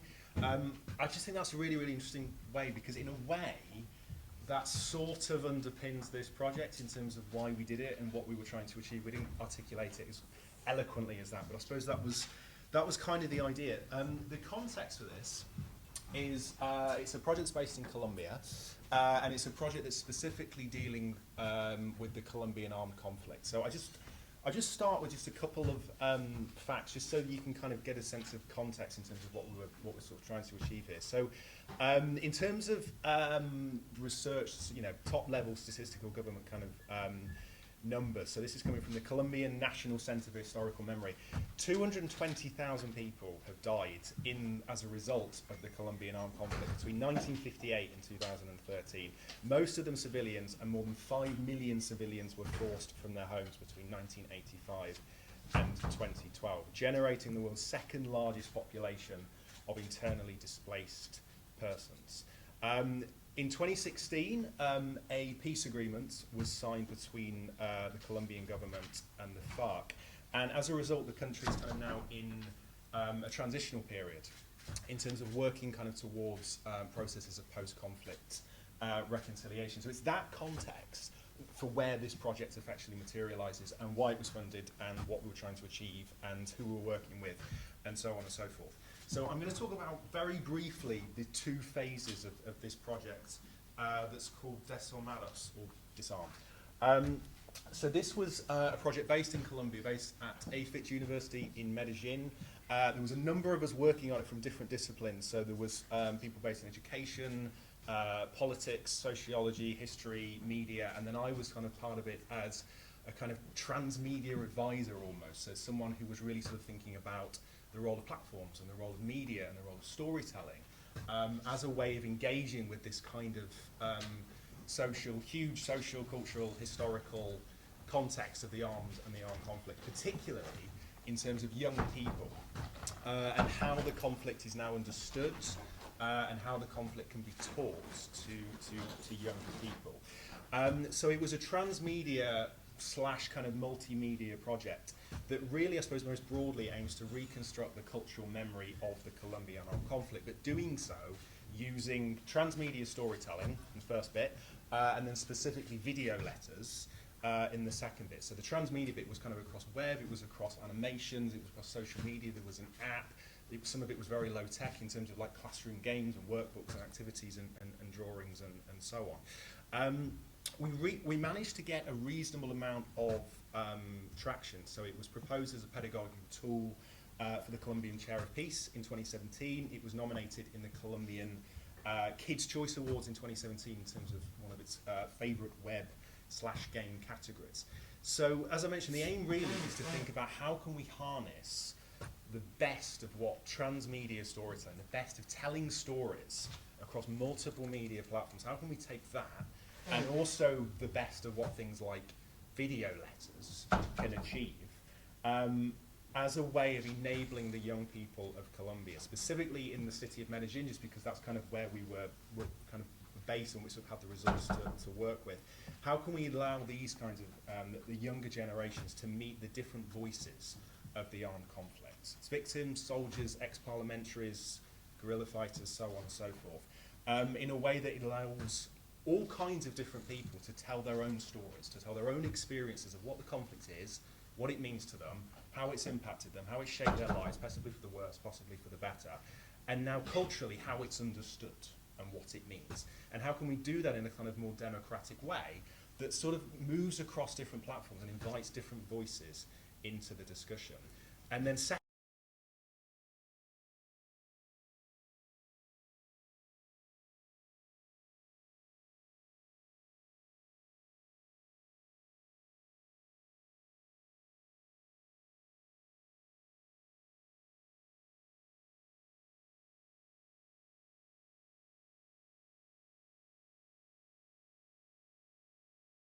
brings in all of these different voices. So the project was funded, it was sort of pieced together by kind of a number of different sources.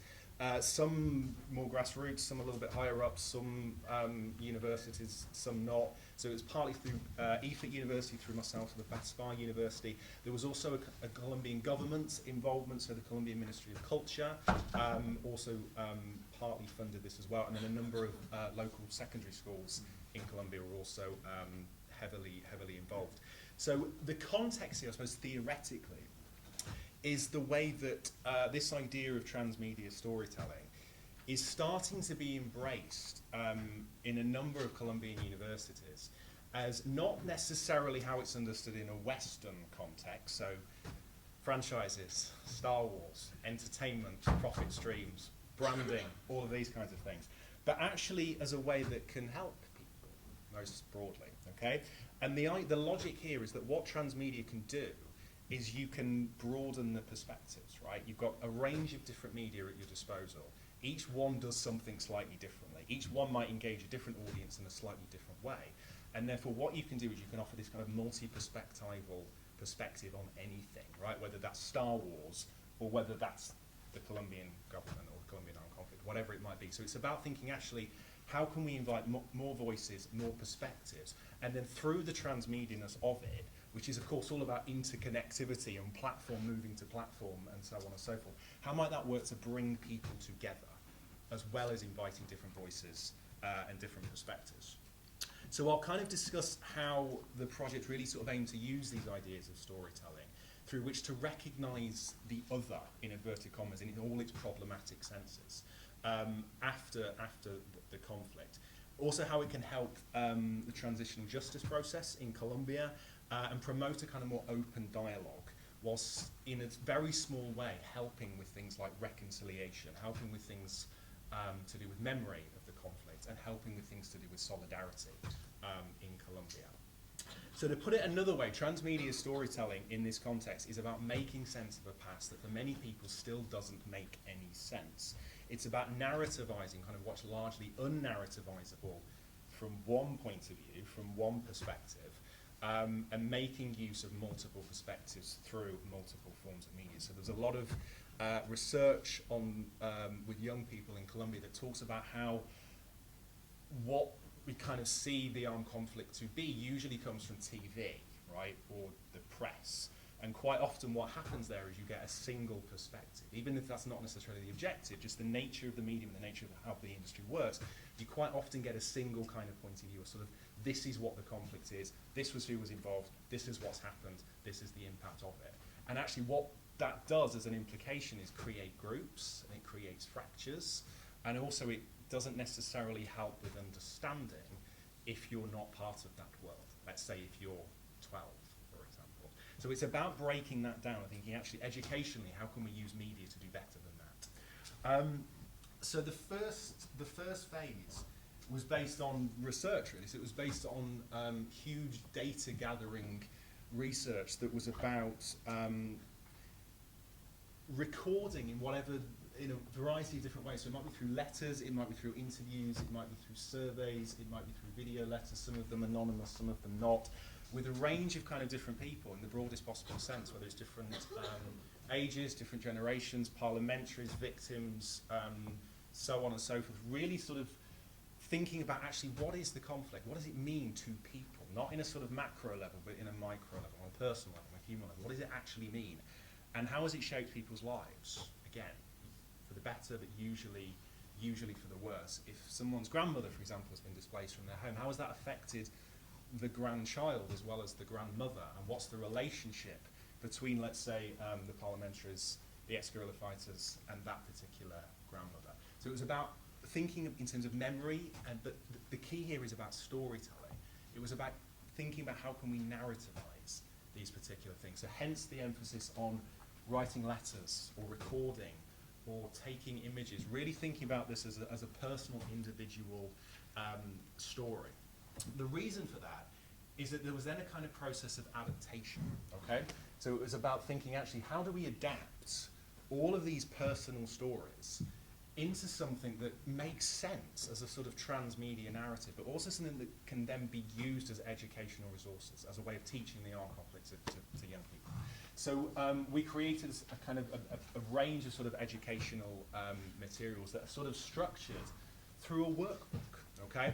So this was about going into schools. So we managed to actually have a bit of an impact. So there's a number of schools that we kind of work with, and there was a sort of iterative process where now these educational resources are kind of embedded within the schools, and this is now kind of utilised as a way of teaching what the conflict actually is. So the way this kind of works is the workbook is a way of structuring activities in a sort of general pedagogical sense, and it's about utilising different media in different ways at strategic points to tell different stories, but they're encouraging young people to do something, okay? So it might be go and watch a animation, for example, about something that happened in Medellin in 1984. And then it might be constructing a game that is a kind of response to that collaboratively. Sometimes it might be doing a drawing, sometimes it might be utilising an app. So it's very much about telling all of these stories in a way that slightly rethinks how it's taught, with an emphasis on broadening the perspective, an emphasis on kind of democratising how this is actually taught. So it's been utilised in 11 schools to date in terms of integrating classroom teaching. It's around 600 students that have been exposed or engaged with the project in some capacity. The research question here, I suppose, at least from my point of view, was thinking about how can this kind of multi-platform approach to communicating very personal individual stories create new ways of not just experiencing those stories, but also reshaping how they're remembered, how they're acted on, and how they're also transformed for the better. You'll see what I mean by that in a second. So in a storytelling sense, there's a number of these kind of different components, but I suppose you could say if it is a transmedia story, it starts online with this particular element of a map of the protagonist, which shows a kind of basic map of Colombia and its key cities. The idea is that you can effectively click, if this wasn't just a dodgy video image but an actual video, you can kind of click onto these different images and you get little animations that pop up where you sort of get a very sort of short history of how the conflict impacted that particular city. There's also a timeline that goes along the bottom, so you can go backwards and forwards in time and see how it impacted a particular city at a different moment in time. The key, though, is that this is the research that's underpinning this was through different points of view, different perspectives. So actually, how did it impact it from a government perspective? How do they implement it from a family's perspective or a victim's perspective? And putting all of these different perspectives together to narrativize it, and then you get options to sort of flick between the different points of view, as well as moving across different points in time. So the emphasis on this, on the individual, establishes this kind of micro-narrative, or really it's about micro-narratives. It's multiplying all of the narratives of what the armed conflict is, that's then extended transmedially across different parts of the site, which then moves on to different forms of media. So, for example, this then moves on to the protagonist section, so, characters, right? You can see the kind of logic that was underpinning this. It's really thinking about world, story world, characters, the same sort of principles you would think about any transmedia story, I suppose. Here, it's about utilising video letters that document individual reflections on the personal impact of the Colombian armed conflict. And again, you can watch and listen to these particular perspectives. So all of these videos, again, come from very different perspectives, very different voices, very different genders, and so on.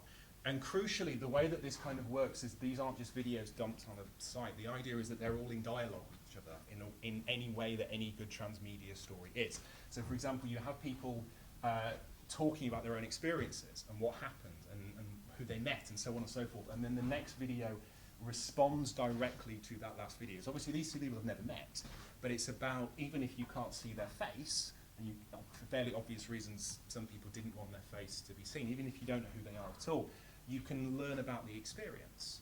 And then you share commonalities in terms of actually what is this conflict, what has it done, culturally, socially, politically. So all of these people start to have a dialogue with each other, a conversation, and reflect and react backwards and forwards. And then that goes on, so on and so forth. So you get this kind of chain of story that kind of moves across video letter to video letter, which is, of course, all of these different points of view. And suddenly what starts to happen is people start to recognise themselves in each other. Even if, A, you can't see their face, but B, they come from a very different background, politically, so on and so forth. What we then found, which we didn't necessarily expect, was the positives that can actually come from doing that, from having this almost like transmedial chain of correspondence that moves backwards and forwards. I think there's a really interesting question about, which is, I think has come up over a lot today. In terms of storytelling, it's this question of, well, what is the story? Who is the storyteller? And then who is actually telling the story? And depending on all of those questions, you get a slightly different story each time.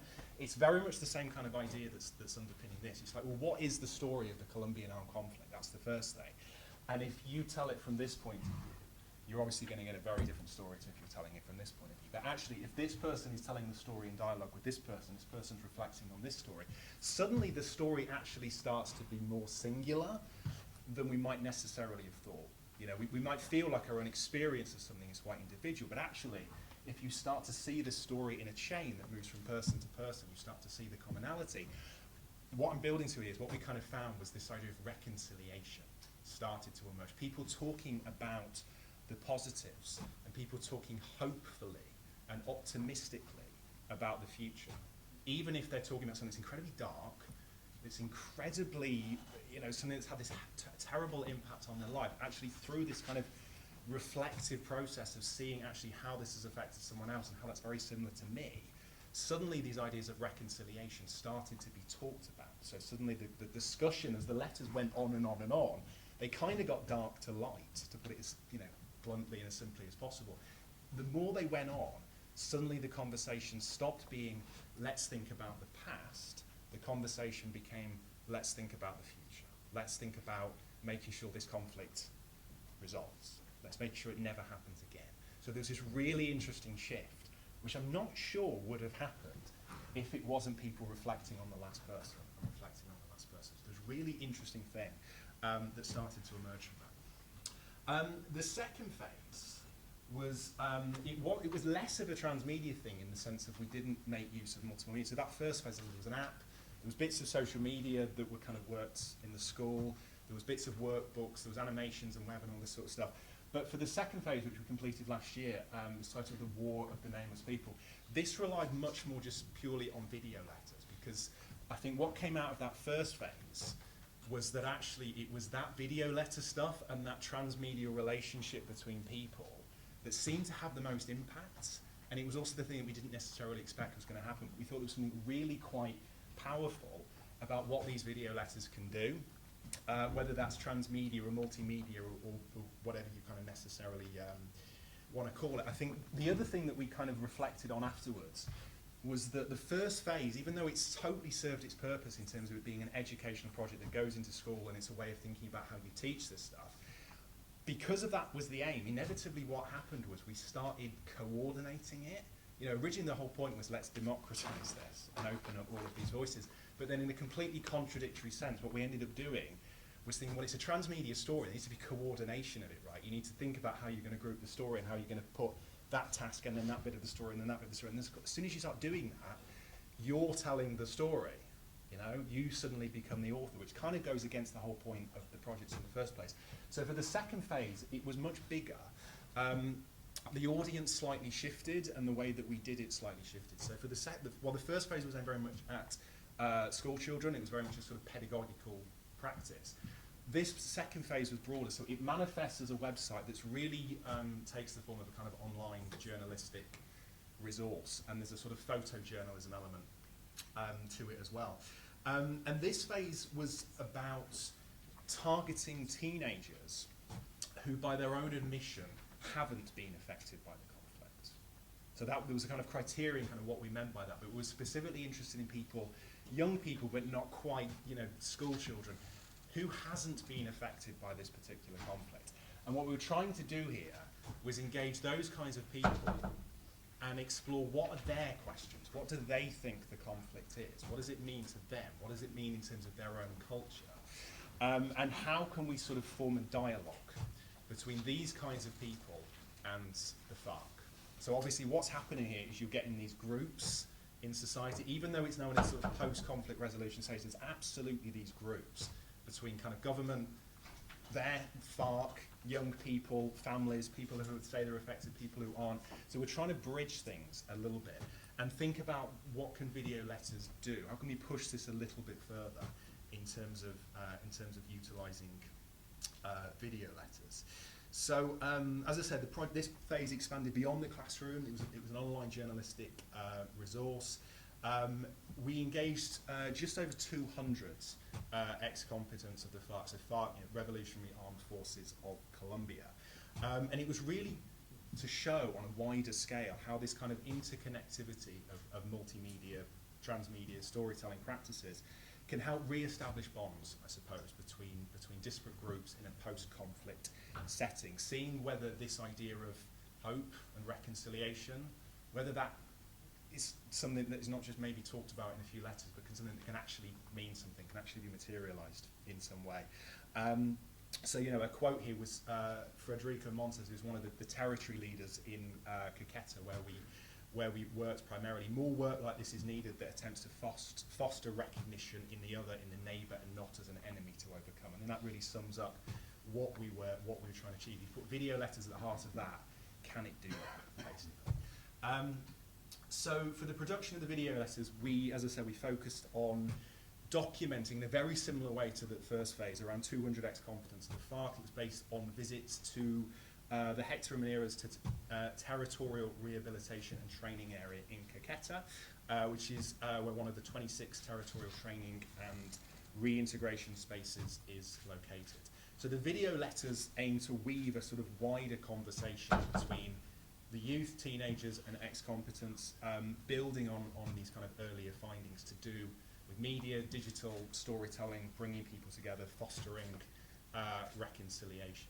So there was an attempt in this instance, even more so I think, to really humanise, to focus on the very simple idea that we all have a story to tell, and that story is incredibly engaging. And through the video letter format, it's very much about putting a face. And I mean in a face, not just in a literal sense, but a face in the sense of we have a story, we have a background, we have hobbies, we have interests, we have passions, we have likes, we have dislikes, and really putting that human aspect front and centre rather than the politics front and centre, which was the idea behind the video letters. So it was about humanising.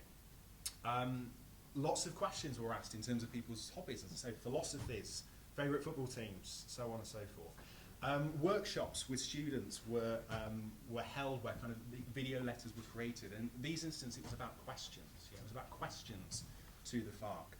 And then simultaneously workshops with members of the FARC where video letters were also created as well. And similarly, it was all about a dialogue. It was all about one video letter responding to the next, even if that was in a Q&A sense. But more often than not, it was this idea of a chain. One person reflecting on what someone else has said, and then telling their own story, and then so on and so forth. So really the point of the video letter as a sort of communication channel was to create this sort of cross-media conversation that offered a much more democratic, much more humanised retelling of an individual's role in the conflict or an individual's response to the conflict, its impact. So potentially, we hope, breaking down these ideas of the other. And I think that idea is quite interesting in terms of, I think one of the themes for this symposium was like the shift from, you know, the hero's journey to the collective journey, and whether we're now in this era of collective journey, which is about multiple stories coming together. I think there's absolutely the idea here is this is not a hero's journey. There is no hero here whatsoever. This is a collective journey, different people's points of view, different people's perspectives, different stories, and through the sharing of those particular stories in a coordinated fashion, leading, we hope, potentially to ideas of reconciliation. So, where am I? This just kind of gives you a sense of some of the stuff that we did. So I mentioned that there was a sort of photojournalist aspect to it as well. So it exists as a sort of online resource.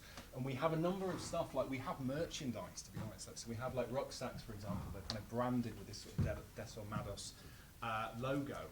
And it's really about just, you know, this symbol, right? It's this marker of standing for something and, you know, embracing this sort of democratized collective journey of telling a story in a way that totally, we hope, breaks down ideas of otherness and breaks down ideas of groups and enables understanding on a broader scale. And all of this was sort of documented and put online, and then some of it, fortunately, kind of also broached into sort of Colombian news and started to have a little bit more of an impact. To date, particularly the educational materials, they've been utilised by around 22 teachers and 600 students. I've just got some very basic sort of top-level evaluation that we did, which I can go into more detail if you require, but I won't for time purposes. But what we found was that 86%, so this was based on the 600 students that were part of this, 86% stated in some capacity that the transmedial storytelling-ness of the format and of the materials and how they were constructed and how they were engaged with enhanced understanding of what the Colombian armed conflict was, particularly its history. 72% indicated that the video letter format from the second phase of the project created indeed a more democratic learning environment that inspired acceptance for others. Well, just over 69% implied that the project inspired hope and positivity for Colombia's future. So again, this idea of storytelling as a way that encourages people to look forwards rather than to look back was something that we didn't necessarily anticipate, but something that absolutely came out of the project, both in the two phases. I'm not sure quite what the reason for that is. Maybe it's simply about the momentum of storytelling, but it absolutely encouraged people to look that way, positively, hopefully, rather than to look that way negatively.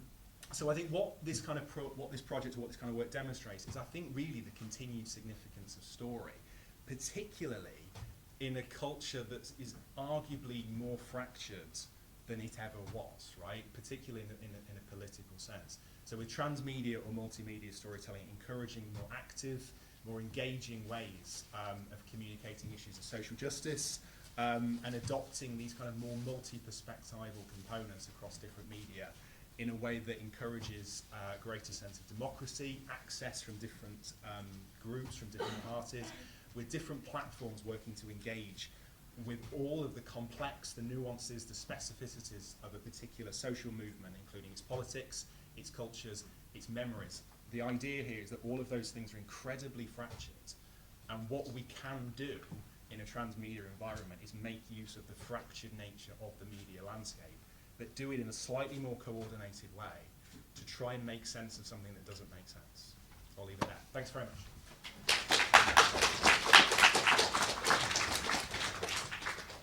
Questions? Any questions?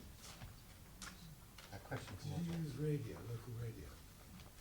We did in the second phase. We didn't in the first phase, and it was the reason was simply to do with the target audience and the fact that we were working in a classroom environment, and it was thinking about how can we use different. As I said, something that was really, really low tech, like drawings and bits of paper and all that sort of stuff. But it was very much about media that works in a kind of classroom environment. So for that reason, we felt local radio perhaps wasn't kind of appropriate. For the second phase, yes, absolutely. Particularly as a sort of dissemination sort of platform, but also as a way of engaging different audiences, absolutely fed in, yeah. I'm sorry, I wanted to follow up. The grandparents, did you work with grandparents as well? Yes, yes. Because I would have thought they were a major framer of the story. Yeah, absolutely. And it was about, sort of thinking about generationally, how do different generations think about what the conflict is, right? Because it's going to be completely kind of different. And there was a bit of evaluation we did in terms of the children kind of that we worked with. What impact did having engaged with this sort of a project in the classroom, what impact did it have in terms of then how they spoke about it to their family and to their grandparents? And there was some really interesting stuff that came out of that, really. That was, obviously, I wouldn't go as far as to say it was about grandparents changing their perceptions at all, but there was very much the sense of the family dynamic had slightly changed because the younger generation were doing this, and there was a whole bunch of stuff that, I didn't talk about, but stuff that happened like outside of the classroom. So there was this sort of social media strand where students outside of the classroom started carrying on the activity and started, so they went to, particular streets where they've seen, okay, so this happened here. And then they were doing graffiti, and they were kind of commemorating particular things that sort of happened and then documenting that just with their phones on social media. And then that sort of broadened it beyond the classroom, which was then shown to their families and so on and so forth. And it, as I say, there was a sense, at least with some of the families, it slightly changed how they spoke about it and how they kind of remembered it and reflected about it and so on. Well, sorry, the last point was that in Germany, of course, you had this, what did you do with a war daddy? And a lot of the Germans never spoke about their experience at all. Exactly. And people also in this country, people would say that their parents or their grandparents would never talk about it. Yeah. And I just wondered whether this managed to open that up. It did, and that was part of the thinking. Actually, it was how do you open? When I say open dialogue, I meant also between families, right, and between friends. How do you kind of do that? And it did in a number of instances. It absolutely did. In a number of instances, it also kind of caused conflicts because you can imagine, in terms of the different perspectives and different points of view within a family. So I'm not going to say that didn't happen as well, but for the most part, it was much more this emphasis on actually as I said, looking forwards, and through this process of reflection, and then obviously everybody knows that this isn't just them, but when you see there's that other person, and then that other person, and then that other person, and the relationships between you all, it does, for whatever reason, seem to encourage this. Let's look forwards. Great. I have a question here. How much notice would the government have taken in forming their policy then if they were involved in the... That's the next phase. So, as I said, we got some funding from Colombian Ministry of Cultures, which is part of the Colombian government. But to be honest, I think the reason why it's worked well thus far is because it's been very grassrootsy. So we did manage to get that sort of bit of buy-in. And the reason we kind of did that is because the project sort of totally feeds what the Colombian government is now trying to do in terms of its peace agreement. So it absolutely sort of feeds into that. But if I'm being honest, they didn't have that much involvement beyond that initial sort of funding phase. It's been very grassroots in terms of researchers and teachers and schools and academics and universities and so on and so forth. The next phase is to go beyond that. So we're kind of working with a number of government agencies and putting another bid together. And it's very much about actually, can we do a bigger version of this? So it's gone from classroom to a particular region. Can we go bigger again? That would absolutely feed into the Colombian agreement. I'm not quite sure how, but the fact we've got people part of the project and aware of it already should help. But that's very much the next stage: is can we make it more than grassroots, basically? Question, right? I'm going to have trouble framing this. Having listened to, shall I say, tape recordings of a transcript, and what is in a transcript gives a very different impression of what actually took place. Yeah. How much because what is written about the conflict is a sort of transcript of particular people who are in the right place to write about it. How much has it, that sort of listening to people speak, so you see the emotions, the body language, the tone of voice, which is, how does that change the view of the same thing written about it, if I've got the right I think word. so. Pardon? I think so. Do you mean the difference between someone who was there and someone who was remembering it or wasn't there? Is that what you mean? The written version of the person who's there compared to the video speaking version of the person who's there. How much has it changed? I know, it's all that kind of historiographical stuff, isn't it? It's what I meant, slightly what I meant when I was saying that stuff about whose story are you telling, you know? If I'm being honest, that wasn't necessarily the kind of key driving principle, because in many ways it's that historical assumption, isn't it, that if someone is necessarily there, that's somehow accurate. You know, it's obviously that's huge. That's moving away from that a little bit. That wasn't really the aim of the project. And I didn't spell it out that clearly. The aim of the project was much about memory, so about the cultural memory of the Colombian armed conflict, and not necessarily facts and statistics and who was actually there and what actually happened, those sorts of things. It's much more about actually what do people remember of it, and what's the lasting memory of it, and if you're 12, what's your memory of it, and if you're 68, what's your lasting memory of it, and how do all of those memories intermingle to form a cultural consensus of what the Colombian armed conflict is.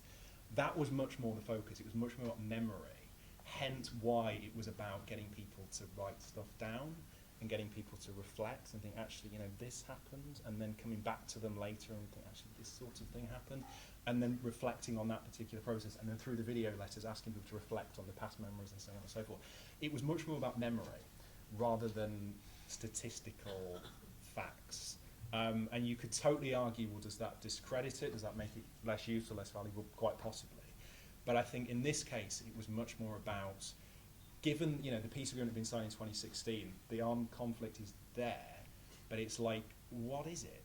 Like, actually, what is it? What is the memory of it? How is it impacted? How is it affected beyond that political perspective you see on TV of what I did at the start? 55,000 did this and 60,000 did that. It was moving beyond that and thinking much more about personal memory to try and broaden our understanding of what it is. But the rationale was that through memory, it means you can actually teach it, you know, rather than going 55,000 people did this and 60,000 people did this and this sort of thing. It suddenly becomes something that's teachable because it's human and it's based on memory and it's based on reflection, and you can engage and you can empathize and you can sympathize, and through those kinds of processes, the question was, would that enable understanding? Does that make sense? Was that kind of answer? One last question then. Colombian government's got form in using story to basically disarm or de-escalate the conflict in Operation Crystals. Did this draw any of that into it from 10 years earlier? We were aware of it, absolutely.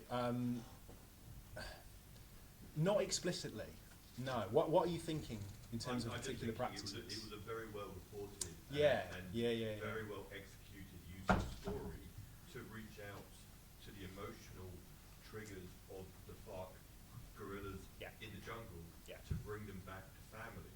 And you were talking about governmental support. That precedent should make that government more open to amplifying your great work. Yeah. Quite possibly. As I say, it was in the bid. It was very much something that we're kind of aware of. We didn't, as I say, in terms of particular practices, beyond it being about storytelling, as you said. I think you're right. I think the precedent for it probably helps us enormously. But maybe you're right. Maybe that is something we should go back to in terms of whether there's lessons that we can learn, particular practices. Yeah, exactly. Yeah, that's useful. Thank you. Do you think it would work in Northern Ireland? This gets comes up a lot. It's almost like, can you franchise this thing, isn't it? Yeah. I don't have an answer because I haven't thought about it or done it. I'm kind of generally of the opinion that the reason this works is because we thought an awful lot about the specific cultural, political context of Colombia, and then framed and devised the entire project around that. So I suppose what I'm getting at is a macro level, possibly there is a way of adapting again, but on a micro level, I assume you would have to change the storytelling, you would have to change the practices, you would have to change platforms, you'd have to change strategy. I don't know, I think simply because, well, it's like anything. If you're telling a story, you think about who the audience is, right? And you have to cater the story to an audience. So based on that logic, I would assume that there is no one-size-fits-all approach to this. But I don't know. It'd be really interesting, wouldn't it? Okay, I'm going to have to draw this to a close. Thank you, Matthew. It's fascinating. We are well behind time, I'm afraid, so I'm going to kind of move us on. I'm going to invite Alison and Lincoln to come down for our final panel, which is all about Hero's Journey. And there's been a big question today about whether heroes are still parts of our stories, and whether we still need heroes. Who are the heroes? We're the wrap-up act. Is everyone still awake? Yeah. Thank you, that's the right answer. Okay, so you've got stuff you want to get ready, right? So I've been making a few notes. Ignore the people who are leaving. Because there's lots of beats throughout today that have kind of led us to what we're going to talk about now. And I've just been making a few notes as we've gone through. So first of all, we had William Proctor, who's not here, who was talking about the devolution of storytelling. And one of the things he said is we're all amateur narratorologists. Then he spoke about fan wikis and how fans are making maps and stuff like that. There was a study done actually a few years ago for Intel in the US on how, as audiences, we engage with stories. And the research project came up with 4 levels of conversation between storytellers and audiences, which also works for brands and consumers. The first level is broadcast TV, which essentially they're saying is dead, right? So we watch television pipe down a tube that comes up in a screen in our house or on our laptop, and as broadcasters, they've got their fingers in their ears. They're not listening. The second level is welcome to my world. The second level is the I'm listening model. The I'm listening model is what they did with Justin Bieber's movie, where they put out stills from the shoot online while they were shooting the movie, and they asked the audience or the fans on Twitter whether Bieber should wear the black hat or the white hat in the next scene. Of course, nobody was really listening, but it was kind of an illusion of listening back. The third level, I feel, is where William was on the idea of fan wikis. It was called the Welcome to My World model, and that's what was done with Tim Kring's TV series Heroes, where there were assets from the show released online before the TV show went live. And by season 3 of Heroes, the fan wiki was better documented than the story bible that the writers had, because the fans loved it so much they added like tiny little details in that the writers didn't have in their bible. The fourth level was Take It, It's Yours, which is what Eric Kripke did with Supernatural season 8, where he asked fans to create canon to add into the show. So I kind of felt that sort of touched on the fact that as audiences we want to get involved. Then Dinah spoke about connecting with your audience to keep them engaged. Then we had talk from Roger about the emotional element of storytelling. And he also mentioned Trump and the meta-narratives, which I will go back to in a little while. And then obviously we had Matt just now talking about connecting with an audience. And we're now going to talk, Lincoln and I, about this idea of how as an audience do we tie into this? because as a writer, like I come from a novelist background way back in the ancient times, right? And when I wrote my books, I didn't really know who my audience were. I would go into bookshops and I'd spy and see who was picking up what kinds of books, but I didn't really know who they were. The idea now is we need to know who we're writing for. Because writing is brilliant and I love it, and I'm lucky enough now that I've written for pretty much all of the platforms right across the board. And a little like Roger, my first play, I stood behind the curtain and looked out at the audience and saw them not laughing at the bits that I thought were funny and wiping a tear at the bits I thought were just a little bit sad, and it changed everything.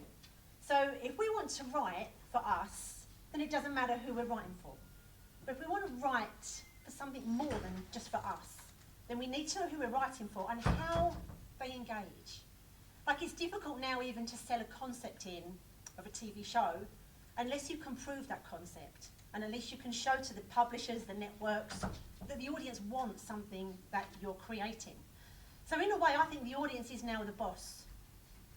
Talking about that now is Lincoln, who's done a lot of research on fandom, correct?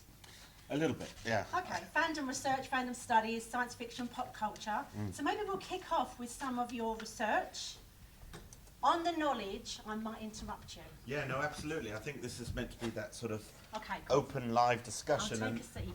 talking to Alison, and she was talking to me a few weeks ago about the sort of work that she's done and the interactive element between media texts and the audience. My research sort of slots right in the middle, really, as a sort of I guess paid up member of the sort of fan community, a number of fan communities, a lot of which were sort of mentioned today: Star Wars, Transformers.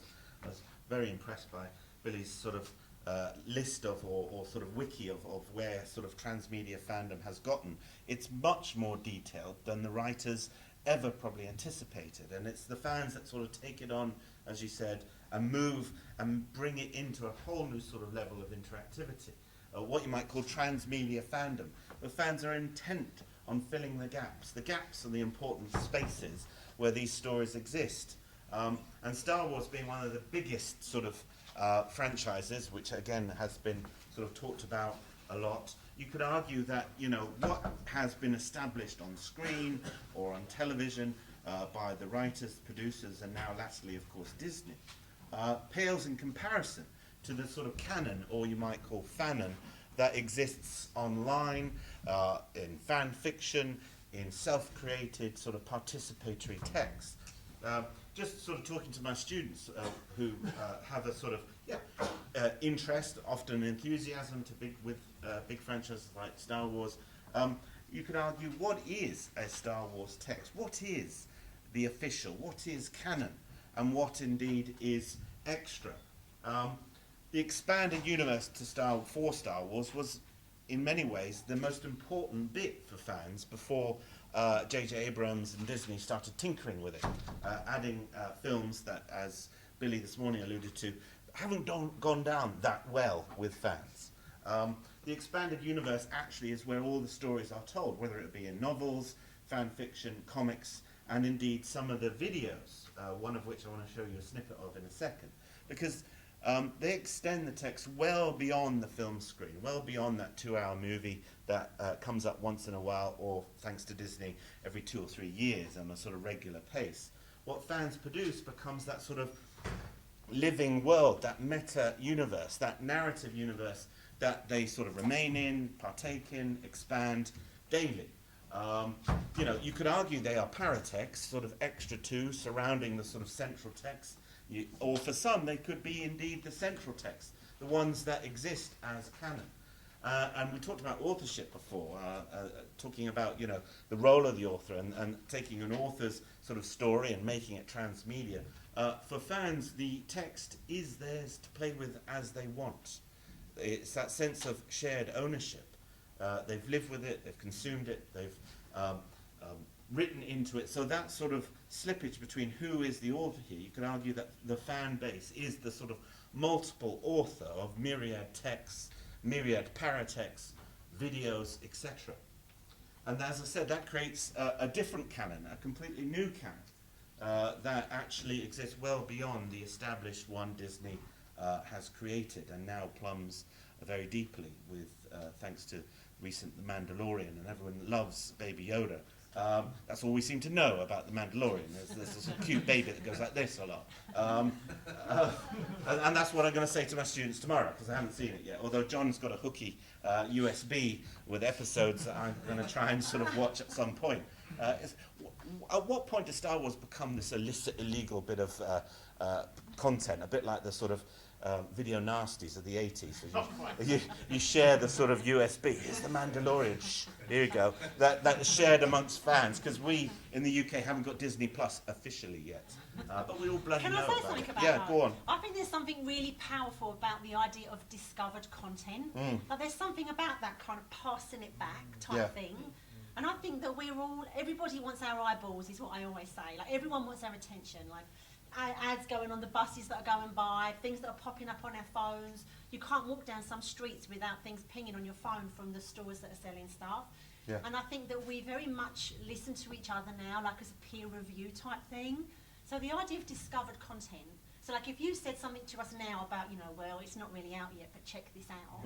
I bet we'd all go and check it out. Yeah. Whereas if we walked outside and there's a poster, we'd probably be a little bit blind to it. Sure. Because we're sick of being told what we should look at. We listen to each other more, like as fans as well. Well, indeed, and it spreads through word of mouth or through sort of links shared. Exactly. Yeah. And this is how I found what basically has, for me, become the original Star Wars text now. I found this Australian Star Wars fan video through a trailer for it. I linked through a YouTube reference that fans sort of, then sort of suggested you should watch this, and this then becomes, in many ways, the real text for me. Partly because of my love of Australian soap operas and my awareness of sort of, Australian culture and some of the sort of stereotypes that circulate within Australian media. Star Wars Down Under, which I highly recommend. It's a half-hour movie. You can get it free on YouTube. This is the 2-minute trailer for it, if we want to have a look. Do the lights work on here? Brilliant. So, what's with the Australian love of Australian soap operas? I grew up watching Neighbours. Okay. My wife's Australian okay. too. So this is described on YouTube as Star Wars Down Under, an epic tale of the good, the bad and the thirsty. This is if you mash up a cheap Australian beer commercial with Star Wars. Oh no, not that one. This one.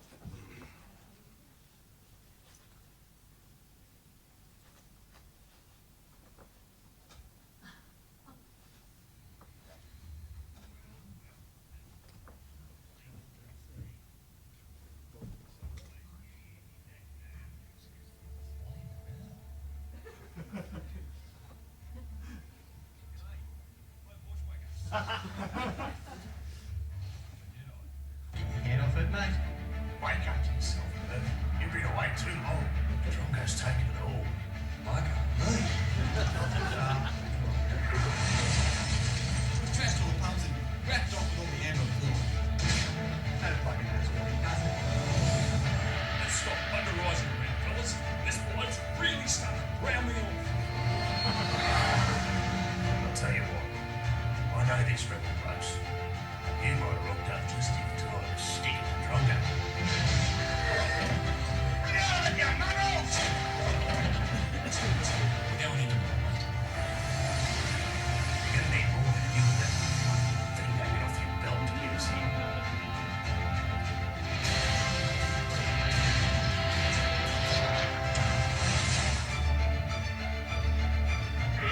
Bushwhacker, you know Homer. Look at you.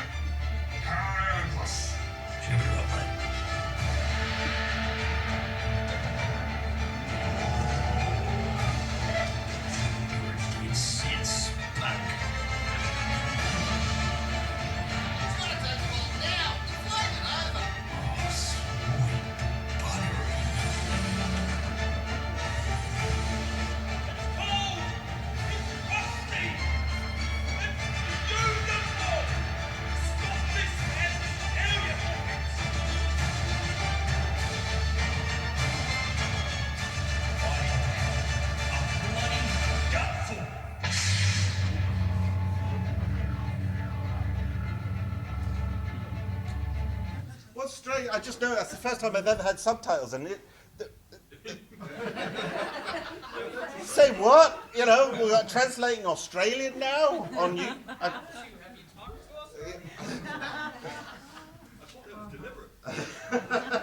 So that just, you know, so we're canon now, you know.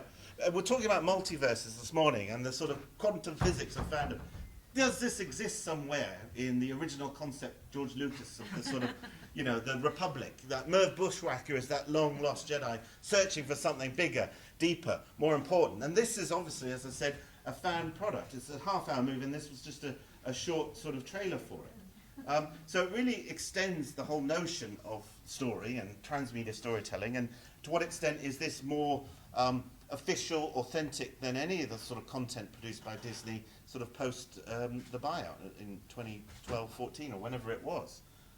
So I think, you know, in terms of sort of canonicity or fanonicity, we've got some interesting sort of transmedia storytelling, you know, helps us open up what stories actually become part of that sort of multi-universe. The fan story now, and the way fans take it, run with it, and explore it.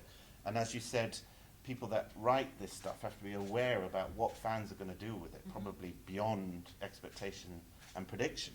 And the sort of want to sort of head into the next thing that we're going to talk about, I guess, is the idea of the hero's journey, which we've talked about, where the fan becomes central to that sort of transmedia storytelling, whether it's the sort of content that is produced for them to explore, using online, you know, apps and various things, or indeed placing themselves in the story. Yeah.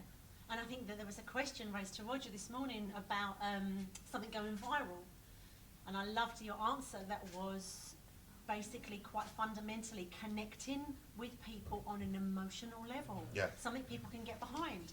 And if you look at that from the narratives, from the point of view of things like Make America Great Again, Black Lives Matter, the Me Too movement, but equally those narratives have been used for Arab Spring and ISIS. Like they're the same arc, and they've got the same way of bringing people as a collective together. So there's no one hero in those. The narrative shifts and changes, so there's not one central person. Because if you have one hero in those stories, Ned Stark in Game of Thrones gets killed really quickly. Spoilers. I don't know it right now, you need to know. Yeah. But like Ned Stark looked like the hero, didn't he? And then he got killed really quickly, maybe the first or second episode. Yeah. And we understand really quickly then that no one's going to come to save anyone in Game of Thrones. And I feel that that runs parallel with those narratives like Black Lives Matter, Me Too, and ISIS. It's a movement of people, and the narrative shifts so much that as an audience, we're a little confused as to what to get behind. Sometimes in a good way, sometimes in not such a good way. Yeah. And I think, you know, sort of mobile phone technologies and games on your app allow you to be a bit more of a sort of in control of your own story, for example. Yeah. Again, if anyone knows me, I always speak from myself and what I'm doing, because I think it's got some interesting sort of connections to sort of real world applications. So this journey about the collective, I see that in the game Pokemon.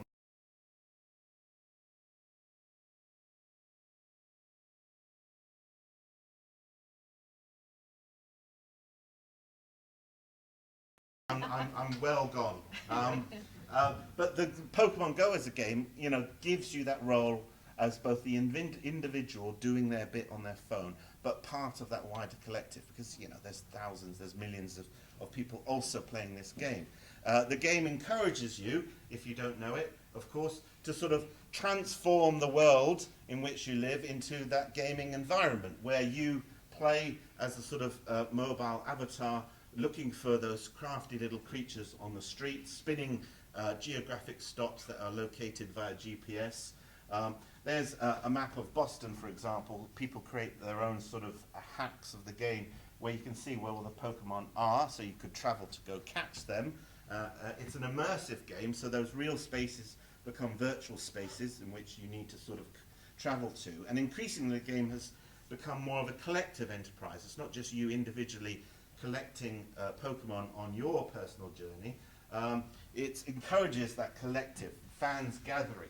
So a couple of years ago, Chester was the first UK city to create a Pokemon Go themed treasure hunt, which allowed you to sort of interact with historical locations in the city. At the same time, you pick up special rewards virtually in the game.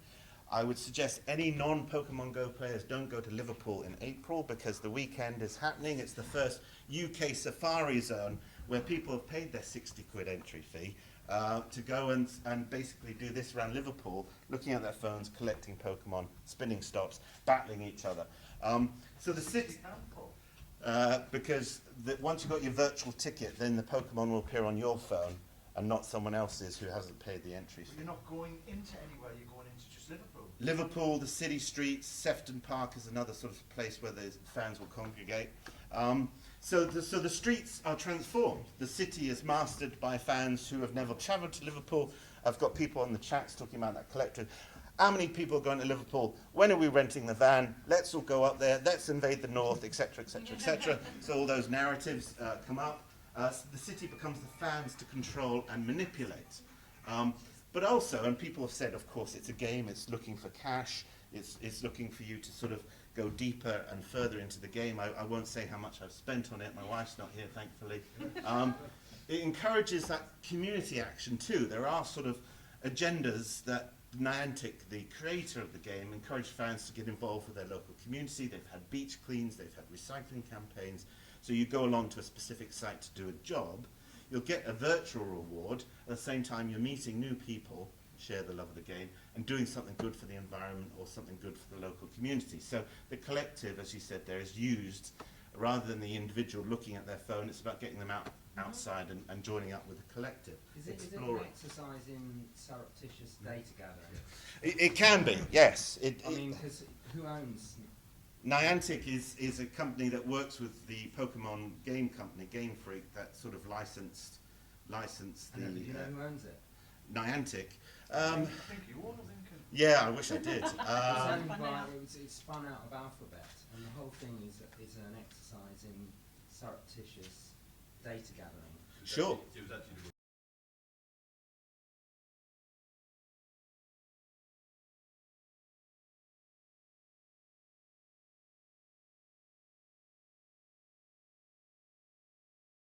data capture exercise. Indeed, yeah. But what it doesn't capture is the sort of physical interactions when you're there playing on your phone. Well, no, not my talking. Oh, sorry. Yeah. Sorry. Not my talking. With the community standing around. Sorry, I meant the interactions. Sure. Yeah. Oh yeah, but when we're playing on a phone, we're talking about various things. Yeah, right. The community thus grows out of the game, and absolutely the cynicism is there. It's about that event in Liverpool, for example. It's like, well, here's Niantic all wanting us to go, absolutely spending our cash. But out of that, there's a subversive element of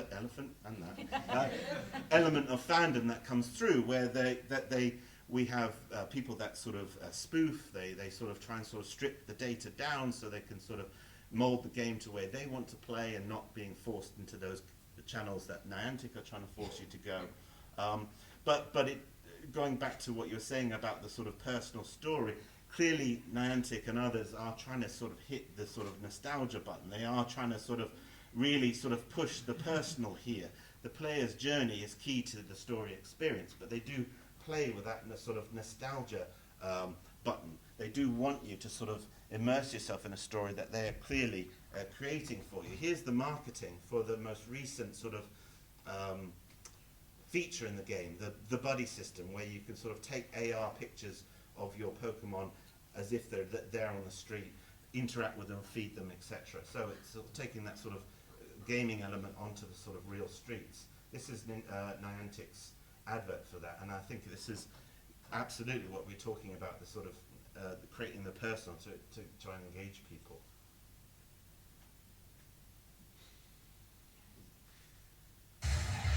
Obviously you have to get through the adverts, because it's a computer game.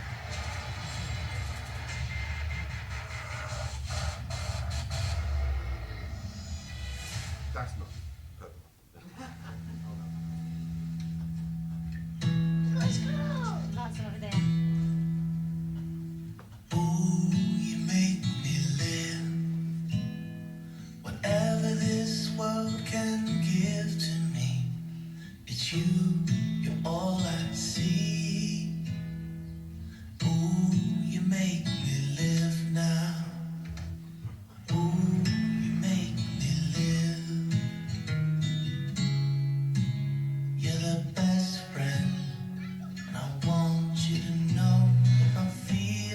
promises are true. I really love you. Oh, you're my best friend.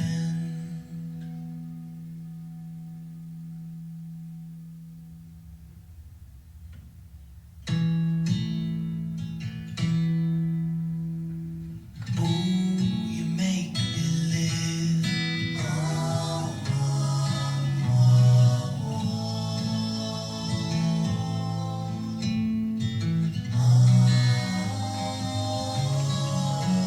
oh, you're my best friend. Oh, you're my best friend.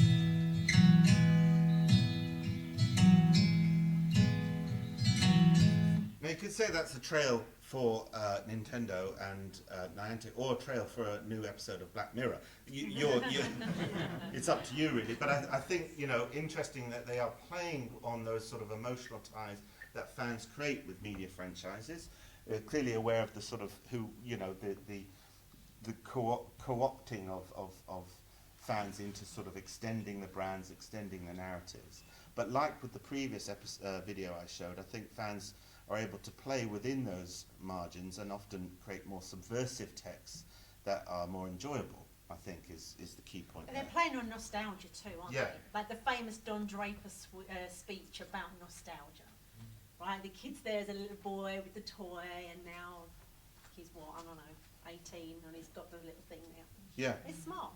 But also it's some of the techniques that have worked so well with transmedia storytelling. You know, you create environments where the fans can capture content, take photographs, share their progression. Yeah. You know, so they then share what they're doing, and that plays into the marketing of all of it too. Right? Yeah, and I think the communities around these texts are more important. You know, using other forms of social media to either talk about it, and those narratives spill out in other platforms. Yeah. That extends the text beyond simply what we're fed through your mobile phone or on YouTube, for example. And then some of those characters, you know, can be used in own fan product, own fan content, and this is the whole point behind Henry Jenkins' work, which has sort of created the world of fan studies as we know it today, is that being participatory, it can be also very subversive. It can end up with sort of very combative and antagonistic sort of rivalries between fans and between sort of factions of fans, and some of research done by people in this room have sort of looked at that. So fandom is both supportive and celebratory, but it's also toxic, exactly, that's the word. And I think that's something that producers and story writers you know, should be aware of, because those stories mean something very personal to the fans, and how they use and sort of put them into their own sort of world's everyday experience. But there's something there about protecting the integrity of the IP, right? Oh, absolutely. So, like a few years ago, I was called in to talk to BBC about Doctor Who. Can you imagine how excited I was then to have that opportunity? And they've got so much happening around Doctor Who. You can buy Doctor Who toilet roll. You can buy TARDIS earrings. Like, it's just, the franchise is crazy, right? And they know that it's crazy. And they feel like it's this big funnel of stuff of Doctor Who that's just swirling, the Sarah Jane mysteries and the K9 stories and all of that. And there's nothing really that's protected the integrity of the Doctor Who IP, and they know it needs to happen. It won't happen right now, as things are, but there's something about as well the fans being able to step into a space where they know that that's protected. And it reminds me a little bit of how Matt probably felt when the Snow Witch was taken. That's what you were so passionate about as the writer. You wanted to protect the integrity of what you created. And there's something scary. If you don't have a fan base that will like police that with you and for you, it's a little bit open season, isn't it? So there's something just come in the Guardian today. It's called The Die Hard of Doom, why Doctor Who is the show fans love to hate. Right, really? It's kind of going through history when, so you had second Doctor, Patrick Troughton, hated him, everyone hated him. Everyone hated Tom Baker, which we now see as kind of the quintessential. So it's quite interesting when they're saying, I think it was Jenkins who said, fandom is about loving something so much that you hate it at the same time. Yeah, and you can have that sort of occupy that position at the same time, can't you? That dual sort of which is my personality. Discovery thing this morning. I love Star Trek more than I love Star Wars by miles. Record that. and Star Trek Discovery really upsets me. Yeah. Because you see the car. I've seen the car. I like that. Patrick Stewart. What's not wrong? I think that protection of the integrity of the IP, like as a transmedia producer, if you like, that's how I would consider my role to step in. And I think the sweet spot of that is something that I like to call exclusive inclusivity, which sounds like a contradiction, right? But exclusive inclusivity for me is, for example, if you follow a certain faith or religion or a certain kind of sports team, when you're there with your people, you are absolutely included. You know, you're like one of the fans or one of the worshippers or one of whatever you might be, right? But then when you're not with your people, you're a little bit exclusive. Yeah, so absolutely. you kind of have that nice opportunity to create a franchise, if you like, that allows people to have that feeling.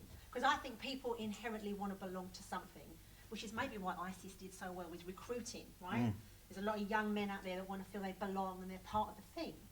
And my spin on it is, as storytellers, we can create that in a positive way.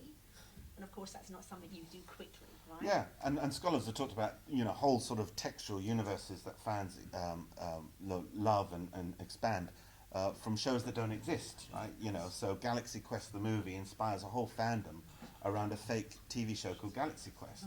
So fans have to create the content in order to watch the content, in order to sort of dress up as it. Right. And Community, Paul Booth's work on sort of Dr. Spacetime, or Inspector Spacetime, which is a clear sort of parody of Doctor Who, because you can't have Doctor Who in an NBC show. Right. But this character of a sort of British detective with bowler hat travelling in a red phone box around time and space, that becomes a fan text, because then fans create their own stories. One of the actors who plays him in the show made his own sort of series of YouTube films.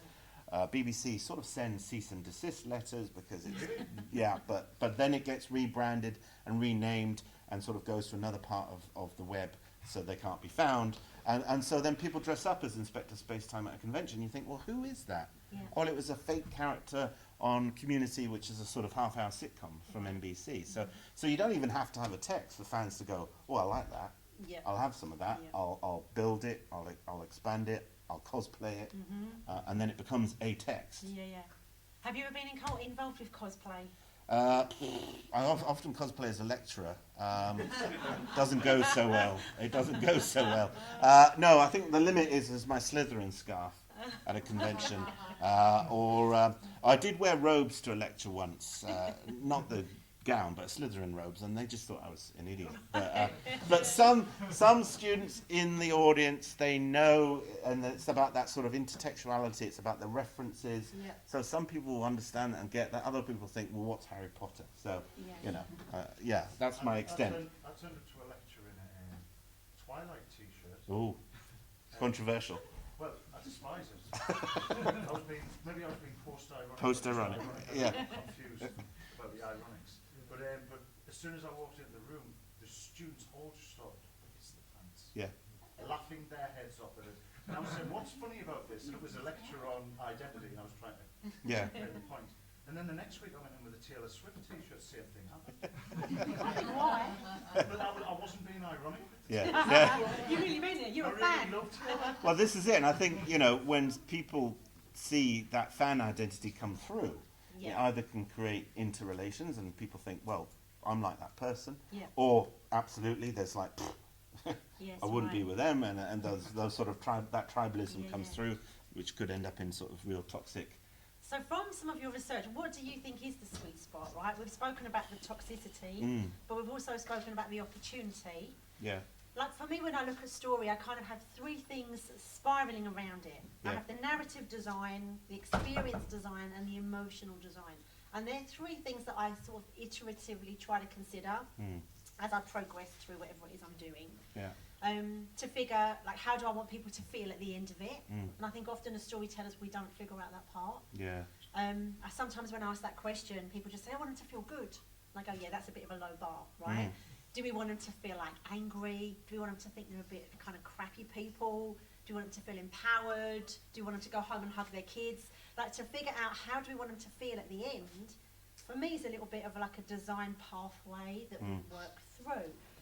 But that could equally go wrong, because we don't really know in the way that we don't know how people really see us, right? We all think people see us a certain way, but we never really know. Where's do you think, in terms of your research, is a sweet spot that it's a safe bet? Well, the emotionality is key, I think. If Yeah. you don't really connect with any of the characters, you're not going to follow them. So that's why I disengage with certain franchises and I stick with others because, you know, I see myself in them. You know, a lot of sort of work by Cornel Sanders talks about the sort of narcissistic view of fandom. You see yourself in the text, so it becomes yours.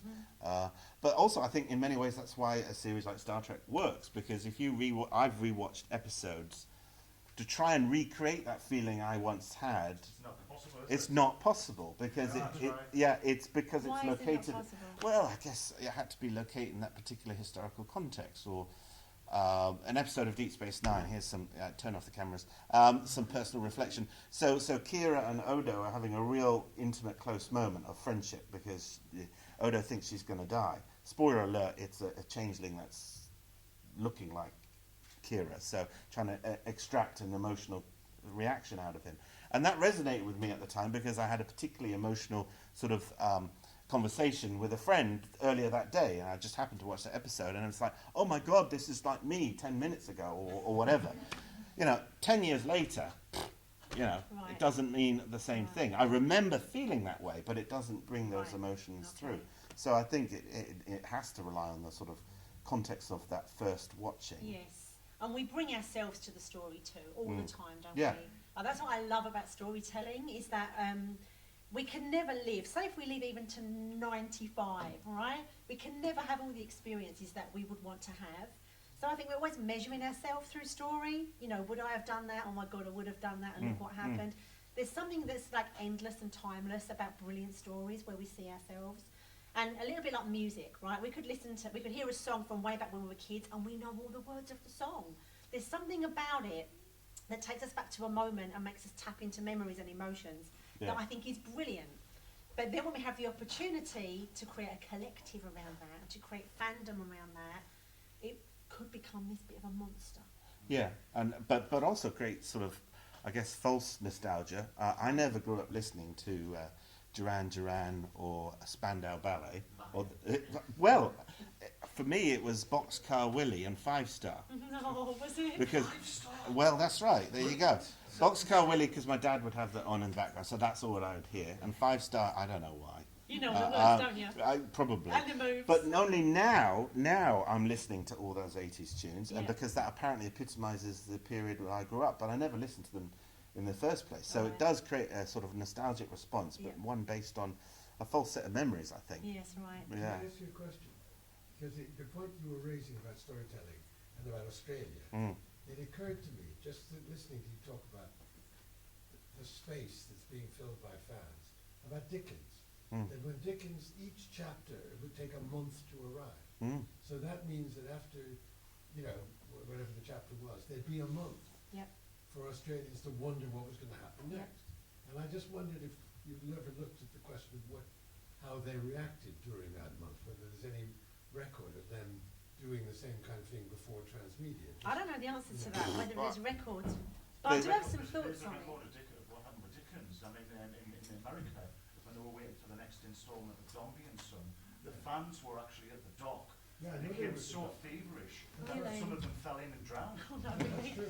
So Dickens, but at the time when Dickens was writing this serial fiction, he was admonished, he was destroyed by the literary establishment. That's right. They thought it was a laudanum type drug. That was a quote. So serial fiction, because of the what would you call it? The addiction. But they saw it as addiction, but it's kind of a delayed gratitude, isn't it? So for them, they thought this is dangerous, but it really was dangerous. Dangerous in the sense that Dickens was talking about social issues at the time, and the working classes might, kind of say, let's rise up. Yeah, right. But I do feel as well there's a point in that. So we could binge watch shows on Netflix like BoJack Horseman, Arrested Development, Kimmy Schmidt in a weekend, or even House of Cards, right?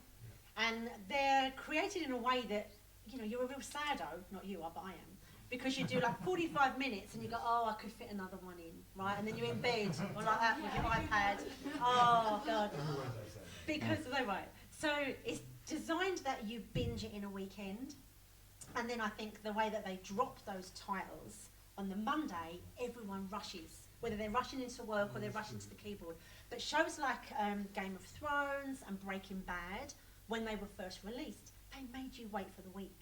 Yes. And there was something about that week, because what that allowed was for some fans to be more knowledgeable and be more super fans, and they'd do blog posts and they'd like hold court, if you like, for the other fans to come in. So there's something about the pacing of that experience too, isn't there, that you have But to that's wait. why I was wondering whether it happened in the 19th Yeah, I don't century. know. It did happen for Dickens, yeah. Dickens was, especially Dickens, I know there was other people writing around that time. There's a great book by Frank Rose called The Art of Immersion, which he talks about, well, he calls Dickens the master of the serial. And really, I mean, if you think about what a serial is, yes, it's about us long form storytelling to get to know characters over longer, but it's also a capitalist tool. It is about, well, Matt Freeman calls it commodity braiding. So you're braiding all these things together. What is it? Entertainment stepping stones, Matt? Some bollocks.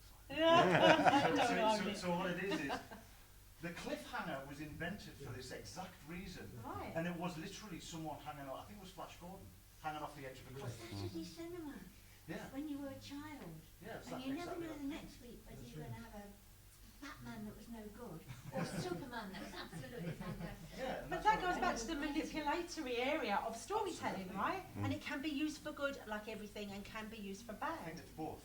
Right. That's why when you say, what was your term again, Alison? Exclusive inclusivity. It's what we would call a dialectic, right? It's just a Right. complex intermixture of both. Right. So when you talk about what you're talking about, Lincoln, with okay, Pokemon app is what did you say it was about data collection? Data capture. So it's data capture, yes it is that, but it's also very effective for people Yeah. who are involved. I've seen Lincoln at must be for the last 4 years, 4 years, at conferences, and I'm like, where's Lincoln gone? And I look around the corner and he's doing this. Oh, stop, you're Yeah, not. yeah. I'm not joking, I'm not joking. London. Looking for Pokemon. Yeah, London. they're everywhere. Westfield. They're everywhere. Norfolk. Yeah, but so the exclusivity is that, you know, is about the regionality. So your Pokemon will come with a geotag to it. So it's in your collection, and you know, for some competition in fandom, you know, where's your furthest Pokemon from? Australia, Hong Kong, United States. You know, some people try and get so rare ones. China doesn't have Pokemon Go, but in a certain part of China, on the border with Hong Kong, of course, can get a Pokemon that will say China on it. So that's the ultimate rarity, and you won't trade that. Yeah, well, yeah, coronavirus. Well, this is what spoofers do. So they sit in their living room and do it through GPS hacking, and they never go anywhere. So there's the hierarchy. That's what you call a spoofer. Yeah. So they spoof themselves into other countries, and so there is. That's cheating. It is cheating, and other people say, well. Einstein would improve, wouldn't That means that they're in two places at once. Well, that's it. The temporality is completely, you know, out the window. Spatiality as well. And spatiality. But the platforms are interesting, like you're saying, you know, things can be binge watched immediately, you know. I got into Star Trek Next Generation because, you know, being in the UK, it came out, 2-3 years after? Very long time. Very long time. Same with films, right? Yeah. So we Large had a space. film coming out if Star Wars came out in December in America, we would get like July. Yeah. And then I would encounter it in the video store at the bottom of the road, 2 episodes per video. You know, you go watch those, and then go back, and then you have to wait another 2 years before the next season comes out. Now we're spoilt for choice. Now we're going to Paul for his USB stick. Exactly, naughty USB sticks, and this is the nature of that sort of abundance of narrative. Talking about the multiverse again, and it's how much is too much, and maybe this is where. Now. Yeah, It's too much. it's all too much, and that's why maybe Star Wars has gone down that sort of valley of you had to wait for quality, years between, and you could fill the gaps with new stories. You could read, authors would expand the universe here, there, and everywhere. Now it's like film after film after But film. look at Avatar. That was 2009, that movie. Yeah, we're and still they've waiting. just shot 2, 3, 4, and 5 all at the same time. Yeah, so we're going to get them in a huge binge, But probably. that's a whole different audience now. Yes. Right? Yeah. Totally. Well, yeah, I mentioned I that don't to know students. Succession? Sorry? Succession season 2 was Yes. on for about a month, and then they took it off again. That's right. And there's an entire online forum Right. about where is Succession 2. Okay, really? Seriously, they put it on for a very short window, and then took it off. Oh, Well, that again creates exclusivity, doesn't it? Yes. So if you've seen it, you're part of the lucky few. That's right, yeah. Exactly. Do you find it difficult these days to, like, because Picard is coming out weekly, I'm finding that I might have become more attuned to binging, or at least having it there. Yep. So now that it's coming out every week, I'm kind of becoming really annoyed. And again, that's that fan service. The fans expect it to be immediate or. Well, it's kind of like, it feels like it's. Someone said to me the other day, said it's really slow, isn't it? I said, I don't know if it's slow if we had it all. Yeah. Yeah. Yeah, but we're impatient now, and I reckon the students, which I wouldn't call them out on, I bet they don't like reading stuff. They want stuff straight away. Like, it's a different era that, like, the younger kids have been brought up in, that everything's there at the touch of your fingers. You know, rather than read the book, you can watch the video. My students don't read books. Right, that's what you said earlier, yeah. I mean, tragedy. It's a shame. It's a shame. I actually don't think that's true. Okay. What we're seeing in publishing is that more people read now than ever. Wow, really? But they are reading in different formats and different media and different ways. Sorry, you're talking about fiction. Sorry, I was talking about academic work. Yeah. So fiction, yeah, I think that's probably true. So what are the different ways then? What are you seeing?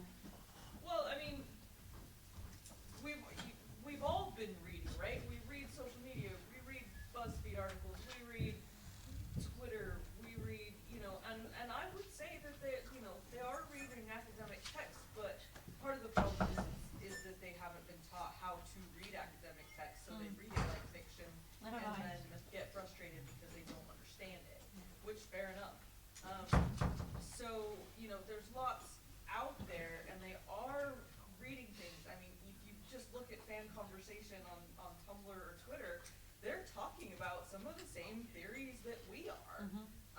They just, you know, don't feel the need to go back to some old white guy who said it in 1943.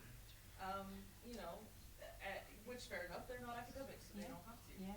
But there is a sense of something that's immediate now, like everything's at the end of our fingertips, right?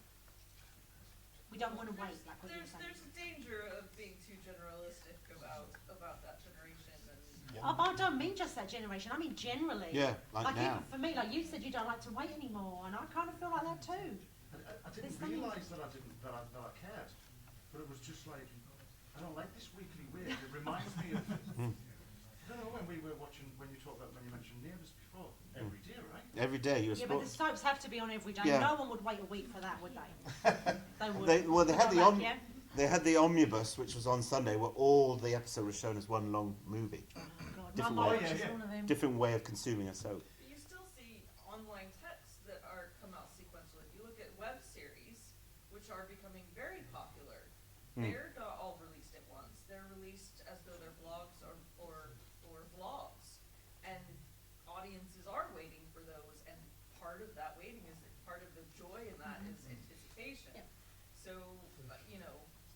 Oh, and that's filling why the I say gap it's with dangerous stories. to make generalizations. I think that ties as well into the structure of the story. You know, there's sometimes when I'm working with, whether it's students or clients, it becomes very evident very quickly that this needs to be episodic. There's something very intriguing and addictive to episodic. But then there's the question of duration. How long will people give to it? And then how long will people wait for it in between? And it's about getting that balance right. I did a project for Harlequin, Mills and Boon that was a web series, 39 lots of 3 minutes, ran over 13 weeks. And each episode of 3 minutes would drop on a Monday, Wednesday and Friday. I reckon by week 4, everyone was bored with it already. It was too long, 13 weeks of 3, too much. So it's about as well testing and prototyping, I think, who the audience are, what they expect. I love it because there's no one size fits all. No, there's no kind of solution to just everyone will be happy. Right, because it's so and unique. I think it's right to say that, to generalise. I mean, I was just talking about me. I don't know about anyone else. That's why I was asking if the wait for. I mean, for me, it's like when I read a book, I have to read for long periods of time before I become lost, and that's what I'm looking for. And if I'm binging something, the word binge is horrible because it implies I'm doing something wrong. It's like that word guilty pleasure. Why is it not just pleasure? It's like guilty pleasure is like, is that not sneaking downstairs to eat some chocolate at midnight? Sounds good to me. But it's like if I can binge something, like I don't know if anyone's watched The Expanse on Amazon Prime. So in that, if I just put that on and watch 4 hours of it, I'm in space. And and I just get lost. But that weekly thing pulls me out, and I think getting lost is kind of what I want. That's nice. More than anything. I'm going to draw it all to a close now. Get lost. Yeah. It's been a fantastic day. I'd like to say thank you to Alison and Lincoln. This is like a really, really good roundup of the end of the story. Not the end of the story. It's just Act 1. Act 2, if you want to join us afterwards, there is a fantastic little bar just over the road called the Belgium and Blues. It's downstairs, so you just go out of the building, along a little bit, and then downstairs they do nice beer and wine and so on. So we can take the conversation there for Act 2. That's good. I just want to say something too. Thank you for having the idea of putting this together. Yeah, absolutely. You said to me, you've been here for 5 years and you've not seen anything like this happen. Yeah. So for even for you to get this over the line, I know didn't come easy, and I hope it's not the end. No, I hope it's the start of something. I Yes. mean, I'd like to hope we do this again next year. Yeah. Hope that we kind of, explore this and start to develop it. It feels to me, there's so many people have come to this from so many different areas and different places, and it feels like there's something happening, and the terminology is kind of evolving, and it's nice to be kind of in as part of that, I think. To that point, Royce, would you be interested in opening up a Facebook group for this symposium to continue that community and foster an ongoing discussion? Yeah, certainly. I think that that's all. Everything's up for grabs at the moment, and we can discuss that in the bar over a glass of wine. I'm definitely in a glass of wine now. Thank you, everyone. And thank you to the audience who managed to stay with us all day, and thank you for our wonderful students who've been live streaming it all to YouTube. So if you didn't get enough today, you can go and watch it all over again. Thank you very much. Cheers.